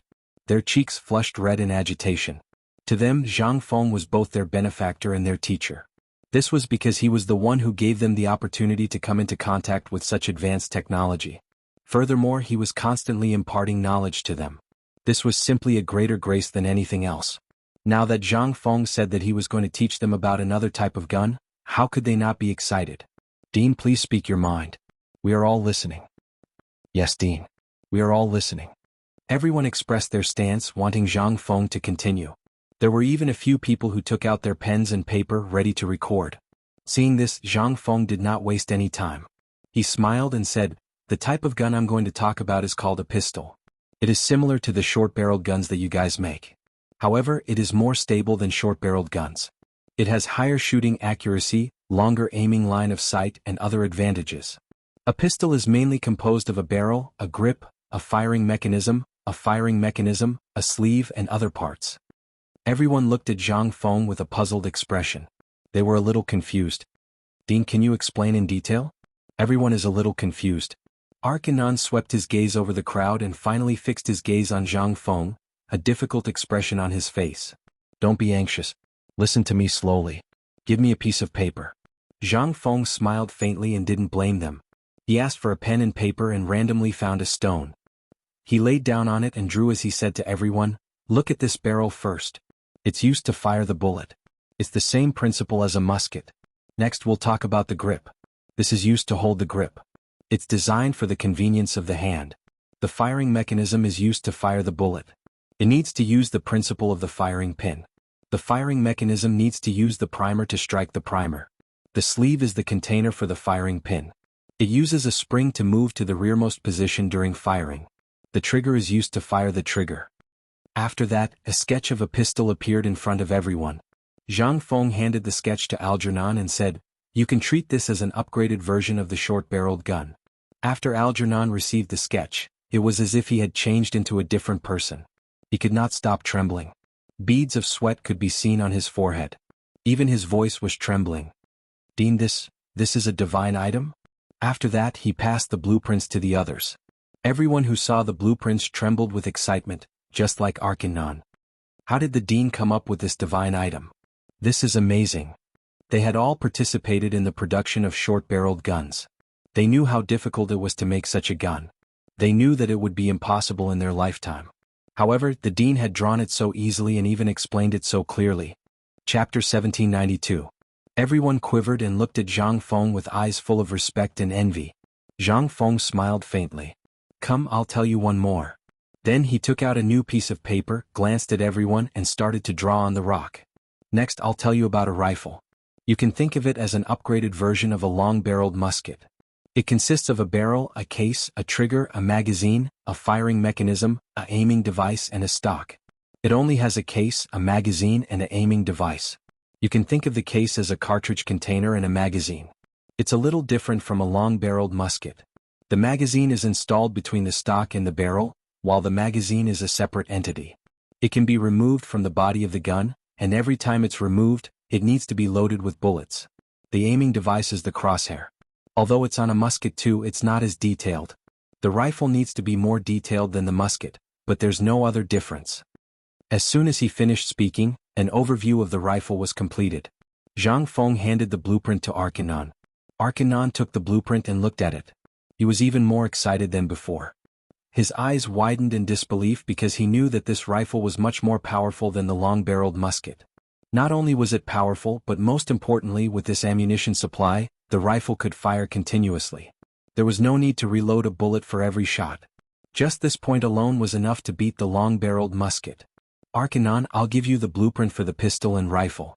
I've explained the theory to you. If you have any questions, you can come to me. I'll make these two things." Hearing this, Arkanon shuddered. This was exactly what he had been dreaming of. Now that the Dean was giving it to him, how could he not be happy? However, after thinking about it, the Dean had been so nice to him. How could he accept the Dean's gift? "Dean, you've been so nice to us. We can't accept your gift. Please take it back." Arkanon respectfully put the blueprint in his hand and was about to return it to Zhang Feng. The others looked at the blueprints unwillingly because they had the same desire for the technology as Arkanon. However, they could understand what Arkanon was saying. Indeed, the dean had taken them in and even taught them the technology. If they were to blindly accept them now, wouldn't that mean that they weren't grateful at all? Zhang Feng looked at the crowd, and his eyes flashed with a touch of gratification. He had thought that everyone would be very happy to accept the blueprint, but he didn't expect them to say such words. This was indeed beyond his expectations, but it was enough to see their loyalty. There's no need for that. Since I'm giving them to you, just accept them. I still need these firearms. This? Arkanon looked at the blueprint in his hand, feeling a little troubled. He then turned around to look at the others. Seeing this, Zhang Feng smiled faintly and glanced at everyone. Take it. I'll be happy if you can make the firearms as soon as possible. All right then. Algernon nodded and expressed his loyalty. Don't worry, Mr. President. We won't let you down. Even if we don't eat or drink, we'll make it and give it to you personally. As soon as he finished speaking, the others behind him quickly agreed. That's right. Don't worry, Mr. President. We won't let you down. We'll definitely make it. Don't worry, Mr. President. We'll make it. They clenched their right fists and spoke with confidence. Of course I'm not worried about you. Zhang Feng nodded with satisfaction and waved at everyone. You can go back and do your research. I still have things to do at the college. After speaking, he turned and walked towards the college. Everyone said their goodbyes. He took out a cigarette from his waist, lit it, and slowly smoked. He didn't say anything along the way, and soon he arrived at the college. At this time, classes had just ended, and the students were playing in the college.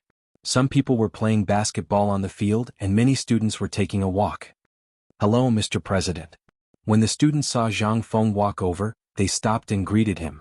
Zhang Feng waved his hand at the crowd and walked straight to his residence. At this time, two figures in front of him attracted his attention. He took a closer look and saw that they weren't Yiming and Yunping, who he had just caught in the morning. He quickly walked up and patted them on the shoulder. Yiming, Yunping, what are you two doing? The two of them were shocked and turned around.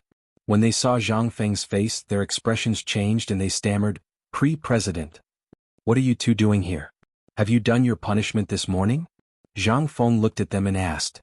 Yes, we did. Yiming lowered his head and replied with a trembling voice. Okay, I'll find time to check. If you didn't do it, your punishment will be doubled. Zhang Feng nodded and turned to walk back to his residence.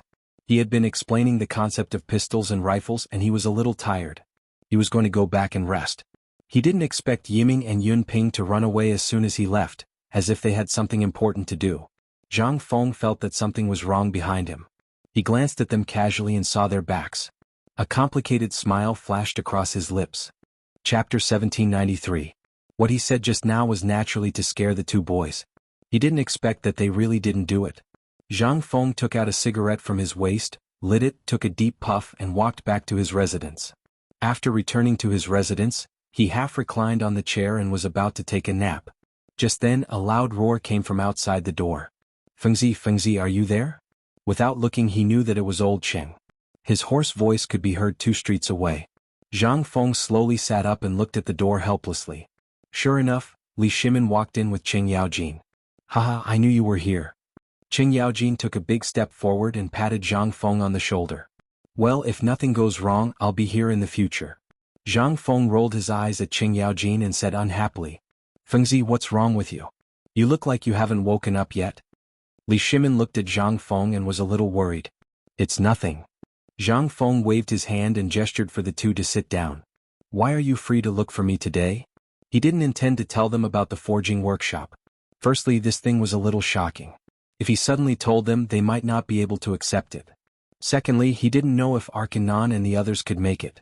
If they could, he would naturally tell them in the future. I asked you to come here to drink. What else could it be? Qing Yaojin pursed his lips, looking as if he was in the right. I don't have time to drink with you. Zhang Feng glared at Qing Yaojin. This guy only knew how to drink every day. Of course it's not just about drinking. There's also about Jiangnan. Li Shimin interjected from the side. Jiangnan? Zhang Feng turned to look at Li Shimin and was a little puzzled. What can happen in Jiangnan? Aren't you going to Jiangnan? We just got some recent news in Jiangnan and wanted to tell you about it. Li Shimin smiled. Hearing this, Zhang Feng's interest was piqued. What news? Quick, tell me. Jiangnan was now the focus of his development, so he had to know all the important information there. That way he would not be clueless in the past. Li Shimin moved closer to Zhang Feng and said with a smile, I heard, cough cough. Just as Li Shimin was halfway through his speech, a cough from outside the door interrupted him. Zhang Feng and the others raised their heads to look outside the door. The coughing sound was rather obvious, but it happened when Lao Li coughed halfway through his sentence. It seemed to be intentional. He wanted to see who it was. Moments later, Yu Shernan, Ouyang Xiao, and the rest walked in with stooped backs. Seeing this, Zhang Feng immediately stood up from his chair and said respectfully, "Greetings, teachers." These were all his teachers. They had just come in, so as a disciple, he naturally could not sit. He had to give up his seat for them. Li Shimin and the others also stood up to show their respect. These were all great scholars. They did not have to bow when they were in court, let alone when they were outside the palace. Naturally, they had to stand up to show their respect. Yu Shernan glanced at the people in the room, then looked at Zhang Feng and nodded. "No need to be so polite. Sit down." After that, he casually found a chair and sat down. The other three did not stand on ceremony and went to find their own seats. "Fengzi, what were you talking about just now?" Yu Shernan looked at Zhang Feng and stroked his beard. In fact, when Li Shiming and the others had just stepped into the academy, the four of them had already received the news. They had specially come to see what Li Shiming had to say, but they hadn't thought that they would still be a step too late. Thus, they had specially coughed twice to stop Li Shiming from continuing, because they were worried that the other party would instill some bad thoughts into Fengzi's head.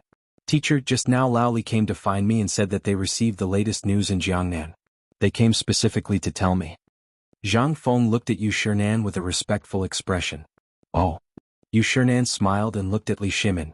"What news did Mr. Li receive?" Li Shimin smiled and said, "I received news that there have been more ships in Jiangnan recently. There are also more merchants coming and going." Hearing this, Zhang Feng was a little confused. He was about to ask when Ouyang Xiao beat him to it. "Is that so? Does Mr. Li know the reason?" Ouyang Xiao frowned and asked doubtfully. He did not doubt Li Shimin's words, because he knew that the ruler of a country would not lie over such a small matter. The saying that a ruler does not joke was not in vain. This was still in the palace, especially in front of him. Li Shimin looked troubled. "I don't know yet because there are not many of us there." Everyone shook their heads in disappointment. However, Zhang Feng did not think much of it. After all, it was not convenient to communicate at this time. He looked at Li Shimin and asked, "Lao Li, is there any other news from Jiangnan?" "There is no other news for now. I will inform you as soon as there is news." Li Shimin was a little embarrassed. In fact, he wanted to find Zhang Feng to drink today. There was not much news. However, when he thought that he would meet these four old men, he was not in a good mood. It's okay. Just inform me if you have news next time." Chapter 1794. Zhang Feng waved his hand and didn't care too much. After all, there was still some time before they went to Jiangnan, and he also understood that Lao Li was being kind. Li Shimin nodded and didn't speak. Qing Yaojin, who was behind Na Qingxiang, couldn't bear the loneliness and shouted, "Now that you're done talking, can we drink?" He came to the academy for one purpose: to drink. He didn't care about the things that everyone was talking about. He had waited for so long in vain, and he was already a little impatient. As his voice fell, everyone's eyes gathered on Qing Yaojin. Zhang Feng was a little dissatisfied. He knew that this guy was brainless and only knew how to drink all day. But now that the four masters were here, how could he drink? Why did he speak so loudly? Yu Shernan and the others were a little disdainful. The Confucians had always thought of themselves as noble and virtuous, including the four of them. They were usually gentle and elegant, unlike this fool in front of them. However, he was still a duke, so they didn't say anything. Li Shimin was different. He was a little angry. Qing Yaojin was brought up by him, but now he was standing in front of everyone and embarrassing himself? Wouldn't that be throwing his own face as well? He gloomily stared at Qing Yaojin. "Don't drink all day. Calm down." From his tone, one could hear that he was a little dissatisfied. Hearing this, Qing Yaojin resentfully lowered his head. It seemed that he wanted to say something, but in the end he didn't say it. "Everyone's sorry to disturb you today. We'll leave first." Li Shimin stood up, cupped his hands to the crowd and was ready to leave. Originally, he wanted to have a good drink with Feng Zi after the four Confucian scholars left, but now it was all ruined by Qing Yaojin. How could he stay? Would he be laughed at by the four scholars? He couldn't do anything to them. "Lao Li, you just arrived. Sit for a while." Zhang Feng also stood up and said some polite words.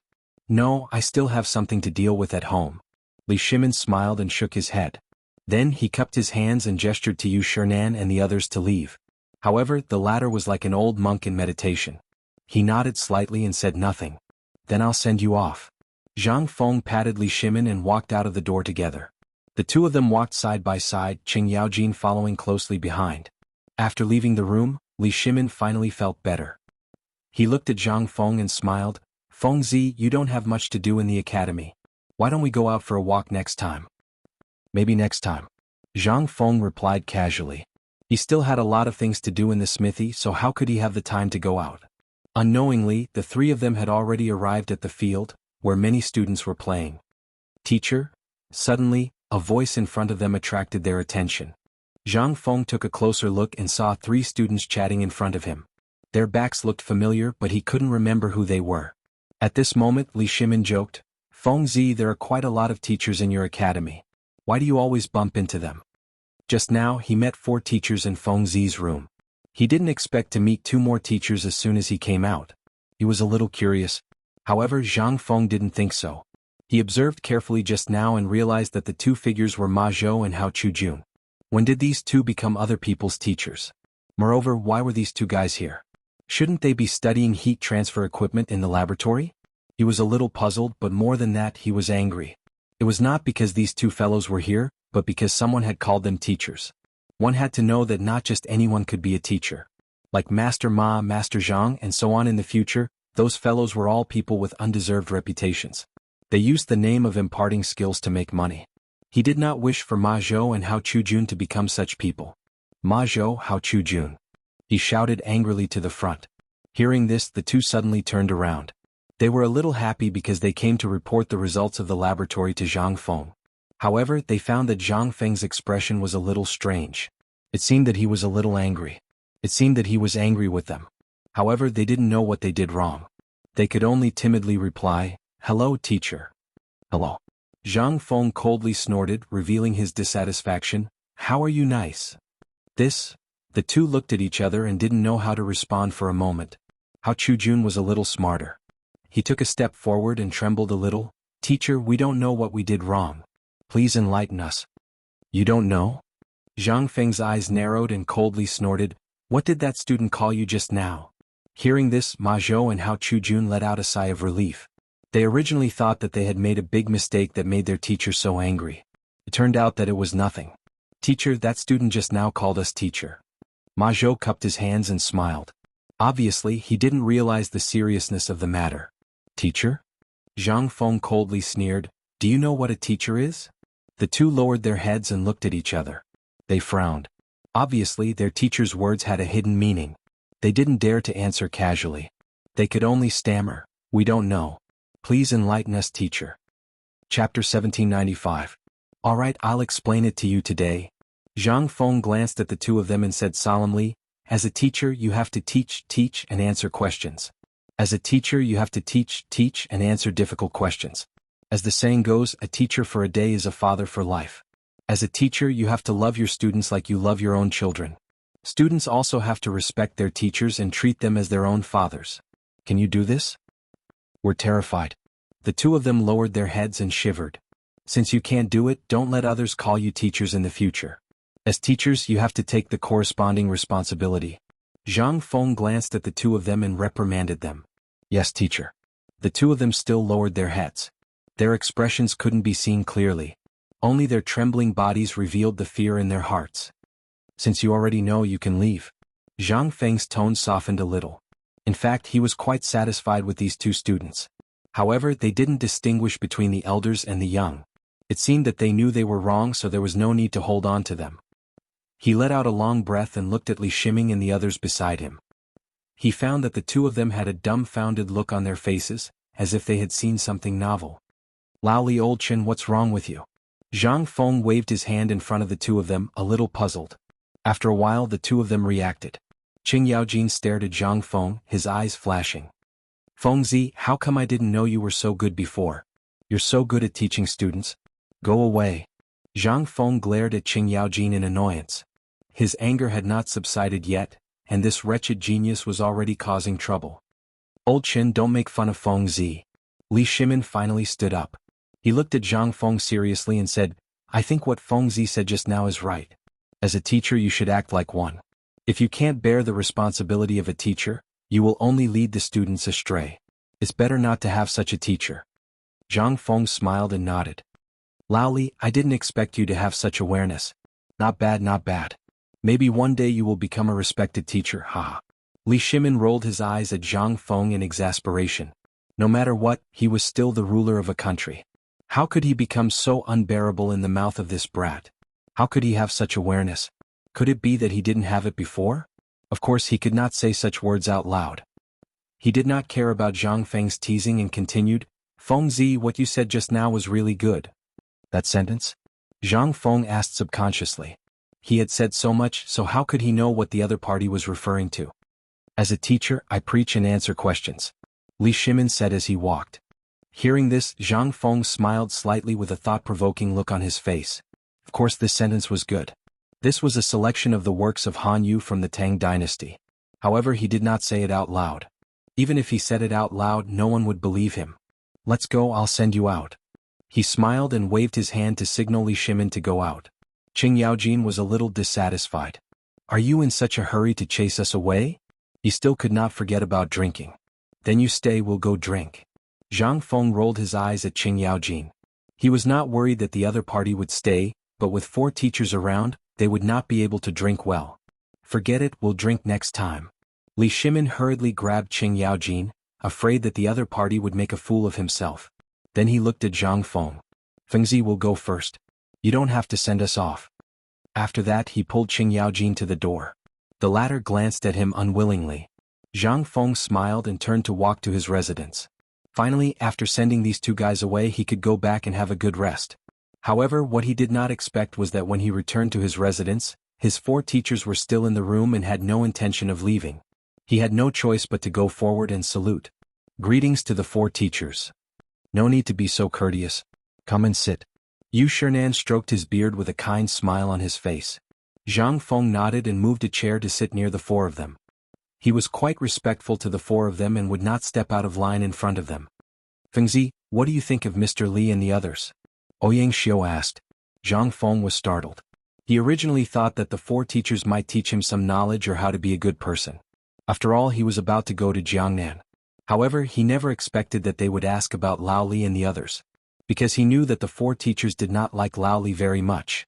Although they did not show it usually, it could be seen from some subtle expressions. Even though he knew this, he still replied seriously, Lao Li is an honest and reliable person. He is tactful and does things in an orderly manner. It's just that his servants are a bit like bandits. Zhang Feng smiled awkwardly, but he was telling the truth. Yu Shernan nodded. You're right. Mr. Li is indeed reliable. It's just that those servants... Chapter 1796. Speaking up to this point, he laughed. He directly ignored Li Shimin's other strengths, leaving only the fact that he was reliable. That's right, other than the emperor, there weren't many reliable people in the world. Feng Zi, you should build a good relationship with Mr. Li. He's a businessman. When you go to Jiangnan, he might be able to help you. Chu Suiliang's face was serious. Although they didn't like Li Shimin, they had to acknowledge his status. Once Feng Zi went to Jiangnan, his foundation would be unstable and he would definitely need help. Li Shimin was the best help. At the same time, this was the result of their discussion. Yes, teacher. Zhang Feng nodded, looking as if he had learned something. Feng Zi, you can seek their help, but don't rely on them. Remember? Yu Shernan's eyes flashed. He didn't want Feng Zi to get too close to them, but he could still help him. Zhang Feng frowned. He didn't understand. Seeing this, Xueji hurriedly added, Feng Zi, they're businessmen. Everything is more than scheming. You have to get too close to them or you'll fall too deep. Moreover, you're the dean of White Deer College. You have to understand your status. Hearing this, Zhang Feng suddenly understood. So his 4 teachers were worried that he would be schemed against by them. Who was he to be schemed against by them? Moreover, what did his status have to do with anything? Although this was what he thought, he couldn't say anything that went against his teachers. This student will remember. Zhang Feng replied respectfully. Yu Shernan stroked his white beard, feeling satisfied. Good. You can rest. We'll leave first. With that, he stood up and walked out of the door. The other 3 glanced at Zhang Feng and followed closely behind. Since his teachers wanted to leave, Zhang Feng naturally couldn't sit still. He stood up and sent them to the door. He bowed. Take care, teacher. Only when he saw the 4 people's backs getting further and further away did he slowly get up and return to the room, half lying on the chair. To be honest, he really liked talking with his 4 teachers and the old scholar because he felt that he could learn a lot of knowledge. It was just that the red tape was a bit cumbersome, and for a young man from the 21st century, it was simply torture. He lit a cigarette, took a deep drag and slowly exhaled a cloud of smoke. He couldn't help but recall what his 4 teachers had said. He told him to look for Lao Li and the others for help, but not to get too close and not to rely on them. His teacher seemed to be afraid that Lao Li and the others would take advantage of him. Seeing his teacher's affectionate look, he couldn't help but reveal a trace of sadness on his face. That's right. Which master in the world wouldn't love and care for their disciples? Speaking of disciples, he thought of Ma Zhou and Hao Chujun whom he had just met. Did he reprimand the 2 of them a little too much? After all, the mouths belonged to others. They couldn't stop others from calling them whatever they wanted. Moreover, he had just reprimanded them in front of so many people. Would it embarrass the 2 of them in front of the other students? After all, people need to be thick-skinned. The 2 of them had a trace of innocence. Forget it, let's go and see the 2 of them. He took a deep drag of the cigarette, slowly sat up from the chair and walked out of the door, ready to go to the laboratory to see Ma Zhou and Hao Chujun. The laboratory wasn't far from the school. Zhang Feng walked leisurely while smoking and soon arrived at the laboratory. At this time, a large group of people had gathered in a circle on the field. He didn't know what they were doing. It was class time now. Did these guys skip class? With this thought in mind, Zhang Feng strode towards the crowd and shouted, "What are you doing here? Why aren't you in class?" Hearing this, everyone turned around. When they saw Zhang Feng, their faces were filled with joy. This made Zhang Feng even angrier. Not only were these guys not in class, but they were also smiling when they saw him. They really didn't know the immensity of heaven and earth. "Speak, what are you doing here? Where are Ma Zhou and Hao Chujun?" Just as he finished speaking, 2 figures emerged from the crowd. It was Ma Zhou and Hao Chujun. They hurried to greet him. They were a little flustered. It seemed that the matter just now was not over yet. "Master, please forgive us. We are researching the hot air balloon." They were a little uneasy. They were afraid that their master was still angry about what happened in the morning. Hearing this, Zhang Feng's gloomy face finally showed a smile. It turned out that he had wronged them. However, it seemed that they were unhappy about what happened in the morning. "I see. How is your research going?" He looked at the 2 of them and showed a warm smile. After all, he knew that he couldn't blame the 2 of them for what happened in the morning. Seeing Zhang Feng like this, the 2 of them finally showed a smile on their faces. Ma Zhou took a step forward, smiled and cupped his hands. "Master, the hot air balloon is much better than last time. We are experimenting." "Really?" Zhang Feng was a little surprised. He didn't expect the 2 of them to improve so quickly. He was overjoyed.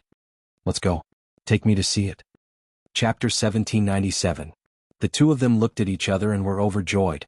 They quickly took the lead and led the way. "Teacher, this way please."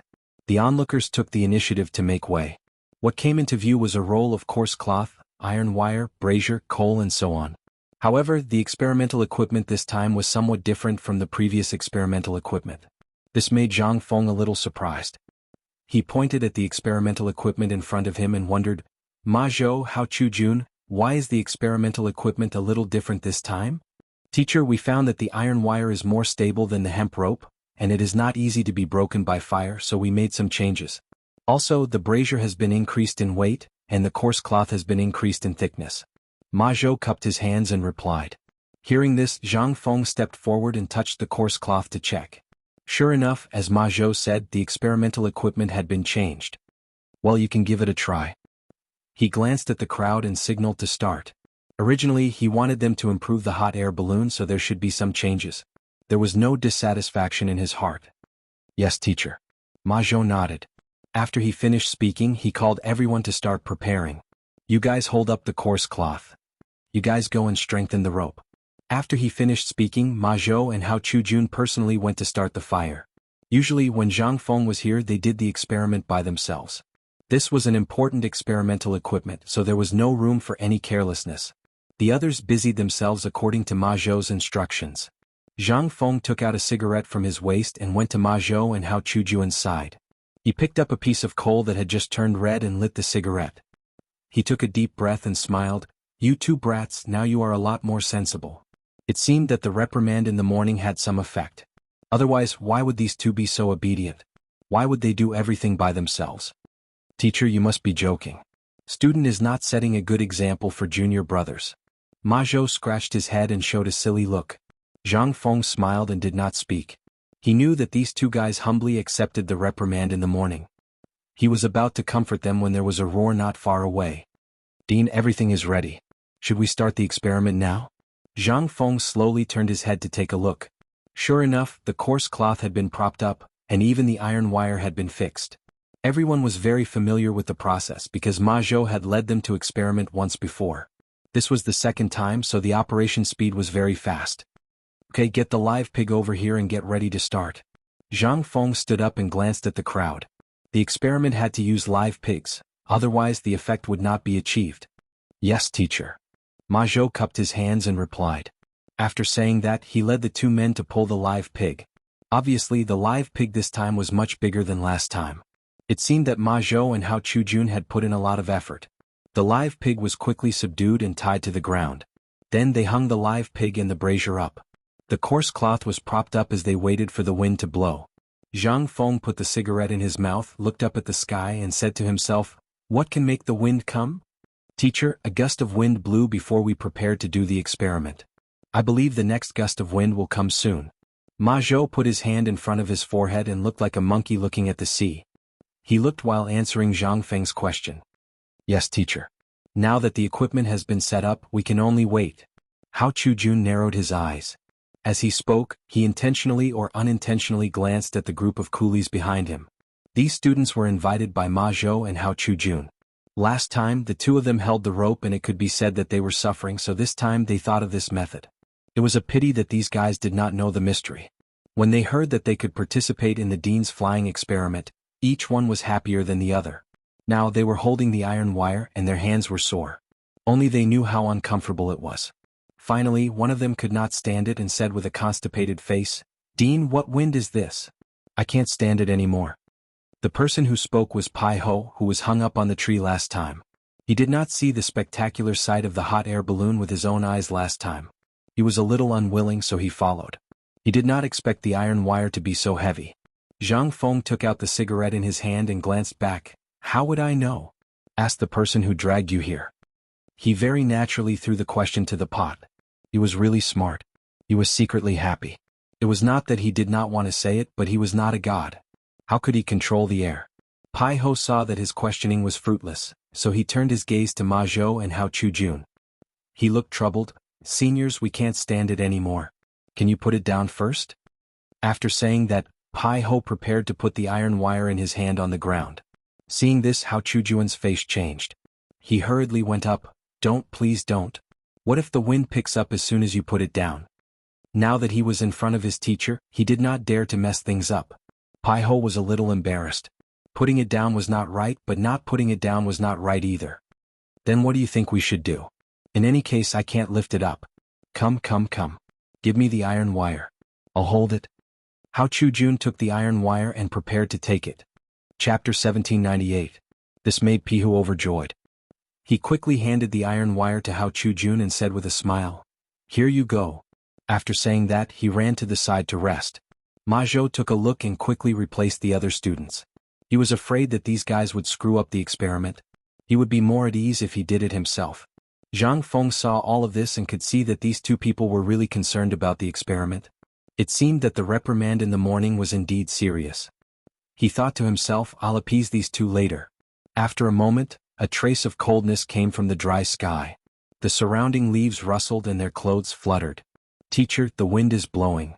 Ma Zhou faced the cold wind and was as excited as a child.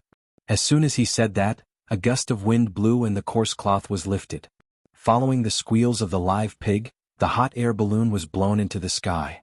Everyone raised their heads and put their hands on their foreheads. They looked at the flying scene with joy. Zhang Feng was no exception. He held the cigarette in his mouth and half raised his head. The corner of his mouth revealed a trace of a smile. The hot air balloon was blown higher and higher, flying into the distance. They could only see the shadows on the ground and the dissatisfied sounds of the live pig. "The hot air balloon has flown far away. Quickly chase after it or we won't be able to find it later." Zhang Feng took the cigarette that was about to burn out and threw it at his feet. He shouted at the stunned crowd. After saying that, he ran in the direction of the hot air balloon. Everyone looked at Zhang Feng's back and realized something. They quickly followed behind him. The hot air balloon was blown by the gust of wind as if it had an engine. It kept floating into the distance without any intention of falling. Zhang Feng led everyone to chase after it. He was afraid that he would fall behind. This thing had a brazier on it. If it fell in that flammable place, it would be a disaster. In addition, it was still winter and the weather was dry. If it touched a little fire, it would immediately catch fire. Therefore, he didn't dare to be careless. But then again, Ma Zhou and Hao Chujuan's improved hot air balloon was much better than the previous one. Last time, the wind was so strong that the hot air balloon fell after a while. This time it was amazing. Not only did it not fall, it floated further and further away. Thinking of this, he turned around and glanced at the two of them. Suddenly, he felt that these two fellows were much more pleasing to the eye. "Teacher, what happened to the two of us?" Ma Zhou gasped and asked as he ran. "You two brats want me to chase a kite with you, and you're asking me what's wrong?" Zhang Feng took a deep breath and scolded jokingly. Hao Chujun awkwardly scratched his head. He could tell that his teacher was praising them and not scolding them. It was already not easy for the hot air balloon to become like this. Ma Zhou, on the other hand, was as dumb as a wooden fish. With a troubled expression he asked, "Teacher, I'm sorry. Why don't you take a rest first and let us look for her?" "Rest my ass. Hurry up and find them. Otherwise, you won't be able to bear the consequences if something happens." Zhang Feng rolled his eyes at Ma Zhou, turned around and continued to run forward. This disciple was good in every way. Sometimes he was just a little stubborn and couldn't think straight. At this moment someone shouted, "Director, the hot air balloon has stopped in front." Hearing this, Zhang Feng stopped and glanced ahead. Sure enough, the hot air balloon had stopped at the edge of the field in front. "Everyone speed up. Hurry up." With that, he once again took a step forward and ran toward the hot air balloon. The people behind him also seemed to be full of energy and ran forward. Finally, the group of people reached the hot air balloon under unremitting efforts. Fortunately, the brazier had been extinguished, the coarse cloth did not have any traces of burning, and more importantly, the pig was still alive. However, it seemed to have suffered serious injuries as it lay on the ground and kept groaning. Seeing this, everyone's hanging hearts were also relieved. They formed a circle with their knees on their arms, panting heavily as they watched the brilliant results in front of them. After a while, seeing that they had rested enough, Zhang Feng glanced at everyone and said with a smile, "Everyone has worked hard this time. I'm very satisfied with the hot air balloon you made." Hearing this, everyone suddenly raised their heads and looked at Zhang Feng with surprise. They were all students and what they needed the most was the director's affirmation. Today the director personally praised them, how could they not be happy? Especially Ma Zhou and Hao Chujun. They had just been reprimanded in the morning. To be honest, at that time the two of them were still a little unhappy. After all, they were reprimanded in front of so many people. Who would want some face? But now their teacher actually affirmed their work. This made the two of them feel like they had been reborn after a disaster. "Thank you, teacher, for your praise. We will work harder in the future." Hao Chujun looked at Zhang Feng and a trace of determination flashed in his eyes. Ma Zhou clenched his fists and was a little excited. "Not bad, teacher. This hot air balloon still has some flaws. We have made you accompany us for so long. Next time we will definitely improve." As soon as his voice fell, Hao Chujun rolled his eyes and glared at him. This guy really has a one-track mind. We were clearly talking about happy things. Why did he bring up chasing hot air balloons? Is he not afraid of teacher's anger? Chapter 1799. Thinking of this, he secretly glanced at Zhang Feng. The latter had a calm expression as if nothing had happened. In fact, he had long been used to Ma Zhou's stubbornness. If he didn't care about it, there wouldn't be so much trouble. Zhang Feng glanced at the experimental equipment on the ground and said to Ma Zhou and Hao Chujun, "Find someone to transport the equipment back. I have something to say to you." Hearing this, Ma Zhou and Hao Chujun's hearts skipped a beat. Was their teacher blaming them for what happened in the morning? But their teacher had already reprimanded them once. Their teacher wouldn't hold it against them. Was it because of the hot air balloon? Yes, it must be because of this. The two looked at each other and prepared to take the initiative to apologize to their teacher after everyone left and plead for leniency. That was the only thing they could do. The two sighed and glanced at the crowd. "You can go to class after transporting the equipment back." No one dared to say anything. They could only take the experimental equipment and walk in the direction of the classroom. Seeing that almost everyone had left, Ma Zhou and Hao Chujun looked at each other and said tacitly, "Teacher, we know our mistake. Please punish us." Hearing this, Zhang Feng was instantly amused. He didn't intend to punish the two of them. Besides, they didn't do anything wrong. What were they talking about? Could it be that these two fellows had done something wrong again? Did they come here to ask for punishment? With doubts in his mind he probed, "What did you do wrong? Tell me in detail." The two looked at each other and felt a little embarrassed. They really didn't know what they did wrong. They just guessed that their teacher blamed them for letting him chase the hot air balloon. Otherwise, why would their teacher leave them alone? To see the winter scenery? We shouldn't have let our teacher chase the hot air balloon. Please punish us. Ma Zhou lowered his head and voiced out his conjecture. Chase the hot air balloon? Zhang Feng smiled. So these two guys thought that he left them here because of this? Did they think he was too petty? He couldn't help but laugh. Do you think I left you here because of this? Isn't that the case? Ma Zhou was a little confused. Hao Chujun was the same. They originally had good thoughts, but now they were all overturned by their teacher. I'm not so petty as to punish you for such a small matter. Zhang Feng faintly smiled.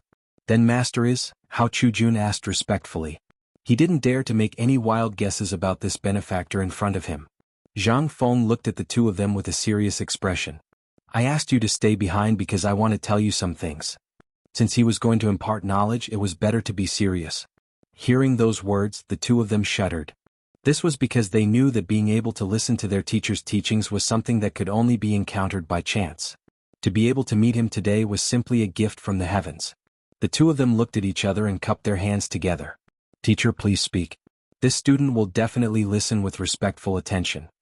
Zhang Feng did not speak immediately. Instead, he took out a cigarette from his waist. Naturally, he had to brew it for a while. When he put the cigarette in his mouth and was about to take out the lighter, the sharp-eyed Hao Chujun hurriedly took out the lighter from his waist and lit it. He handed it to Zhang Feng's mouth and said flatteringly, "Here, teacher."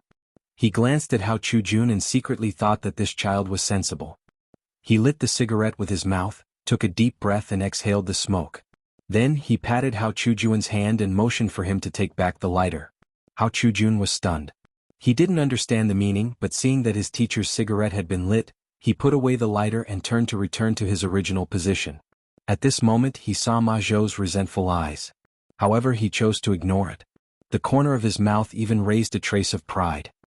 He thought to himself, "You want to fight with me with this little guy?" Ahem.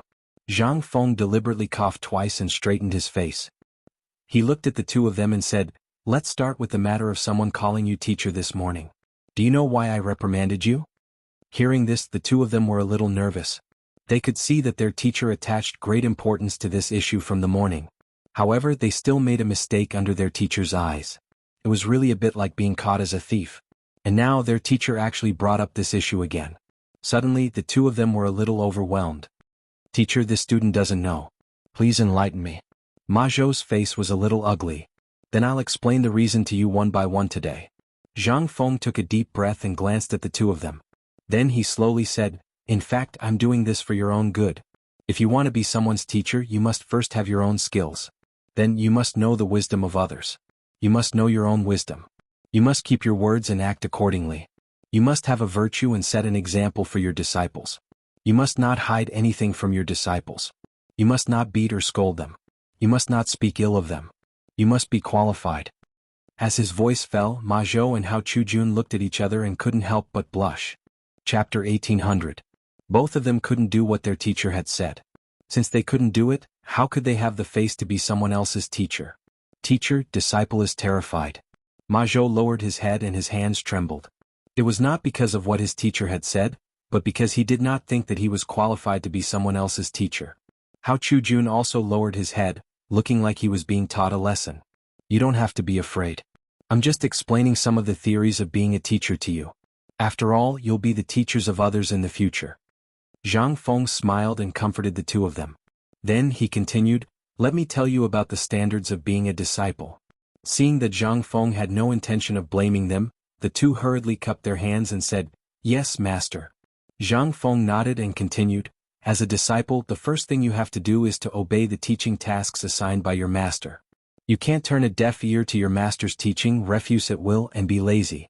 You have to listen carefully, learn actively, respect your teachers, love your fellow disciples, and serve your master when necessary."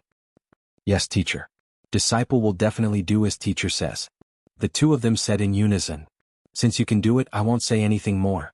Zhang Feng took a deep puff of his cigarette and glanced at the two of them. Next, I'll talk to you about the way to conduct yourself in the world. The way to conduct yourself in the world is to complement each other with kindness and tranquility. The ancient masters took things in silence, without any change in expression, so that others could not know what they were thinking. The utmost sincerity of the Tao was to be erudite, to interrogate, to think carefully, to distinguish, and to carry out.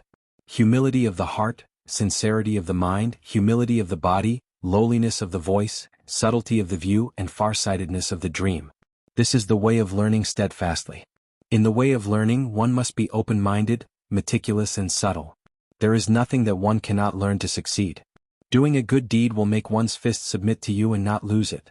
Knowing something will make one's fist submit to you and not lose it. Getting love will make one's fist submit to you. The two of them were stunned and looked at each other. They were a little confused because they felt like they were in the clouds. Teacher, can you explain the meaning behind this? Hao Chujun scratched his head. He didn't quite understand, and so did Ma Zhou. All right, I'll explain it to you. Zhang Feng nodded and said patiently, when dealing with people you have to be firm and soft at the same time. You can't show off your courage or be timid. If you have righteousness in your heart, you will naturally be invincible. Since ancient times, the masters have always been quiet and expressionless, so that others don't know what they are thinking. The highest level of learning is to be erudite, to ask questions often, to think calmly, and to distinguish right from wrong. When you are with others, you have to be humble and sincere, lower your status, lower your voice, observe others' every move, and have big dreams. This is the way of learning. As soon as he finished speaking, Ma Zhou and Hao Chujun shuddered. His teacher's words were simply words of wisdom. These words seemed to have enlightened the two of them, allowing them to see the light at once.